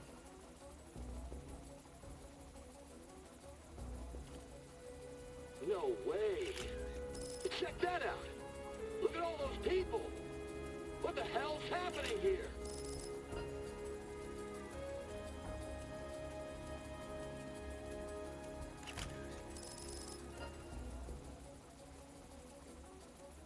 I have no idea.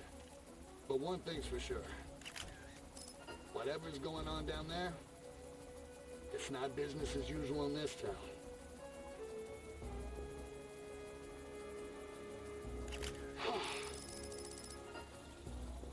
Who's in that bus? I wonder.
I've got to take her up for a sec.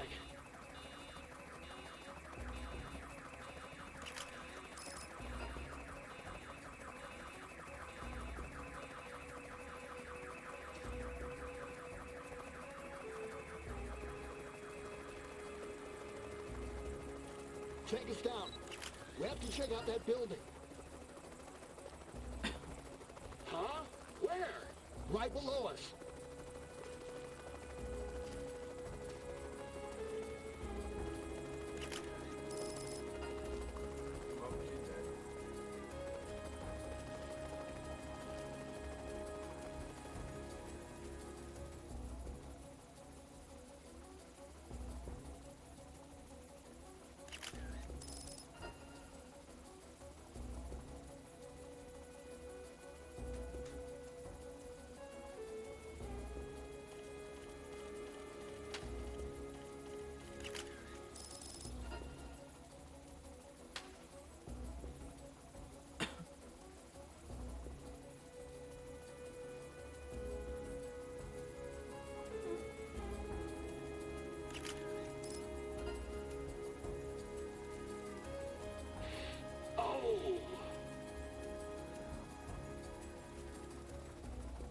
I want to see the center of town.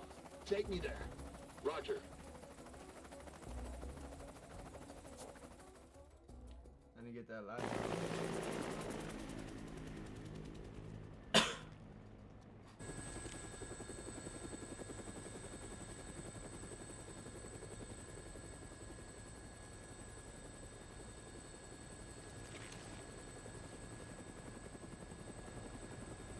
Hey, can you get me on the rooftop of that mall?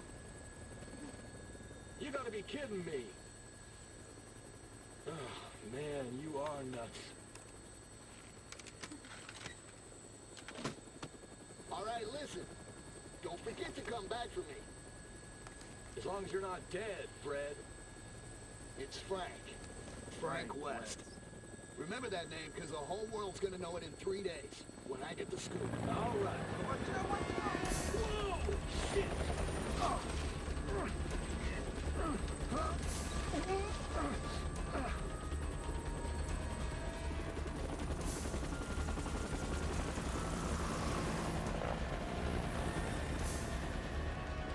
Get us back down to that rooftop! I know I'm gonna get my butt chewed out for this one.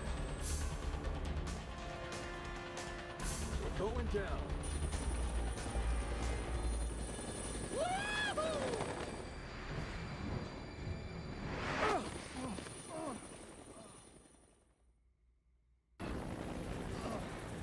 Get it.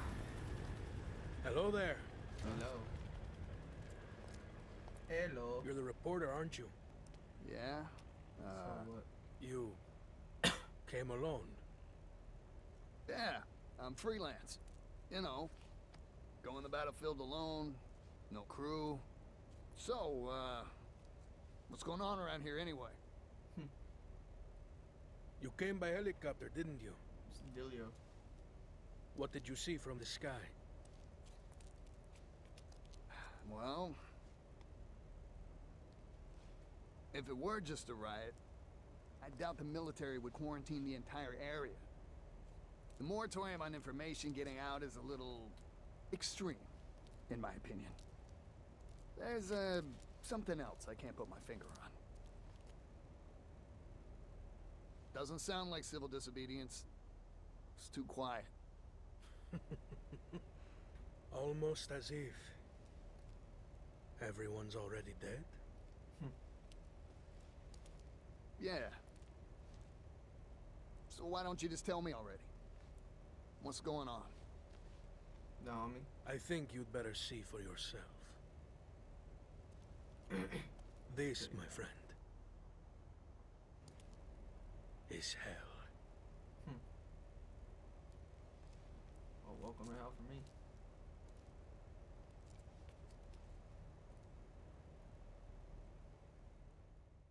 So we gotta get here at 3 p.m.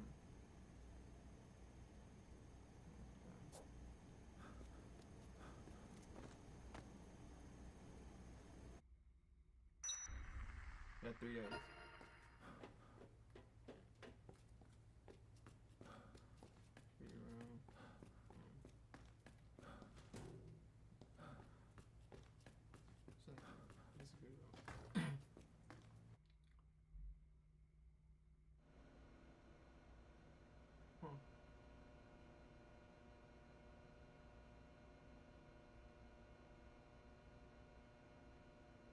Oh, that's crazy. Sheesh. I was getting eaten. That one's a midnight snack.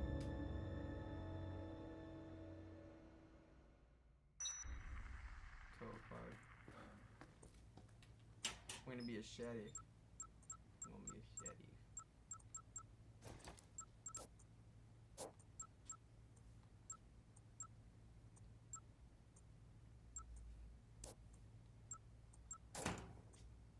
Let's go.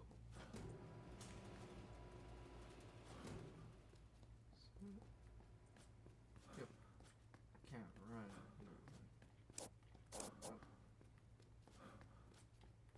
Anyone there? Hello?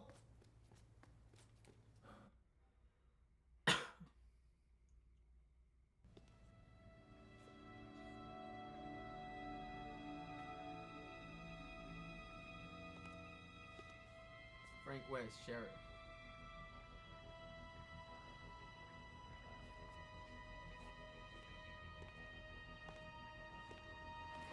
Hey, bring that over here.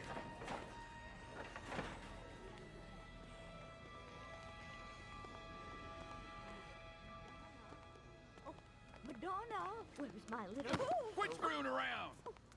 Madonna, have you seen my baby? I can't live without my precious little sweetie donkey. Oh, where is my Madonna? Where is she? Oh, Madonna.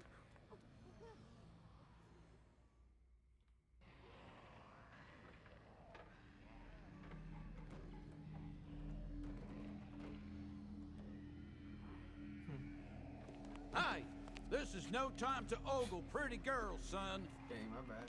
You looking to get yourself eaten alive by zombies? What? Did you just say zombies? Take a look out there. Those ain't zombies. What would you call them?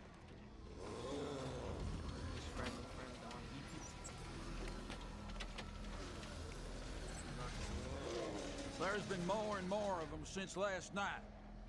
Now, they're all that's out there. Look on the bright side. Zombies are stupid and slow. We should be safe in here. All right then. Feel like making yourself useful? Take a look around the mall and bring anything we can use for the barricade back here. On the leg. Come on, pronto.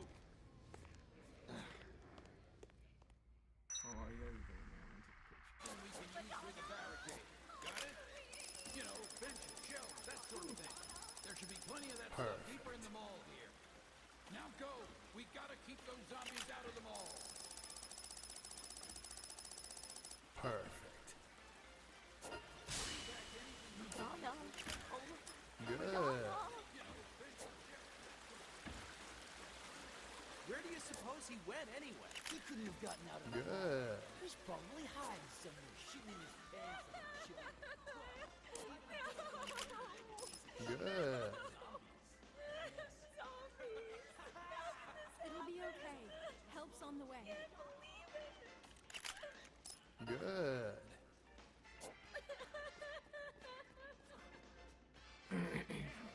Every time I come shopping with you, something happens to raise my blood pressure.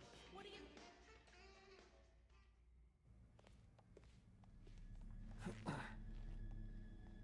Huh?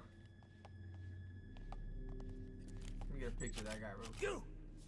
Stop right there! Do you have any idea what you've done? Why did you summon me to this place? What are you planning? Would you calm down? I don't even know what you're talking about.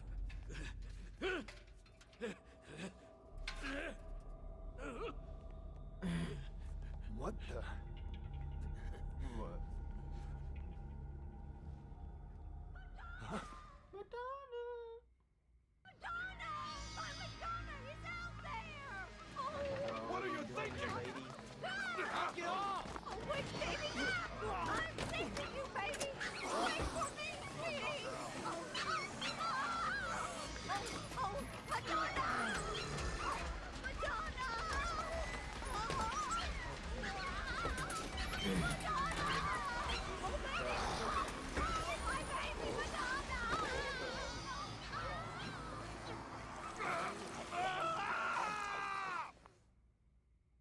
What in the hell are you people doing? Run! Quick, move! Get over here! Everyone, move this way! Quick, to the stairs! Move!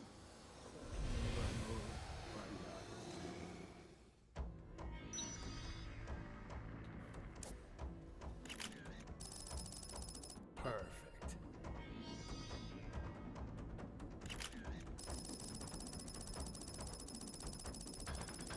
Perfect.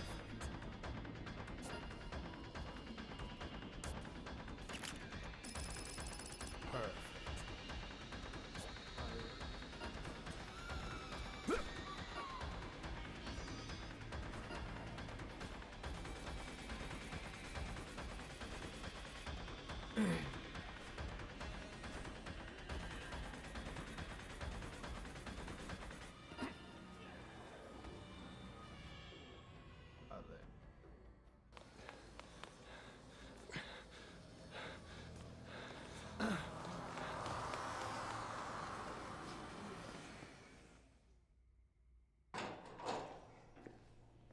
Huh?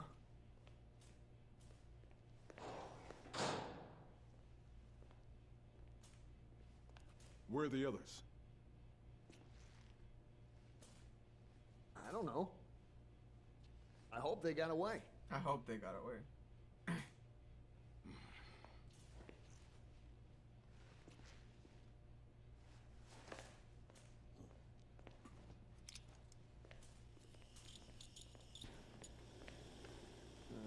As long as those things are in the mall,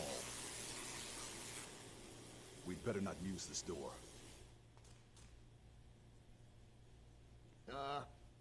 What are you doing?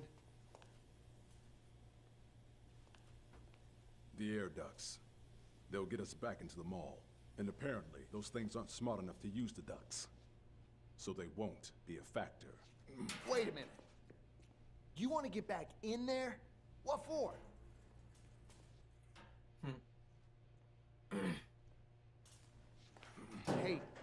Hey.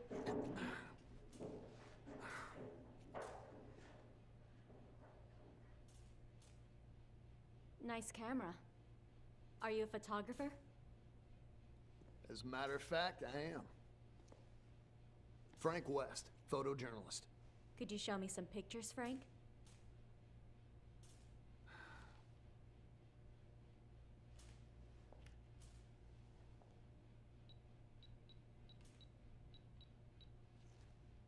You really seem to know what you're doing. Who are you guys, anyway? And what are you? I took that one near the entrance. That guy do something?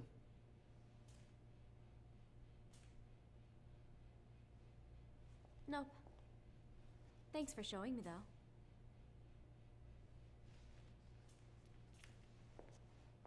Hey, we're not done talking yet. Just who are you guys? I'm Jesse. The man you saw earlier is Brad. That's all I'm authorized to tell you.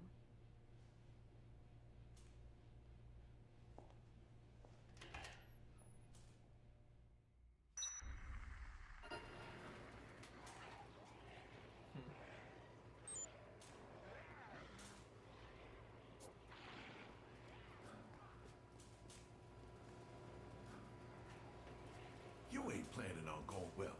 Even that. Otis.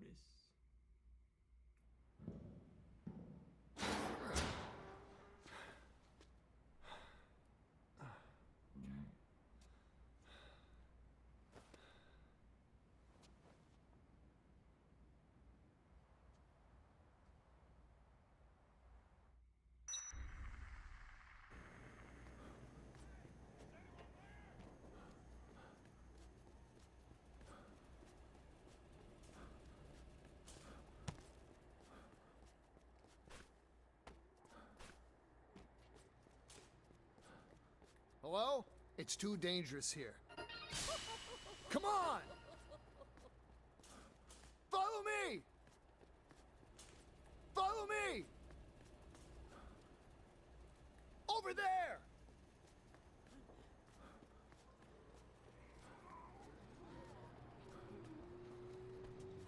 Jeff! Jeff! Oh, thank God you're okay. Oh, Natalie, I'll never let you go again. Good.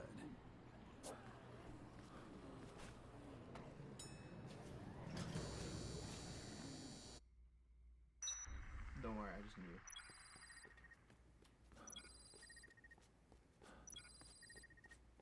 Anyone there? It's Otis back at the security room. Can you hear me, Frank? Let me give you a rundown on the mall's layout so you know what you're doing. Right on the other side of the warehouse, you'll find Paradise Plaza. There's lots of shops there. Restaurants, sporting goods, books, you name it. It's a pretty big mall, so you'll probably need to use the can now and then. Just check the map. Find restrooms.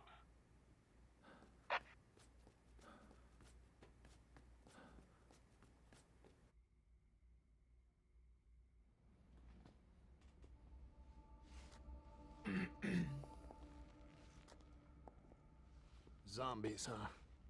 I had a feeling you'd show up.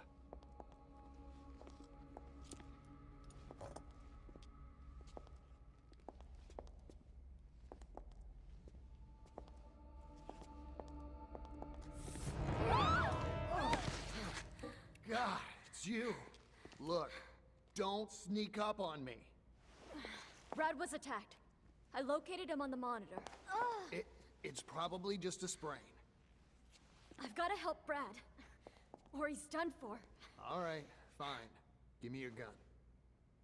Come on. Come on, I'm the bro. reason you just got hurt. Let me help. No, I can't let a civilian do that. That's against regulations. Yeah, well, I don't think they had zombie-infested malls in mind when they wrote those regulations, kid. You know how to use this? Kinda. I've covered wars, you know.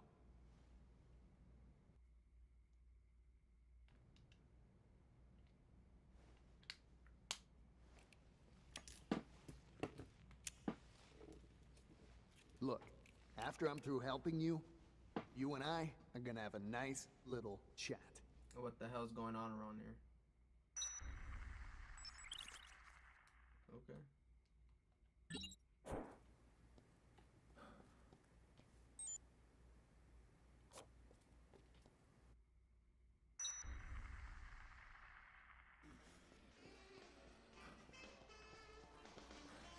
Look at that.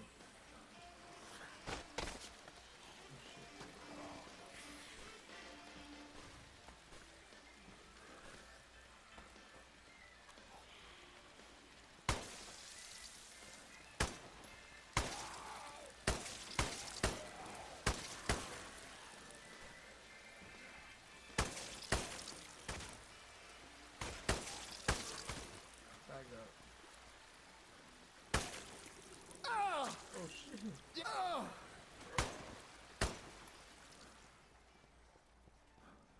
Oh, that ain't it. Oh,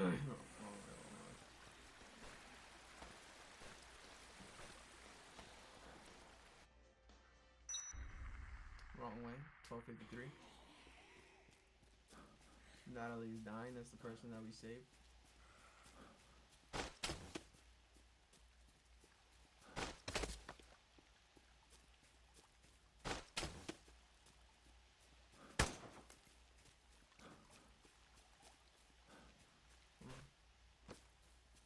Almost there. Almost there.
Your girlfriend sent me to find you. Who? Jesse?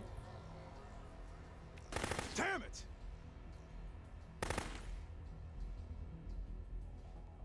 Okay, we'll have to talk about this later. You know how to use that gun? I've never fired at a person. Well, today's the day. All right, I'll cover you from here. You need to stick to the shadows. Try to get close to the target, okay? And what am I supposed to do when I get close? Come on now, you know what to do. Well, the best solution would be to shoot the guy. But if you can't do that, keep him busy dodging your bullets and stay out of trouble. Are you up to it? I'm a lot better with a camera. But yeah, I'll give it a shot. All right. Next time he reloads, I'll lay down a suppressing fire. I'm counting on you. Make your way over there. 1, 2, 3!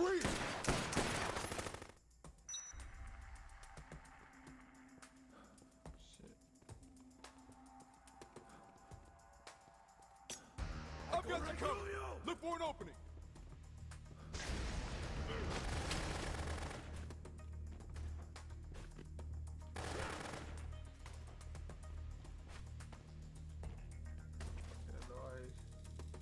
Good job, reporter, man! Keep it up!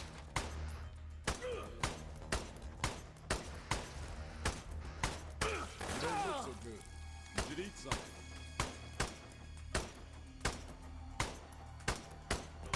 Come to me! Got his ass. Got that trigger finger on me.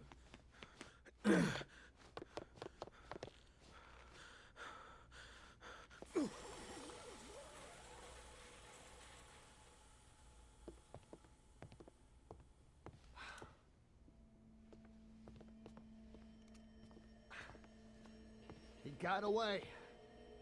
Who was that anyway? I don't know. So you don't know who shoots at you? Well, thanks for your help. The name's Brad. I'm Frank West, photojournalist. And right now, I'd rather have an explanation than your thanks, Brad. Sorry. I've got nothing to tell you.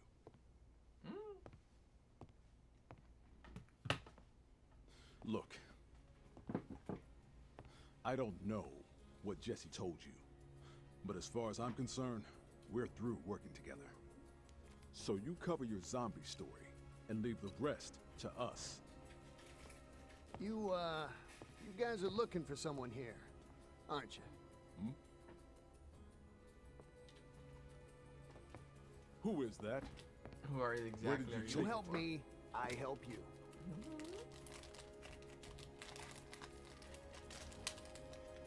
Come on now.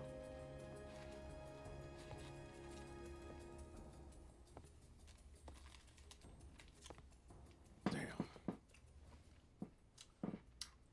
You're one hell of a journalist, aren't you, Frank? A hot-headed, underhanded, hotshot paparazzi with nothing better to do than to invade people's privacy. You got that right. I try. You got a point? What's your point? You win, Frank. Let's work together. Bet. Jesse and I are DHS agents. And Hold up. yes, we are looking for the man in that picture. You're with Homeland Security? Is that guy a terrorist or something?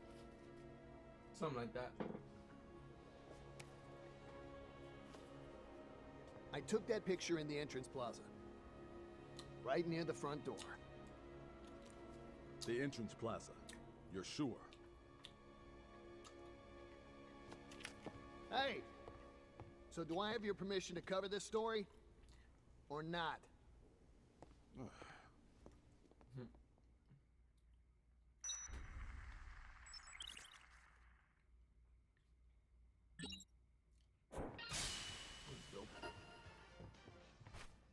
That is dope. That is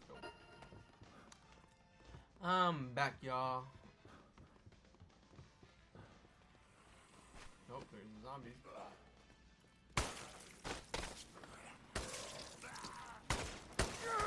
Oh, shit.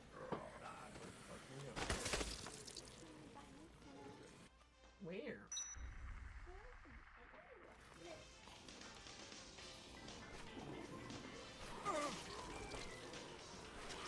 You want in and out? You want in and out? Huh? I want in and out.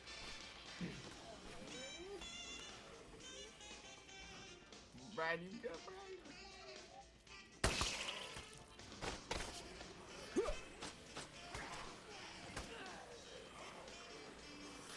I'm starting to regret letting you tag along to the story.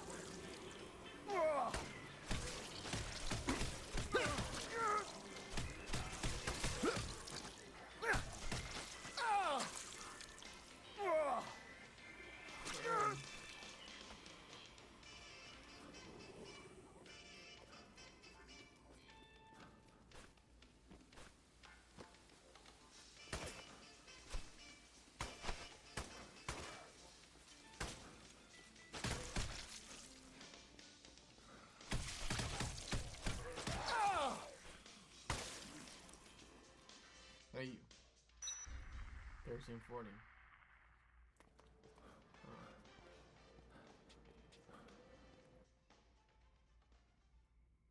We don't meet Brett.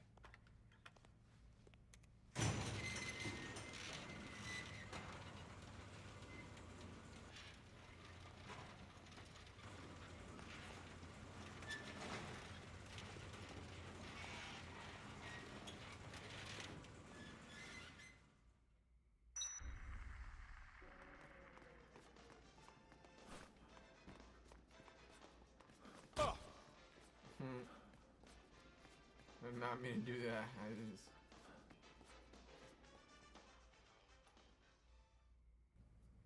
Sir, if you could just kindly come with us, we can wrap this Why whole did they thing put up. up a YouTube No, video? I'm not leaving until you can Absolutely, guarantee sir. me safe If you passage just open through this these. gate. Just open No. this gate. It's for I am your not opening protection. any gate. What's no Thank you very much.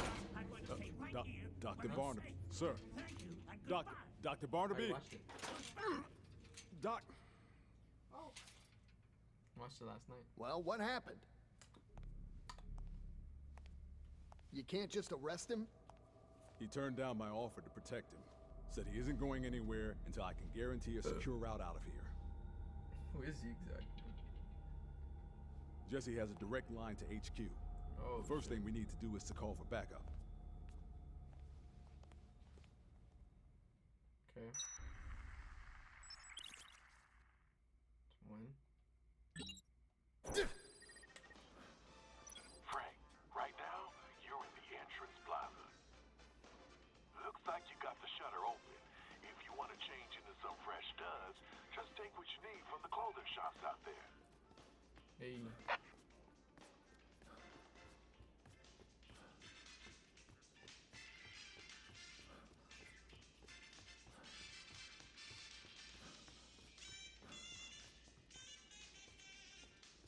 What the fuck?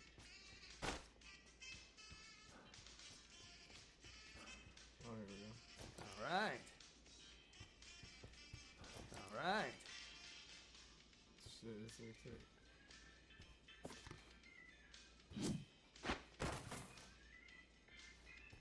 All right.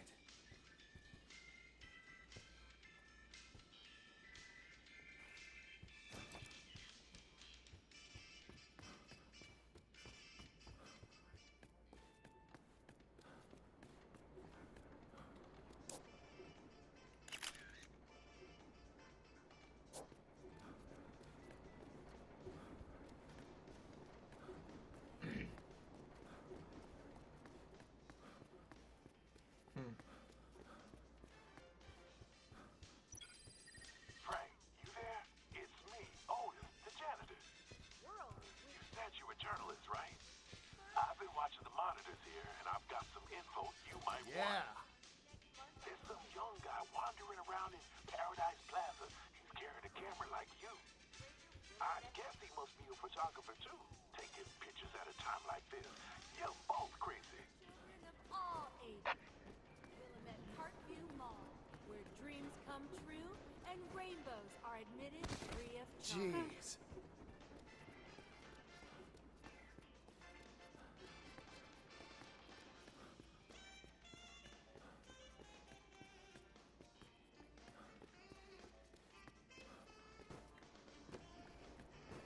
Oh, it is in the mall too.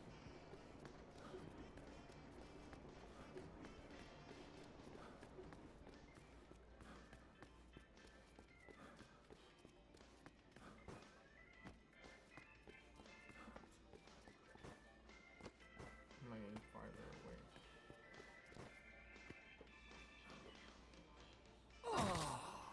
Oh. Boy died.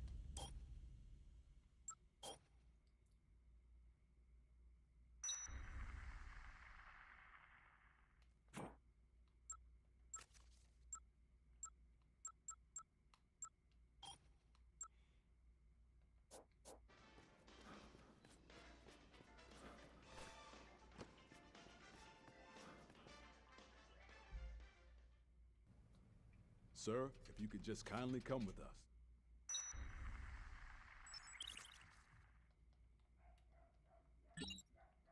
Frank, right now, look.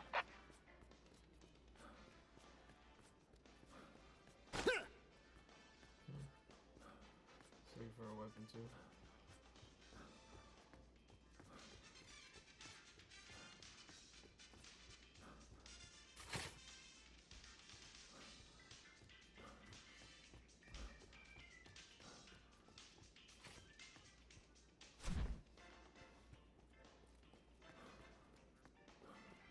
What the fuck? They got a shotgun cart.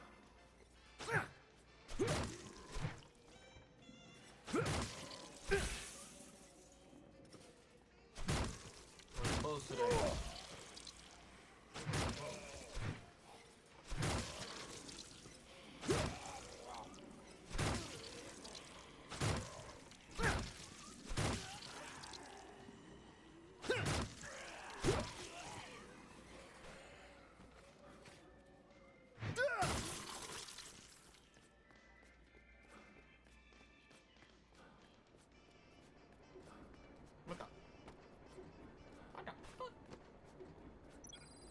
Frank, you there? You said you did something. I guess he did.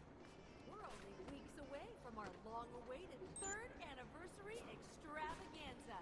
That's right. Starting next month on the 10th, we will be celebrating 3 glorious years of serving you and the greater Willamette community. Bring the whole family for a variety of children of all ages. Willamette Parkview Mall.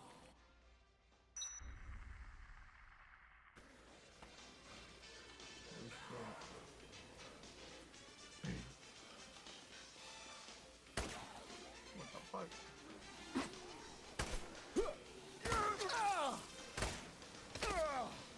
Wait, how did I die?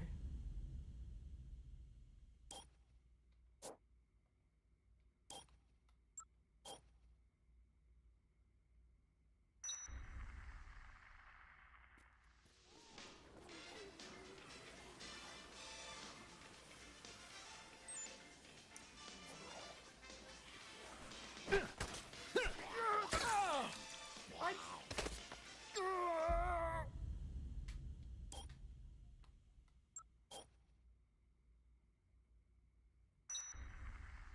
Wendy's hella abusive.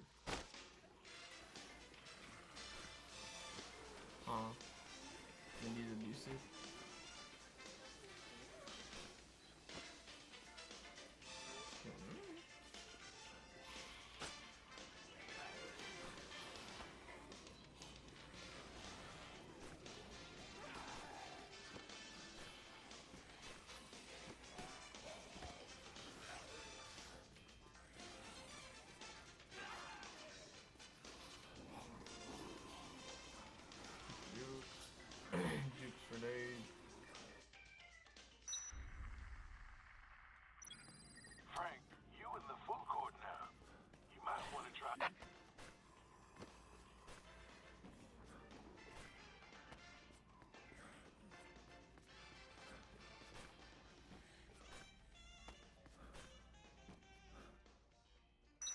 Zeus. I'm waiting for the fucking call.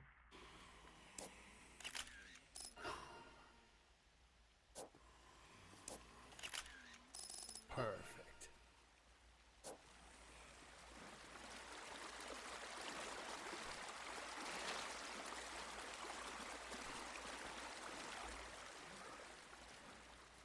Anyone there?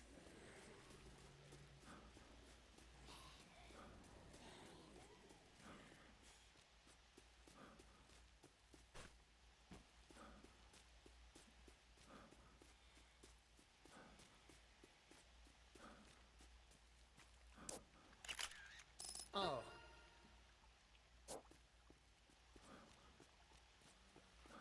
Come on. Keep it moving.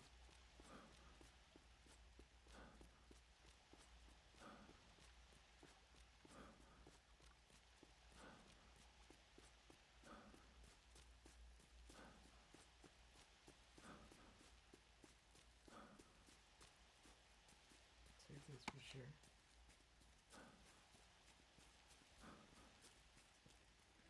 I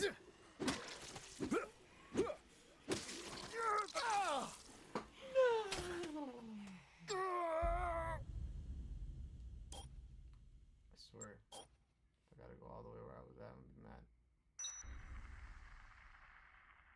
Okay.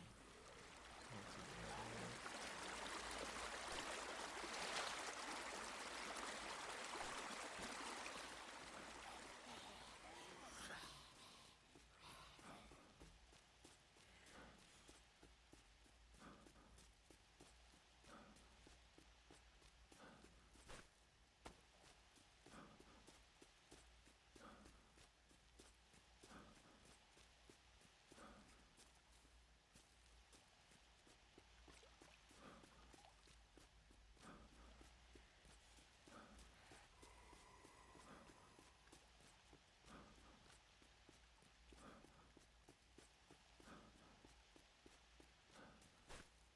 Come on.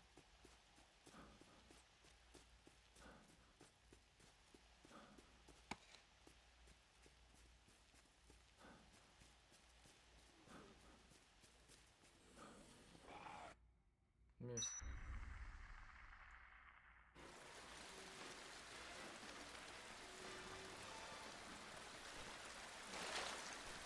Oh, I have to.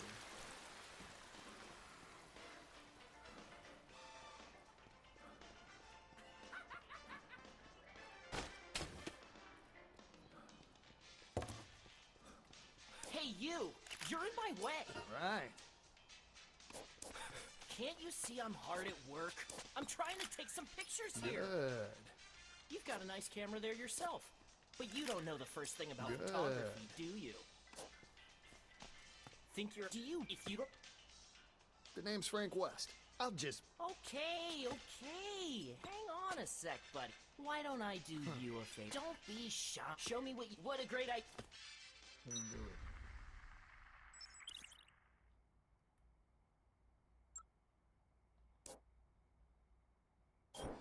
Okay, first I want you to take a picture of me while I show off my photography skills. Perfect. But not just any picture will do, Frankie. You have to get 500 pp for my image. You did it! Nice job! I look Next, I'll treat you to my signature cool pose. Get 700 pp for my image. Perfect. The larger the subject appears, the better the photo. But you probably already knew that. Okay, what do you say we change locales? We're also gonna go check out some zombies. Come on, man. Man. Nice one. Hey, I'm not posing over here for no reason.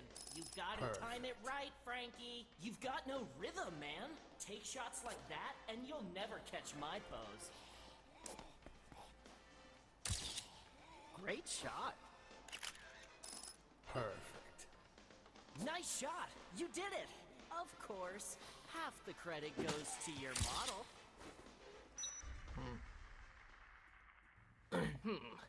Well, it's in focus.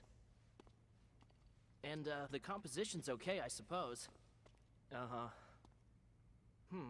That ain't half bad. Thanks. I know. Okay, here comes the next one, Frankie. But first, feast your eyes on my work. Now this is my most emotionally moving shot. Now this is my funniest shot.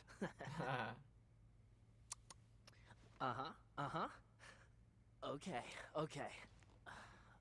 This is my most violent shot. Check it out. Whoa. Okay, here's the deal, Frankie. You gotta go out there and take even better pictures than the ones I just showed you. You think you can handle that, huh? Yeah.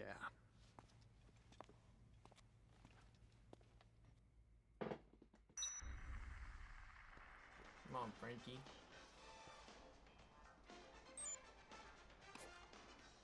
So I'm gonna leave it for this game. I'm gonna, how do I say it? Most likely gonna finish it later. Or am I gonna say that? Marriage Makers.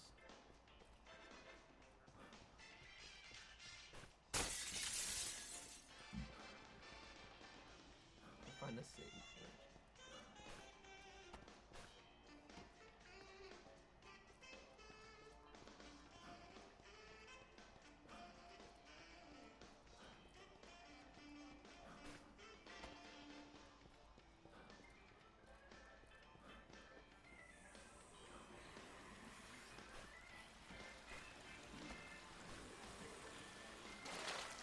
I can go up.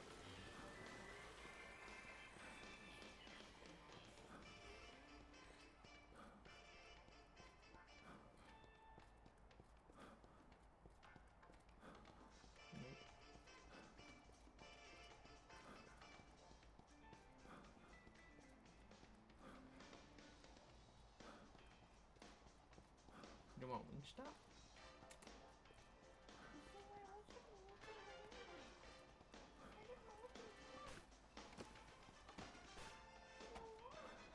What do you want?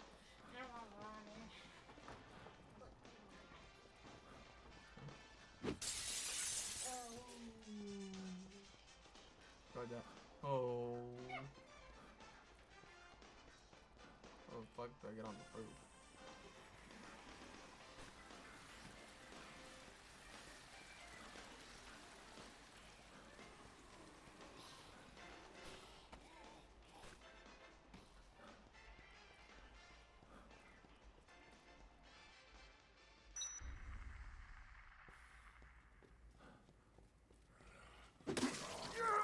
Oh, boy died.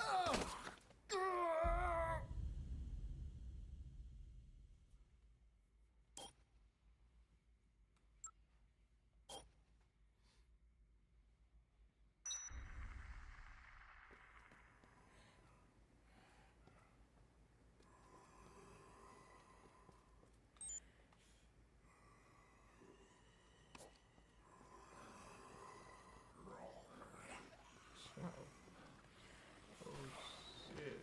Why is so many of these boys? Hello?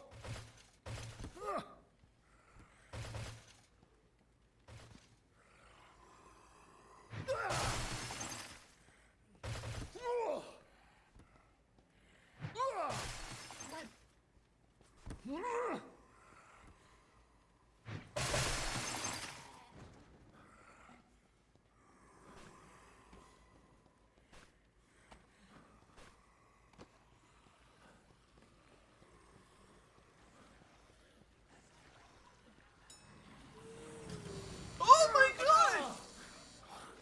Dude, this shit scared the fuck out of me. Whew. I didn't think there's gonna be that many zombies. Fuck, bro.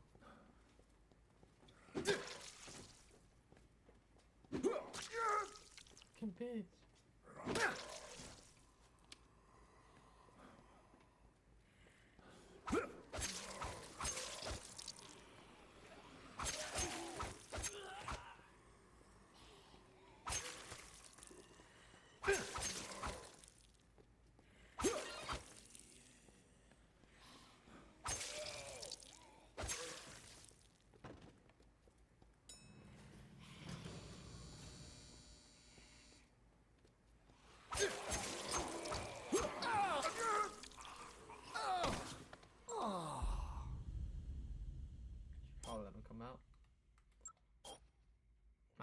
HP.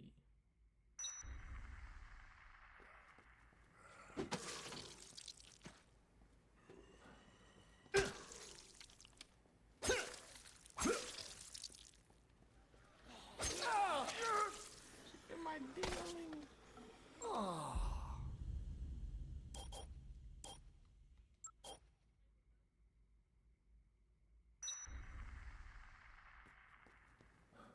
Hey, so I'm gonna leave off of this game though, and then we'll check back with Frank West later. We're gonna try FIFA 25 now.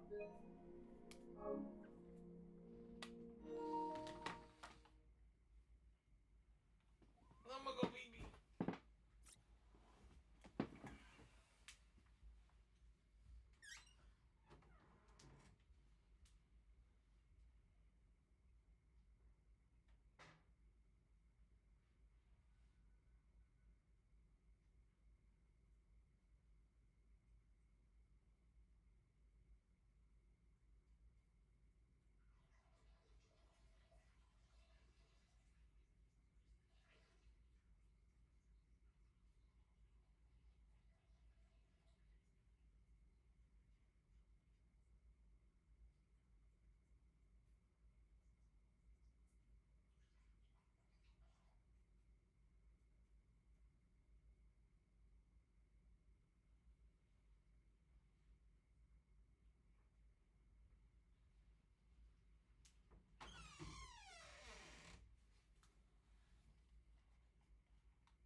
Oh.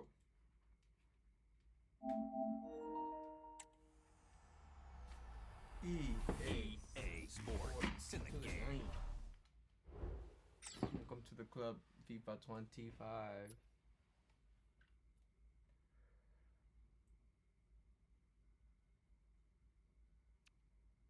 Everybody's gonna be using Real Madrid.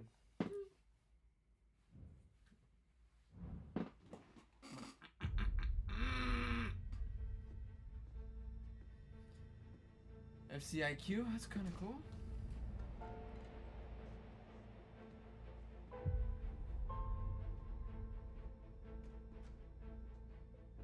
On est là pour parler tactique aujourd'hui.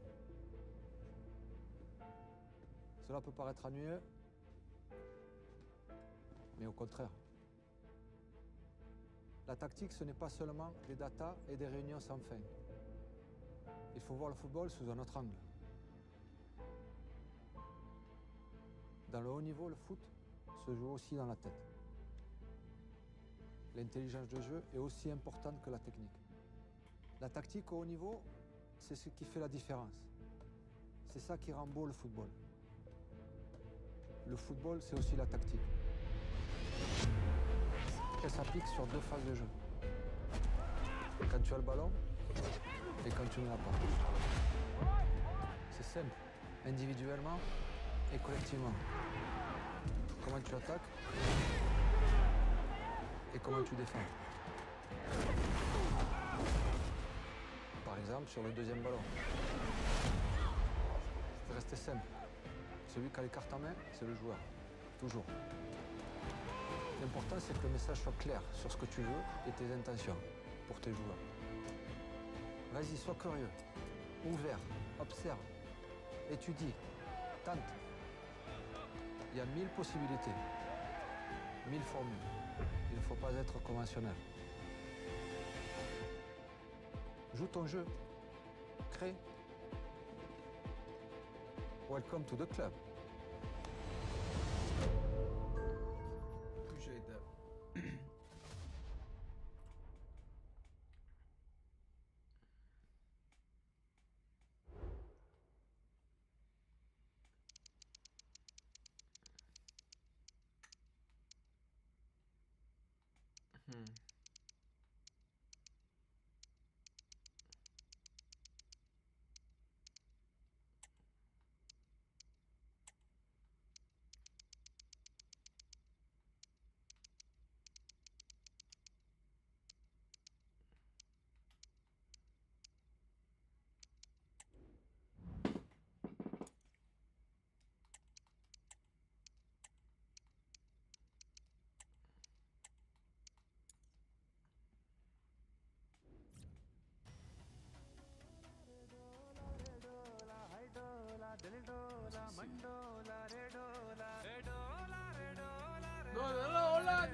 Hey, hey.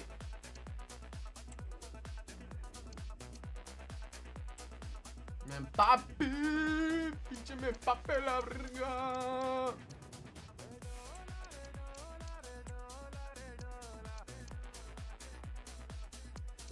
Hey. Hola, hola, hola, hola.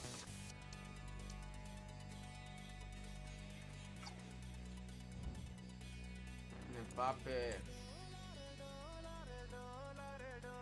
De Lola.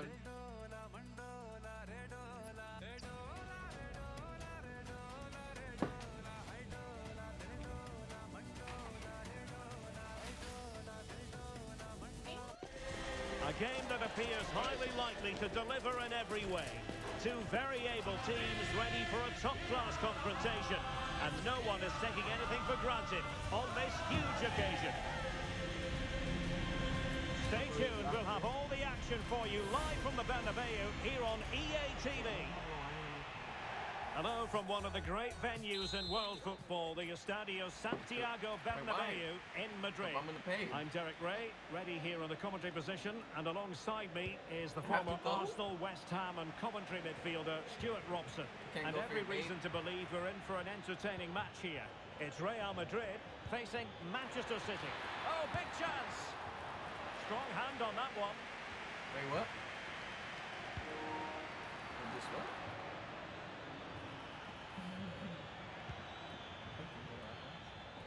And here's the starting 11 for Real Madrid. Thibaut Courtois begins in goal. Eder Militao plays with Antonio Rüdiger in central defence. Federico Valverde plays alongside Jude Bellingham in the centre of midfield. And lining up through the middle in attack today is Kylian Mbappe. Introducing the starting players for Manchester City. Ederson stands between the posts. Ruben Dias plays alongside Manuel Akanji in central defence. Bernardo Silva plays alongside Rodri in the centre of midfield. And providing the main goal-scoring threat today is Erling Haaland. And there it breaks down, but credit to the defence. Untidy little passage in midfield there. What? That was offside?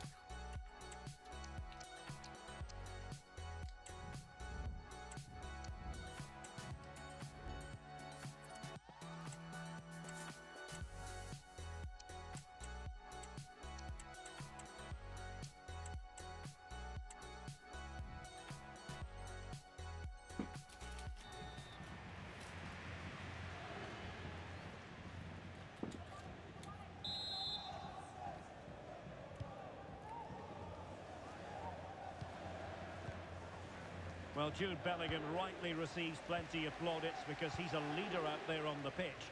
What might we see from him in this game? Well, he pulls the strings with his team. He just seems to have more time on the ball than anybody else. He can pass it, he can play little one-twos, and he opens up the opposition time and time again.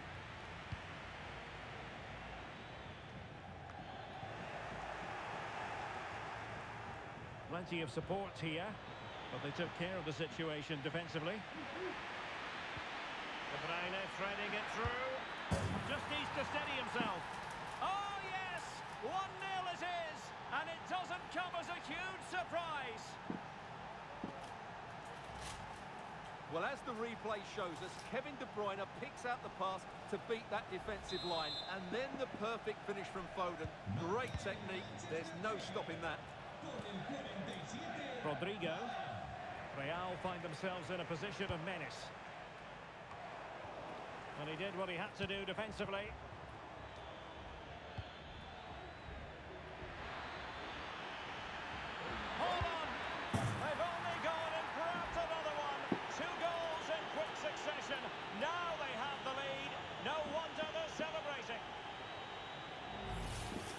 Well, here it is again, and it's all about the pace on the counter-attack. They were so quick to break out from their defensive positions, and then Haaland finishes it with such quality. Just look how much power he hits this with. It's a top-class goal from a top-class player.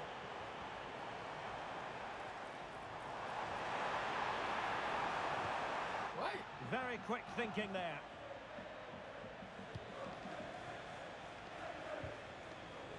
Gvardiol. Oh my God, what the fuck? Grealish. And passing it well. And he might be through here. Keeper did his job to begin with. And a big moment because the referee... That's some bullshit. It's pointed to the spot. Penalty coming up. And it has been judged to have been a bookable offence. Well, I think the referee's got that right all right. Goal! Taking aim from the spot and finding the target.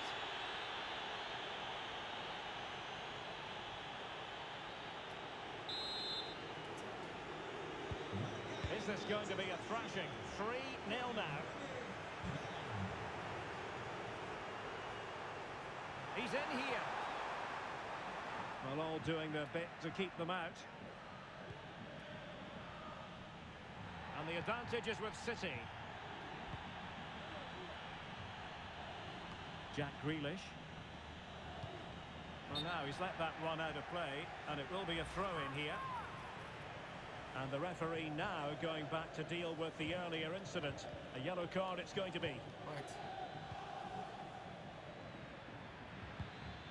Well, they have the ball once more.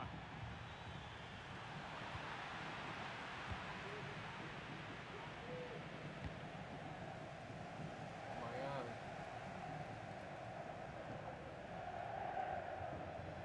What? Not much time to make up his mind. Haaland. Long way out this. Well, the goalkeeper's life wasn't made quite as difficult as might have been the case.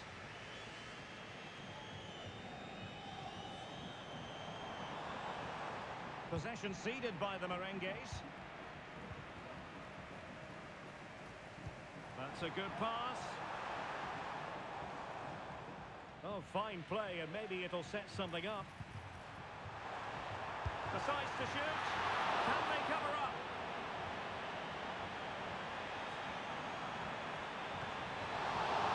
Still be able to do a bit of damage.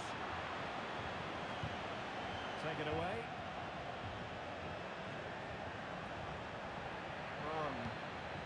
Mbappe.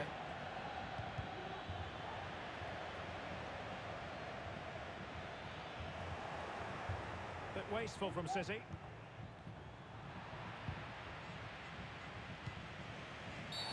You can't really tackle like that and expect to get away with it. Booking to come, you would think.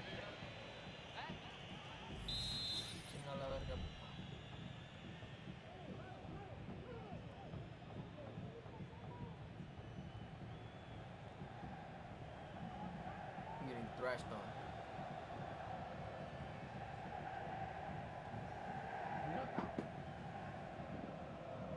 Hello?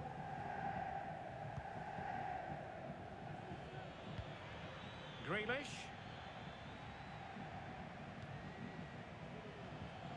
Bernardo Silva. Haaland. Really good build-up, but no end product.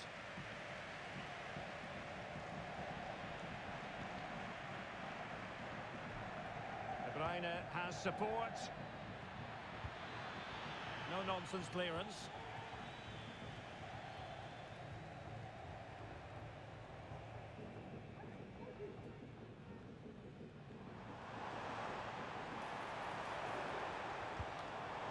Nicely cut out.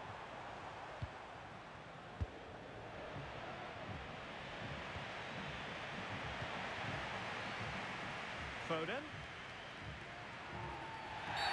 Well, if you're going to challenge like that, it has to be spot on. What does the referee think of it?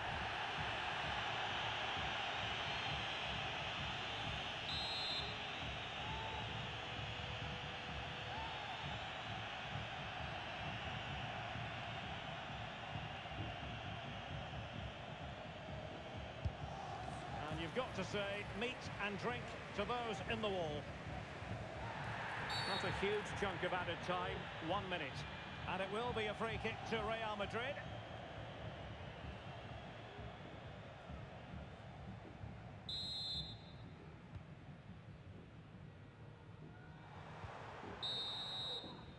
And the first half is in the history books here at the Bernabeu. Well, a story of Phil Foden really excelling. And in fairness, Stuart, it's a story that we relay quite often. Well, he's looked sharp.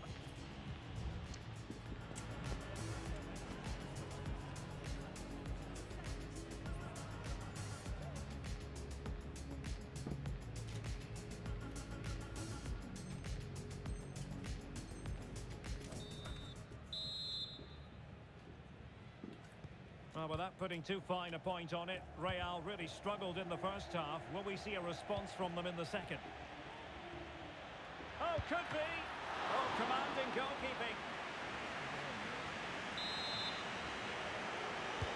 Kevin De Bruyne with the corner. And fine goalkeeping.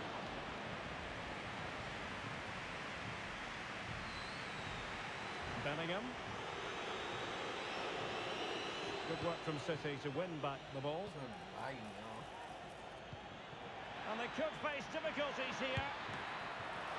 Ball is loose. Spot on with that tackle.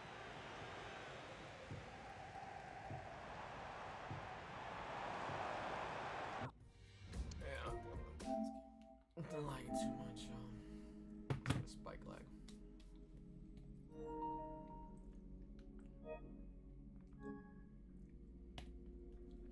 Alright. I think that's gonna end my stream. And I'm gonna catch you guys on the next one.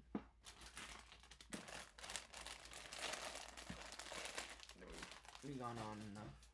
Not enough, but a good amount of time. I was gonna do it longer, but we're gonna change that right now.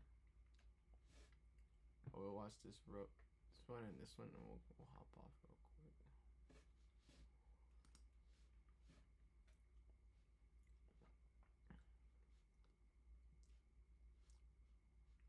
I'm gonna change the title real quick. Sorry.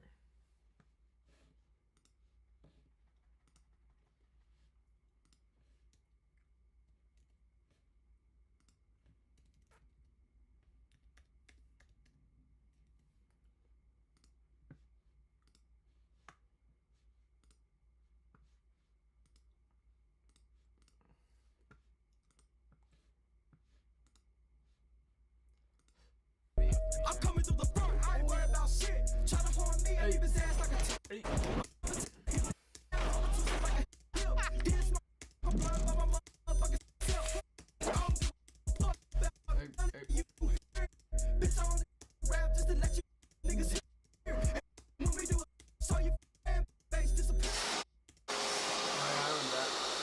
Wait, you clean the car? Thanks, man.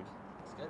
Let's see the damage on this car. It looks like a fucking meteor just landed on my car. Oh no, it looks good in here, bro. Kevin said, oh, they're falling. But yeah, look up. The fucking thing's shattered. Back up your car. We got this idiot in this drive-thru. If you put one scratch on my Tesla, I'm gonna blow your car up. Back up your car. Dude, that car's gonna be up all day. What is this guy doing? What was your order? It was a bunch of stuff. I miss Kiwan, man. This guy in the back is a maniac. He keeps touching our car. Fucking hit my car. Dude, I paid for your meal. Your car's a piece of shit. Yes, dude, yes. Dude, I paid for your meal. Your car's a piece of shit. Yes, dude, yes. What is that, dog treats? What is it, poop? No, it's what goes in the other end. What do you mean? Animal feed. Oh, really? Yeah, these are called hay cubes. Smells kind of good. It's compressed hay. You can eat one, it's not bad. That's alfalfa. I love alfalfa. I'm actually a carnivore. I'm on a carnivore diet right now. Well, I only eat pussy. Imagine. I'm an 80-year-old virgin. Okay. Oh, yeah. That's what I'm talking about, baby. My wife's a virgin, too. Hell yeah. He rocks. All right, well, you be safe. I've been watching you forever, man. I thought you were coming to get us. Oh, no. I was like, oh, no, he's Maybe coming. a mirror. It should be legal. Yeah, nice to meet you. Nice to meet you. Yeah, you got any junior deputy badges? Coffee first time we're driving in the rain since the ceiling has caved in on the Tesla. We're a little worried that it's just gonna fill up with water. Hopefully the water don't dump on Kevin's head. Water is very useful in the desert. This guy's been saying dumb quotes all day. What are some of the quotes he said? Out of nowhere, no one's saying shit. We're just driving. Zane goes, you know, Jesus didn't choose the white stallion. He chose the donkey. That's some stupid shit. Oh, no. Shit. Oh, no. Bro, we're hydroplaning so much right now. Last holds up pretty well. Cuts, it all falls through. We only got 3 minutes to go, 1 mile. Should have kicked it over. Should have kicked it. Oh, a little hydroplane again. Dude, we gotta stop driving. No more driving in the rain. This is the Titanic on land. Write that down. Someone write that down. Bro. This is the Titanic on land. Someone write that down. Write that down. Write that down. Titanic on land. Is that American flag? We could get ice cream though. I like ice cream. Dude, look at the water dripping. That's funny, dude. Good thing I'm not in the back. Great road trip so far. I'm not in the back. What's going on, guys? We just need you guys do the oil changes? You need maybe a couple more of these, buddy. All right, we'll get some. And a lot more duct tape. Hey, it's sharp, so be careful. Hey, thanks for the help, for real. I got you guys on some Matadors. We can come back there? Yeah. All right, we're here with the health inspection. What's going on back here? Is this all up to code? What is happening? This can't be laying out like that. I've always wanted to do the DQ thing, you know? You know what I'm saying? Yeah. Let's do Reese's. That vanilla ice cream looks good. I didn't know so much work went into this. Have you guys ever had 16 handles? It's like froyo ice cream. That place is good. A lot better than this. Hold the top of the collar, or else it's gonna go everywhere. The top of what? Oh, dude. Dude, no my. Holy shit. Look at this, dude. Bro. Wow. How you doing, sir? She'll be right here to take your order in a minute. Oh my, hey. No mommy's way. It's in my pockets, bro. I don't want to leave a mess for you guys. It's kind of wet. You need a wet floor sign. That machine is no joke right there. Dude, it's wet, bro. I said that. Wet floor sign. See you guys. W Danny, that was fun. You know this guy? He's actually the head of the HOA. All right, that's an honor. Lets us fuck around here. Damn. The head of the HOA, W guy. Yeah, no more than I do. Yep. I just don't get No more than I do. God. Be safe, Kurt. Watch the glasses. That guy's cool. It's sharp. From the... Well, you just cracked the rest of my window a little more. That's gonna help us. How do we hold it on, though? Bro, you gonna hold the fucking ladder? They put tape all over that. Dude, I said, Zane, can you hold the ladder the whole way there? We look over. He's fucking on his damn phone. Look over. You got it still? Yeah, I got it. What a beast. What's up? Who said Tesla can't carry anything? Guys, we were with Kyler Vic today. He's gonna jump off this roof. Dude, do it naked. Oh, it's a church. Never mind, can't do it. God created men naked.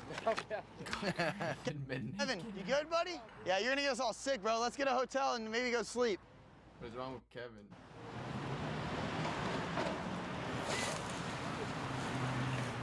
Dude, that's what was crazy. The point of that? Yes, sir. That's like you invented a new sport. If cops are chasing you, I think you'd get away. Oh, easy. I mean, if there's a tree. If there's a tree, of course. But there's a lot of trees, though. Look around. That's pretty fucking funny, dude. That's crazy. Oh, your They'll hat. do that on the church. Gotcha, man. Hey, what up? Que pasa, way? What's up, bro? What are you doing? No fucking way. I'm fucking working. Let us whip the lawnmower. Bro, right on it right now. This one. Say less. Damn, bro. Bad bitch. You see that? Hey, check this out. Sick. That's so sick. You run into Danny Duncan while you're working. Oh, landscape. Oh, you can go way higher.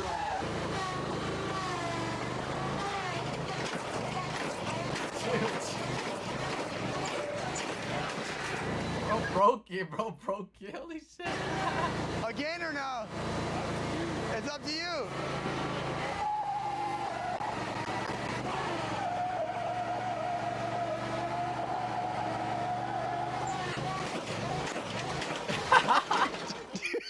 What the fuck? I miss landscaping, man. I'm going back. So this is the last video we're posting. I'm going back. Hey, you think I owe you some money, though? Be honest, a little bit. Fuck no. It's not mine, bro. This. What if you get fired, bro? If something actually happens, though, tell me, though. Are you tired of below-level landscaping? Are you tired of your grass looking like this? when it should look like this?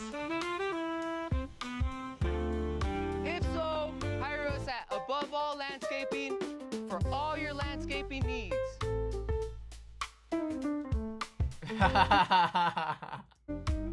W ad, W promo.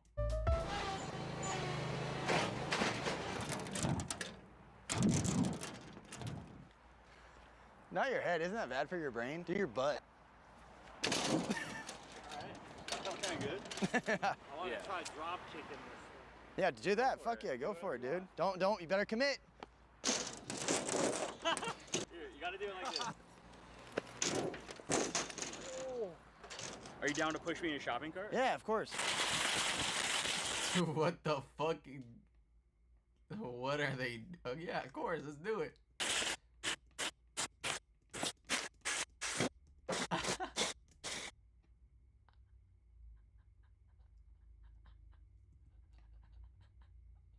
Bro's just crazy. Yeah, of course.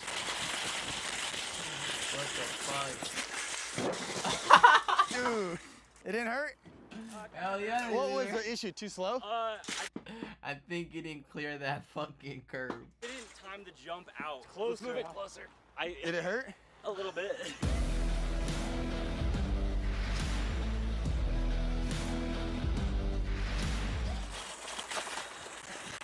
No way. Holy shit. That was sick. Dude, you light the pear tree on fire? You should probably invest in a fire extinguisher. Just at least one. Just at least one. You should invest into a fire extinguisher. Yeah, or less. Just like a little small. Did you swallow it? Why did you swallow it? Jesus. You get closer to your mouth first.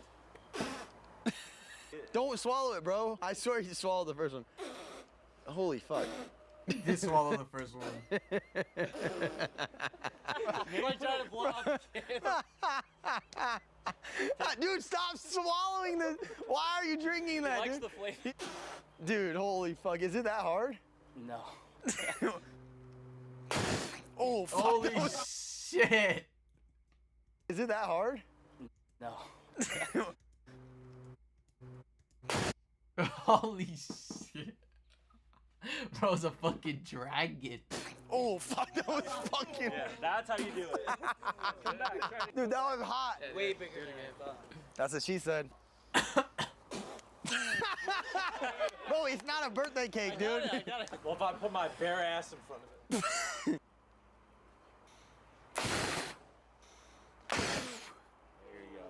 Zan wanted to get lit on fire. We're gonna light him on fire. Why? That's about all there is to it. What the fuck, Florida shit? We're with a lot of trained professionals, including this guy right here. Do not try this at home. Are you nervous? All right. A little bit. Nah. Yeah, I was made for this. Calm down, baby. Once you're on fire, someone's gonna hit you from behind with the car, okay? All right, deal. I'm on fire? Fuck. No. I'm on fire? I'm on fire. You're up, you're up. Go, go. On fire.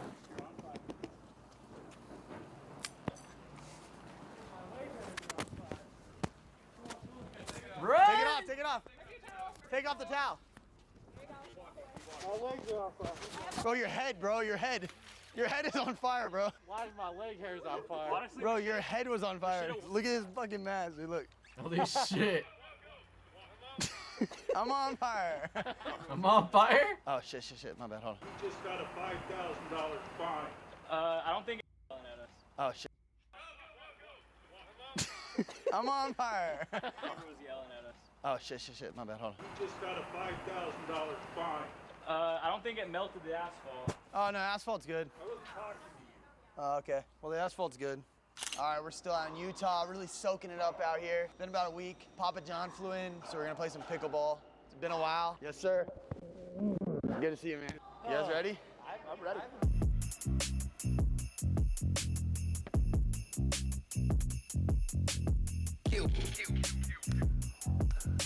Week 3 of the NFL season is here, and my partner Underdog wants.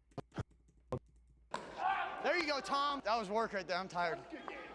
Dude, I'm out of shape. Feels like I just ran Pacers in the gym. You couldn't hear much of what we were saying. As people get older, they lose hearing. They lose hearing. No, you look good, honestly. You look good. I ain't worried about shit. Try to harm me, I leave his ass like a Perfect. Video. Oh shit.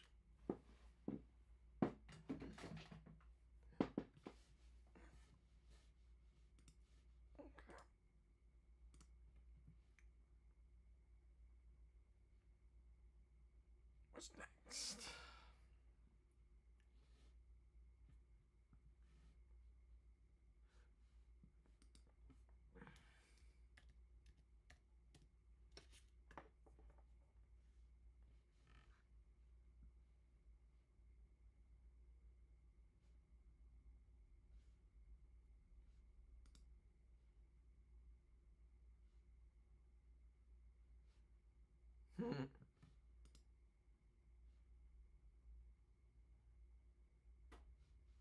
Okay, I think that's gonna be ended for my stream, and I will catch you guys on the next stream. Like, subscribe for more. We'll get you guys on the next one.